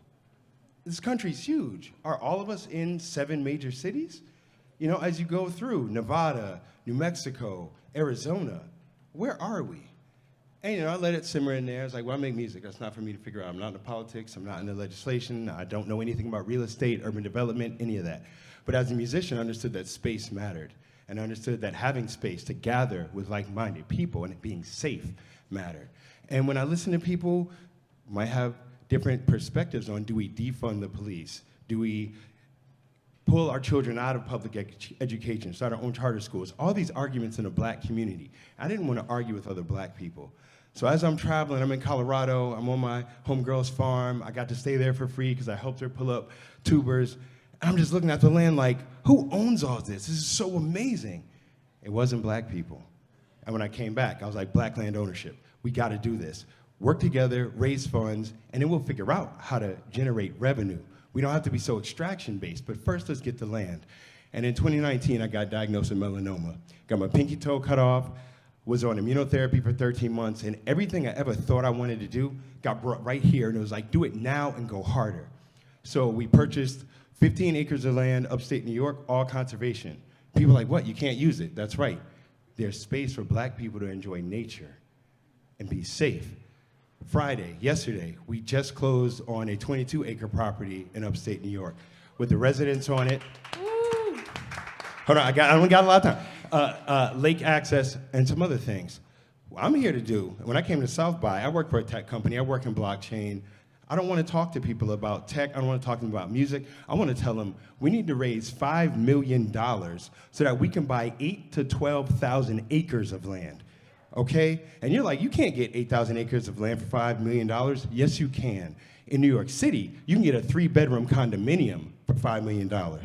How many people fit in that condominium?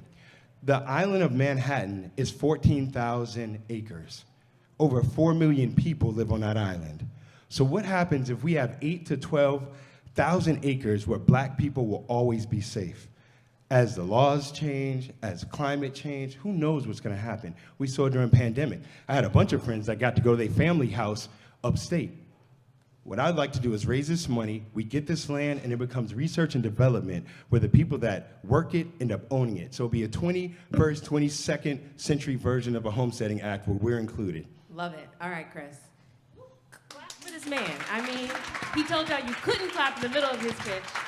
But now you can clap. Okay, judges?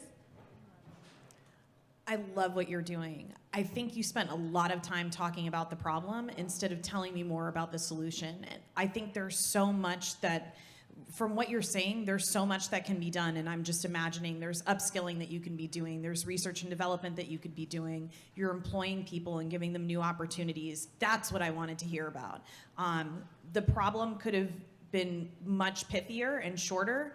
Tell me about the solution, and then tell me about the business model for it.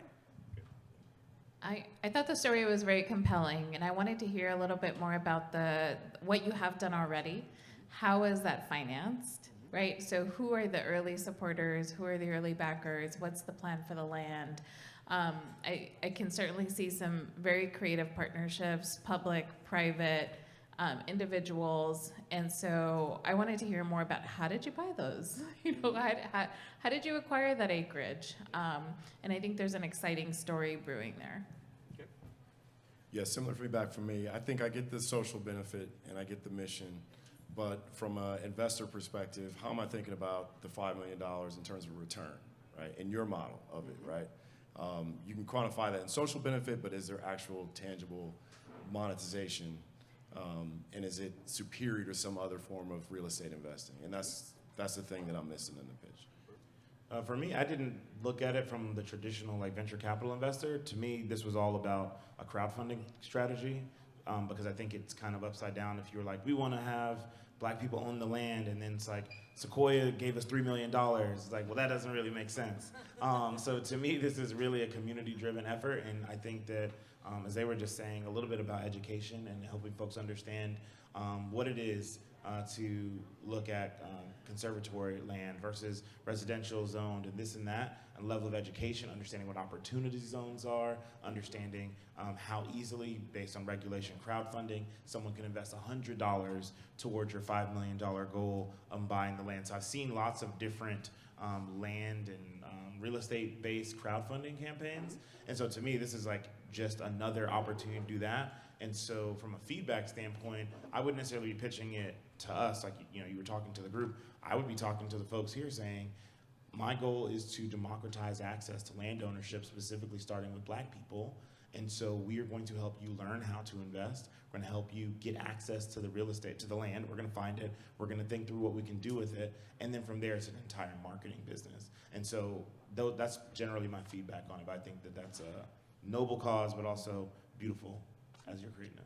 There's also an opportunity for you to paint the picture of what this looks like, right? So, like, you do the Golden Girls picture this window, and you talk about the acreage, talk about what you can create there, the kinds of policies, the kinds of community building, the types of like self-monitoring that can take place in this community, and then I think people start to get really excited by what it means to be fully integrated as a community. Now you get to respond. Awesome. That you heard. In terms of what an investor could possibly get, if you think about a university like MIT, they work with the people that utilize their labs and they co-own the product, intellectual property or patent some of the material made. If we have 8,000 acres, we can have whole portions where people try irrigation systems. And as Black people, do you know a single person who has a patent on irrigation systems that's Black? Do they have the space to try it out? Do they have the availability of resources so when it goes wrong, they haven't lost out on all the money they've spent for the space? So I'm looking at like adult playland for permaculture people, for Black folks that are home builders, for people that are non-traditional in thought. And when it comes to it, we did this via crowdfunding, but I want to look at this like this isn't charity. The revenue is in the investment, but you all would be creating what it would be. And I look at it like a DAO, like a decentralized autonomous organization, where I don't know yet what it would be. What I know is that when you have 8,000 acres, my friends have painted me a picture of what they would do it as architects, what they would do with their tree houses, what they would do with their educational platforms, and have the space where we don't have to charge out the wazoo because we raised the money. And when I look at my story, and while I'm into this, it is that it's made up as it happens. And that as I speak to people, I learn the need, and I learn, and when it comes to farming techniques, cool, we need this. In terms of the machinery, we need this. In terms of the educational platforms, I've now met people that we can bring them out and say, we have the land, we don't have to charge you, do your workshops, we don't have to charge the students, bring out the high school kids. And we develop products that could never be created in a profit-driven environment. Okay, Chris, where can the people find you? Black Land Ownership, Instagram, website.com. We have information for you that connects you to other Black farmers. Come find me. On my card, it says the internet is not real.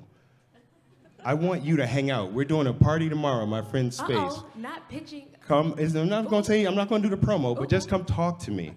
And I'll let you know. We are person to person. You want to come up to New York, come to the land, we just signed the paperwork. It's the most money I ever gave somebody in my life. Okay, Chris. But community support. And so I want to also be of support to you and your ideas. Thank you, Chris. Appreciate it. Thank you. Thanks, Chris. Who do we have next? How are we all doing Y'all in good? the audience? Good? Taking notes? Y'all should be taking notes. Yeah. This is very impromptu, so I really appreciate you fitting me in last minute. My name is Tanzia. I am the founder of Urb Garden. It's a play on words, so it's URB, short for urban. Urb Garden is a event-based gardening business. I started this a little less than a year ago. I started this a little less than a year ago. After a few years ago, I wanted to start gardening, but as a city dweller, it was really hard to find green space. Living in Austin for the last 6 years, it's been really difficult to, number one, purchase a house, and number two, find a community garden that isn't waitlisted for 8 months at a time. So I decided to launch Urb Garden, which promotes and empowers more people to start container gardening. And also I incorporate food justice into the practice and educate people on how gardening is a form of resistance and growing food is helping grow the food justice movement. I do this by providing my services to mainly city dwellers, especially in a city that is swarming with people coming from all over the country. I think there's been a huge shift in more younger generations wanting to incorporate gardening into their lifestyles. So I present workshops to apartment complexes, and there's hundreds of apartment complexes being developed every day, and so the opportunity is there. So I present to residents how to plant hardy vegetables and leafy greens, not just herbs, because a lot of people have a misconception that you cannot grow zucchini in a small little pot. So providing that essential life skill is important to people in our generation, and I'm seeing this company scale pretty quickly over the last year, so I'm hoping to grow my team so that I can market to more and more apartments and condominiums and townhouses, as well as provide larger scaled workshops for people to attend. Amazing. All right. Clap for her. She said you nervous? You did a great job. Thank you. Okay, judges. I'll start there. So you had about 30 seconds left. So you had some extra time. And for me, you were like, and the company's been growing pretty quickly. And I'm just like, tell us you had 30 more seconds, girl. Like, how many people are using it? Where are they using it? What are they growing? So definitely take the time to tell us what it is that you've accomplished. I think that sometimes founders like to paint this really grand story of the future. And part of the, helping us get on board with you to know that you can get to the future is seeing like, oh wait, they overcame this and they accomplished this and then they did this, and so tell us what you've done. That's number one thing. And then the second thing I'll say is that I think in the beginning I was having a hard time understanding, because I don't think I know exactly what a community garden is relative to me growing my own food in my own house. And you talked about the wait list, and so I wasn't sure if you were more so saying we are going to create community gardens or we're helping people grow in their homes. You said it towards the end, but in the beginning I was kind of lost there. I wanted more data about the market, and I know I said this before, and I'll say it again, as a pre-seed and seed investor, what I look for is one, really strong founder and team, two, massive market. So what I wanted to understand is, yes, millennials are growing more food. I am an avid gardener myself. I'm an avid container gardener. How many of us are out there? And how are you calculating that for your beachhead market? Maybe it's Austin, maybe it's Atlanta, maybe it's Chicago. But tell me how many of those people exist and how you're gonna go after them. Is it complex by complex? Are you working with apartment associations? So I really wanted to understand the market size and the customer acquisition strategy. Anyone else have thoughts? Yeah, similar to Harold, I thought, oh, a company is scaling quickly. And then you said, I'm hoping to. And I thought, oh, don't say hoping. You've already done so much. So you're planning to, you're going to, we're headed in this direction is more positive, an optimistic language, given that you just said that things are going really well. As you talked about apartment buildings being built, I also thought, is there a commercial side to this business, right? Can you go to a big employer and encourage them to allocate some of their space and then really increase the ROI for you as you go out and sell. Love the branding. So I thought that was really cool. But I also was thinking, how are you activating these people? You're putting out resources, you're training, you're giving people equipment perhaps. But what does that really look like? How much does that cost? That was something that I wanted to know. And data on your traction, how many people, et cetera. I think you got to get that across. It sounds like you have some traction, but it was unclear. You kind of had me on the edge wanting to know. Yes, on what he just said, but then also you said I'm looking to hire people, or you said I'm looking to add people to the team. You didn't really talk about who was currently on the team, if it was just you, or what that role was.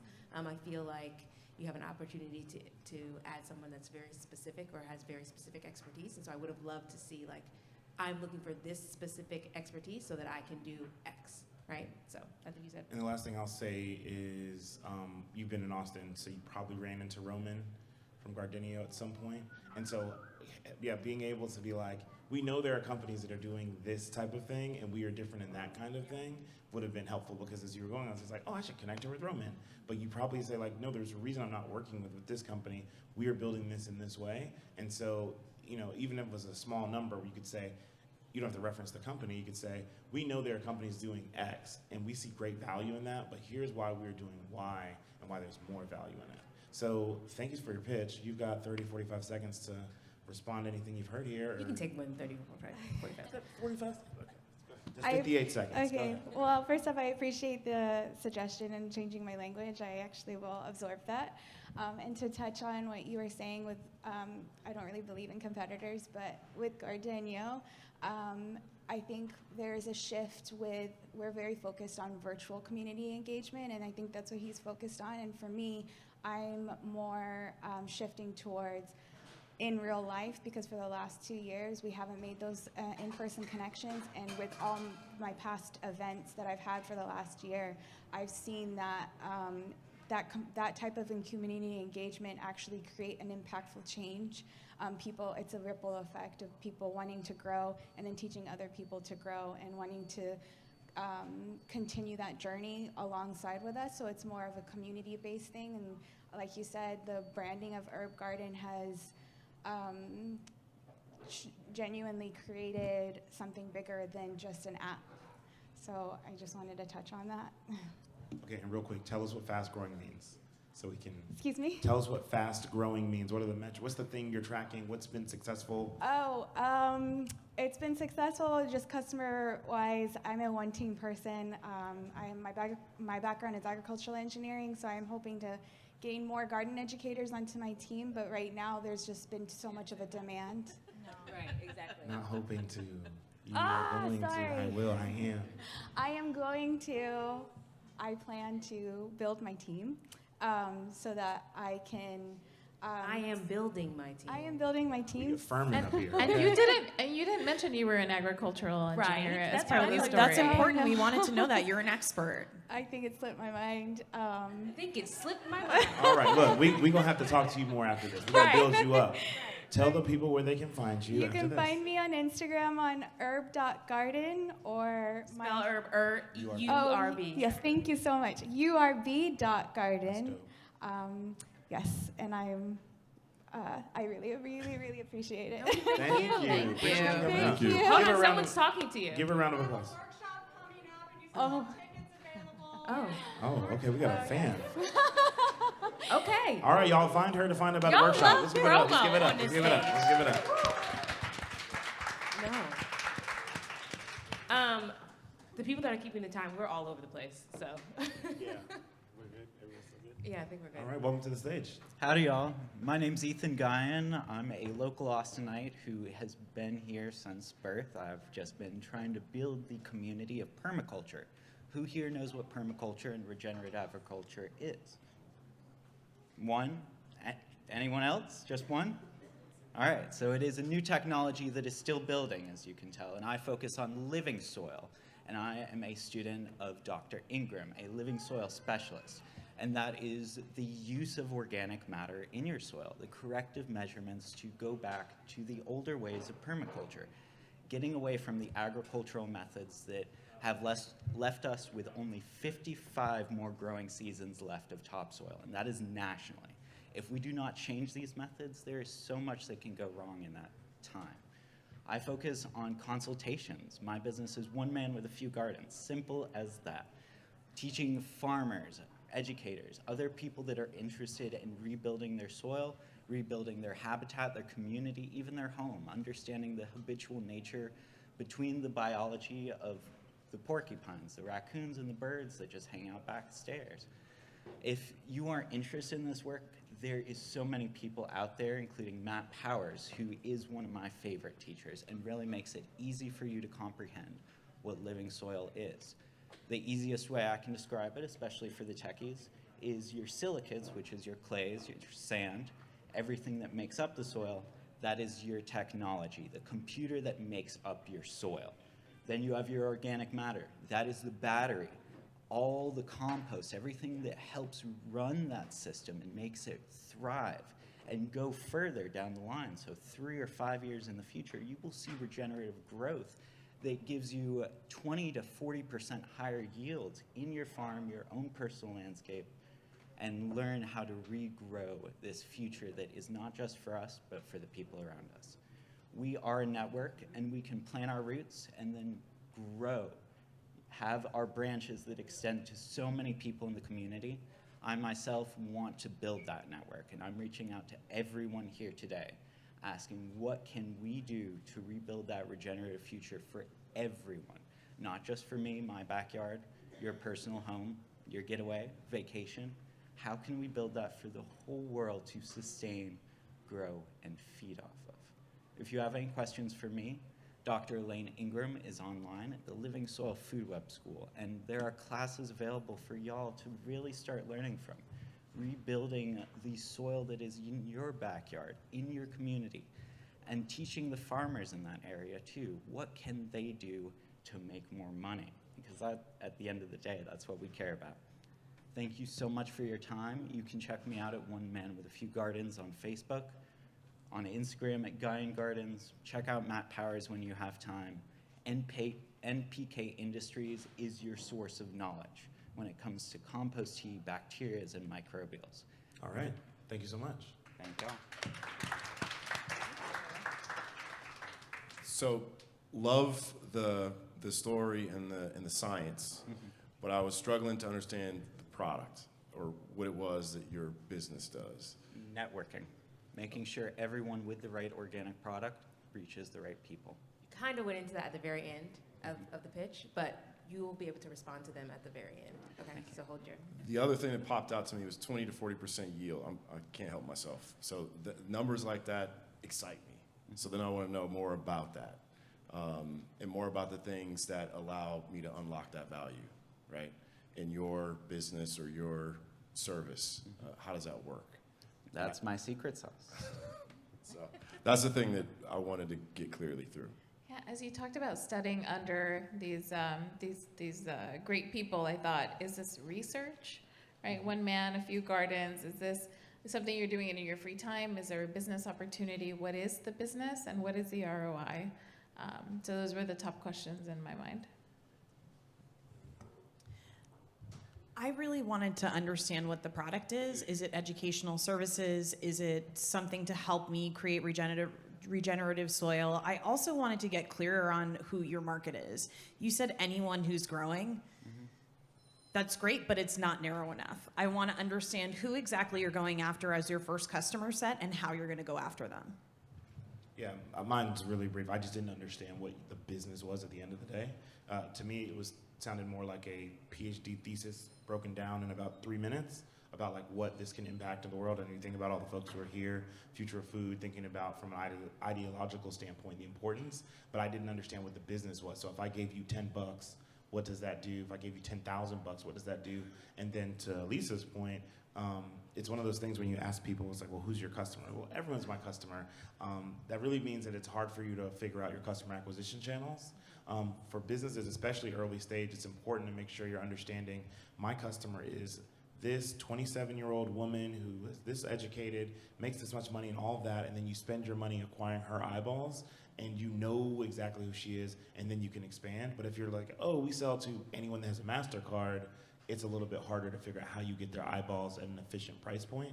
And so I would definitely take some time. I think your passion came through. I think that your intent came through, especially as you referenced some of the folks that you're working with. But ultimately, if, as you said, with 5 seconds left, this comes down to money, you didn't cover it all what the business was. So I would definitely think through how to add that in earlier and then set the stage for the rest of the conversation. Now you can respond. So there's a couple of things you can choose from, or? Great. No, I totally understand where I didn't go over that, and that's part of the secret. There is no target market currently. There is everyone available because this anti-target market. Right, but did you hear what he said though? Yes, Okay. and that would be for a specific product that I would be networking. So for Build a Soil product, who is a worm farm that is in upstate, product that is being sourced to the right communities for the right price, making sure that they have the best price market and educating them in that sense. Because at the end of the day, I can do so much. I don't limit myself to just doing one or two things, and supporting a community that's bigger than me is the end goal at the end of the day, absolutely. Hold on, I want to see what the judges have to say about that. I love, well, good. You want me to chime in? So that was a 30-second version of what you said in 3 minutes. Like, I would need you to tell me, there's some people who could probably get away with the anti-market market. Like, there's probably some people who can pitch it, and they're not Austin, Silicon Valley, and it's some wild thing. When I think about a pitch, it's important for me to look at you and say, based on the lay of this room, I think 7 people would be really important for me to talk to, based on the brands they're in or the food they're eating or whatever. That would be interesting. And so for me, that's where I'm kind of like, it's important to make sure you can do that.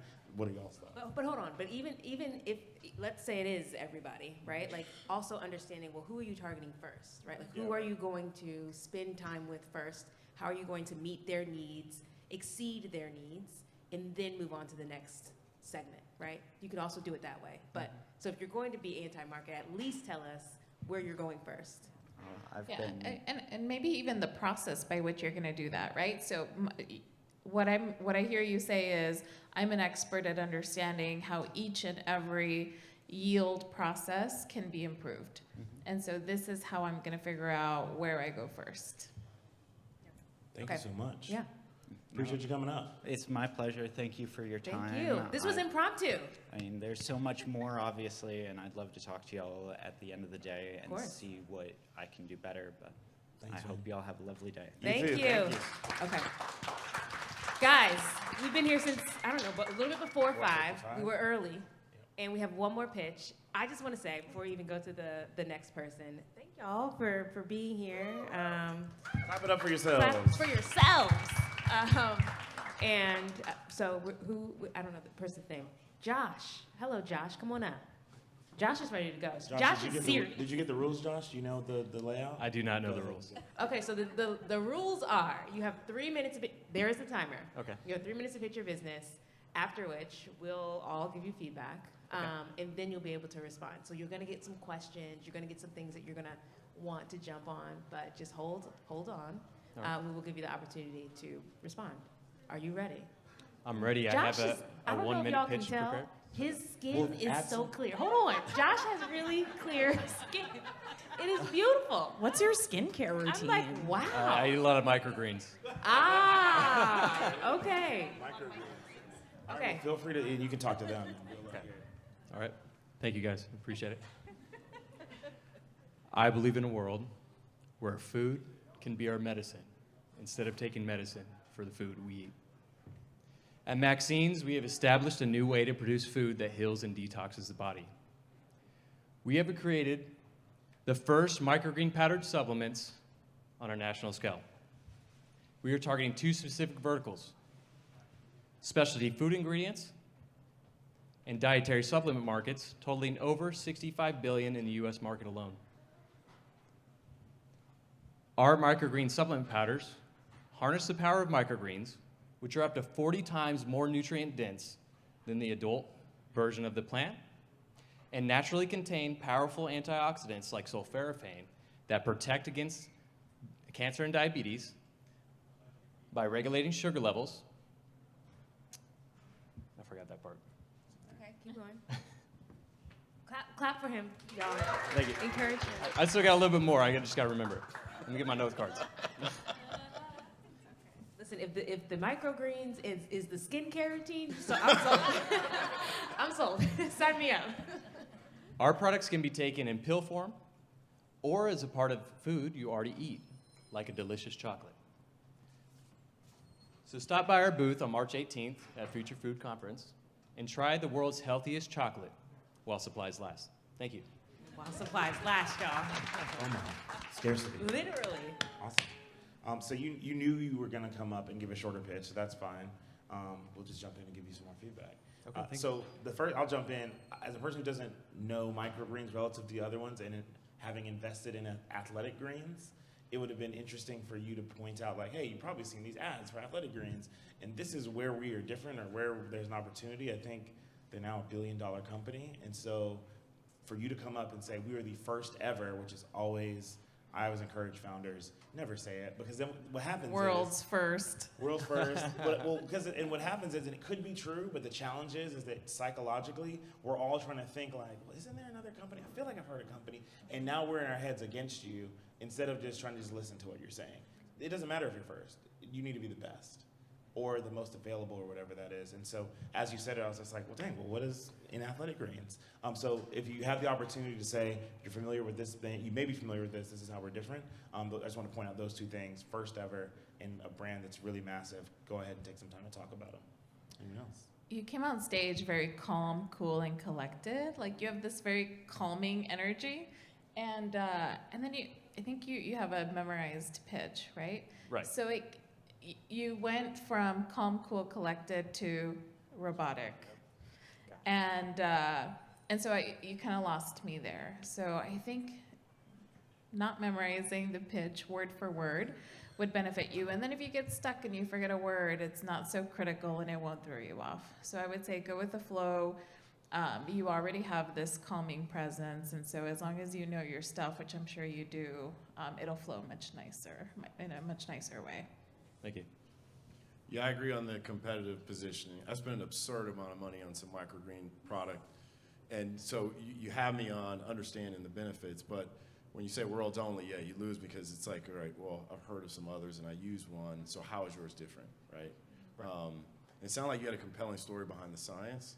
I wanted to kind of hear more about that. And I think that comes back to comparing yourself to other alternatives in the market and why I should buy yours. Thank you. I'm going to hit on something I've hit on in a lot of these, which is customer acquisition. I'm like very into functional medicine, food as your healer. So I wanted to hear a little bit more about how you're going to market. Are you working through functional medical clinics? Are you working with nutritionists? How are you getting this out there that's different than the competition? Because like he said, there are lots of other things that are on the market that are trying to fill this niche, but there's obviously something that you're doing that's really special, and the way you're going after those customers is in a different way. So I wanted to hear about that. Okay. Now. Oh, right now? Yeah, Right now. Okay. now. So we started as a raw greens microgreen company. In the last 3 weeks, we have pivoted. 3 weeks. 3 Last weeks. 3 weeks. Okay. 3 weeks. 3 weeks. Yes. We've pivoted into a supplements and specialty food ingredients company. We found that selling at farmers markets with the raw greens only touched a niche market, and those are people that are already healthy already. And we want to bring microgreen nutrition to everybody in America. And we want people to get the benefits of those microgreens, say eating a piece of chocolate or having a tortilla or a piece of bread without them even really thinking about it. And I think this is the way we fight against a lot of these different illnesses in our country. All right. Again, I wanted to understand, like, what is the beachhead market?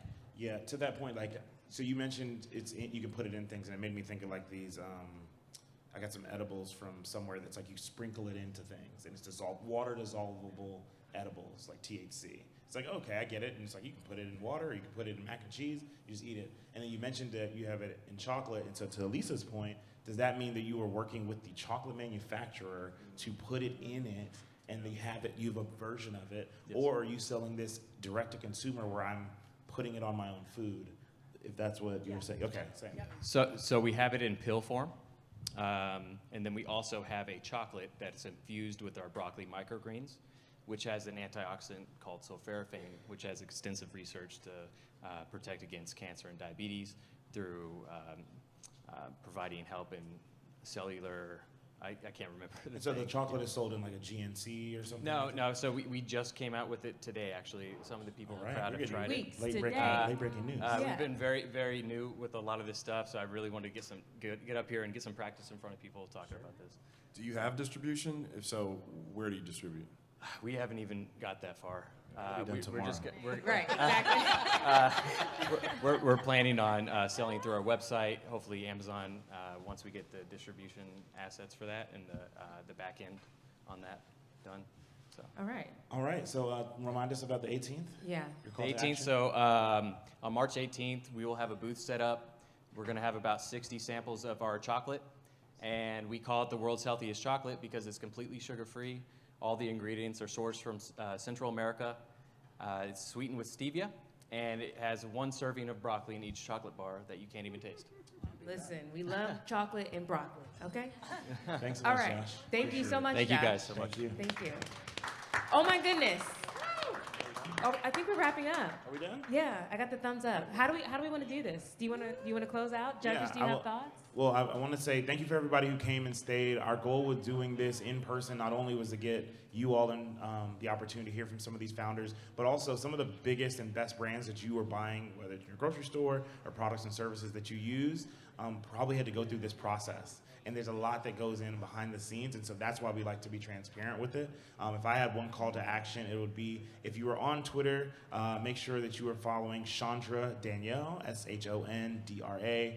Every Tuesday at 8 p.m. we do Twitter pitch practice. So audio only, you can be sitting in your bathtub, you can be on the way home from school, and what we're doing is giving entrepreneurs the opportunity to pitch like this, 3 minutes, and then we have angel investors and VCs from all around the country coming on and giving feedback. And our goal there is to make sure that entrepreneurs, specifically as y'all saw primarily from this stage, women, people of color, underrepresented groups, have the opportunity to practice in safe spaces. I don't have to get into the numbers on how many of us get into the room and then how we're graded on a really rigid and scale. So we want to make sure we give folks the opportunity to learn and then be better. And as Chandra kind of teed up earlier, founders have left that stage and gotten into Techstars or Y Combinator, raised millions of dollars. And so I just wanted to say thank y'all for coming. Thank you to Chandra for hosting this.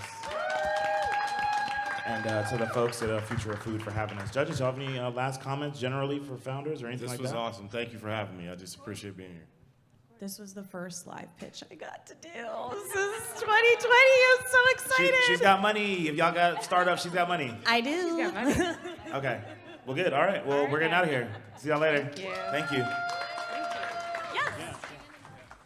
We gotta get our popcorn.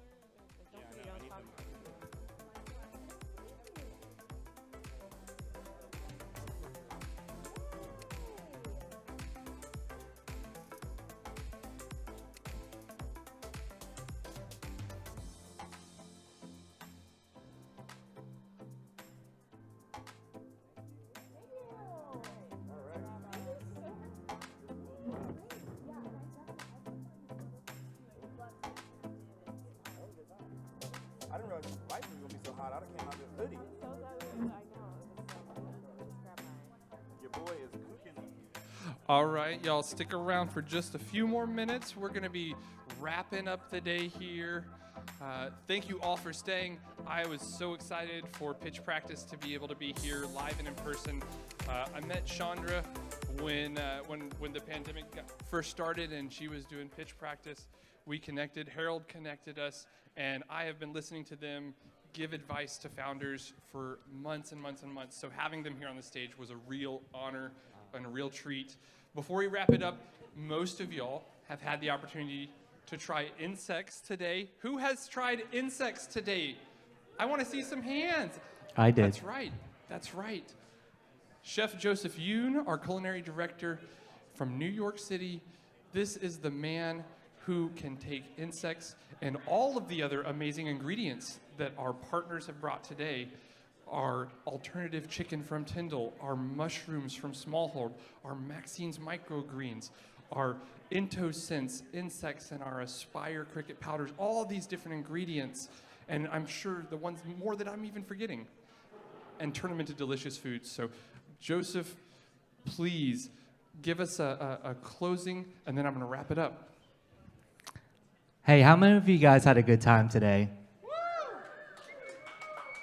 How many of you guys enjoyed the plethora of amazing and inspiring speakers? Can you guys please join me in giving a really warm and loud, ruckus round of applause for Food Tank for all their amazing, amazing work and programming?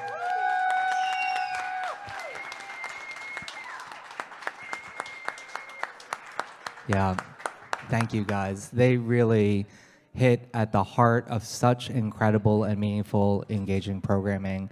Can I hear it again?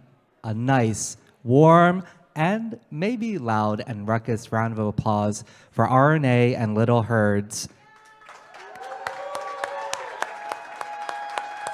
Great work today, my friend. Really amazing. And really, a lot of this would not have been possible without the incredible, beautiful, amazingly talented team at the Future of Food. The Future of Food team, thank you guys. Can you guys give it up one more time for the Future of Food team? So please check online, Future of Food at South by Southwest. There's amazing programming all week long. We're gonna be back at the South by Southwest Center on the 18th for another full day of amazing speakers, engaging conversations, delicious food and drink. So please join us, and I will hand it over to you, RNA. Thank you. Thank you, Joseph. I want to give one more shout out to the team at Mode Events. They are the ones who have made this whole day run flawlessly. Our team, their team, the Food Tank team, Joy Chevalier, and the Cook's Nook team. This is not one Cook's group. Nook. This is all of these groups, all of them coming together.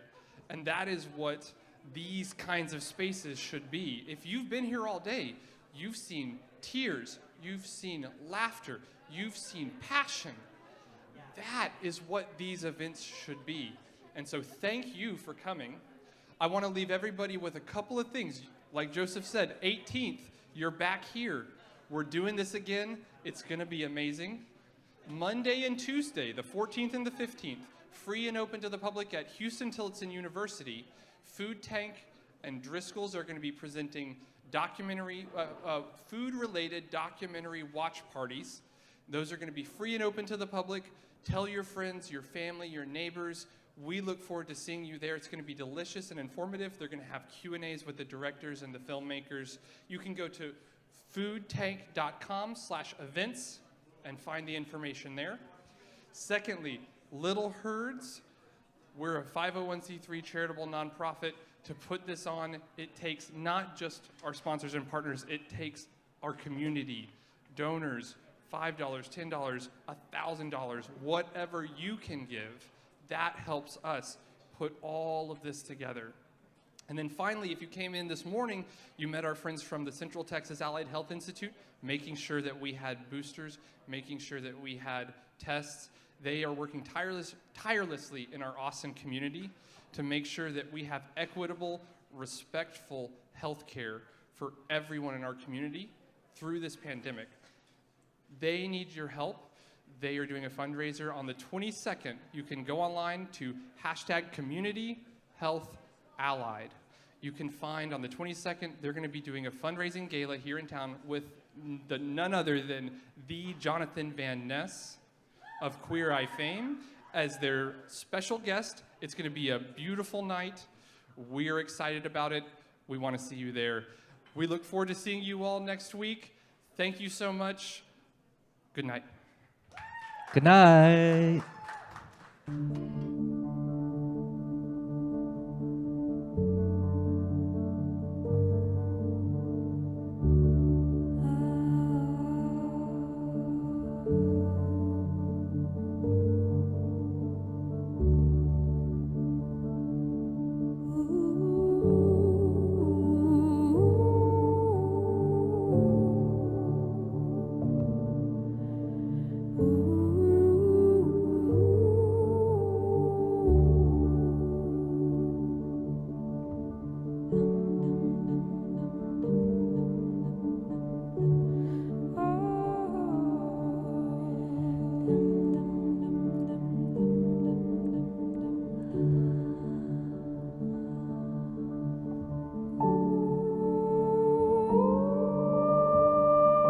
We must change the narrative on the planet that soil is a wealth, a legacy we have received from previous generations, and we have to pass it on as living soil for future generations.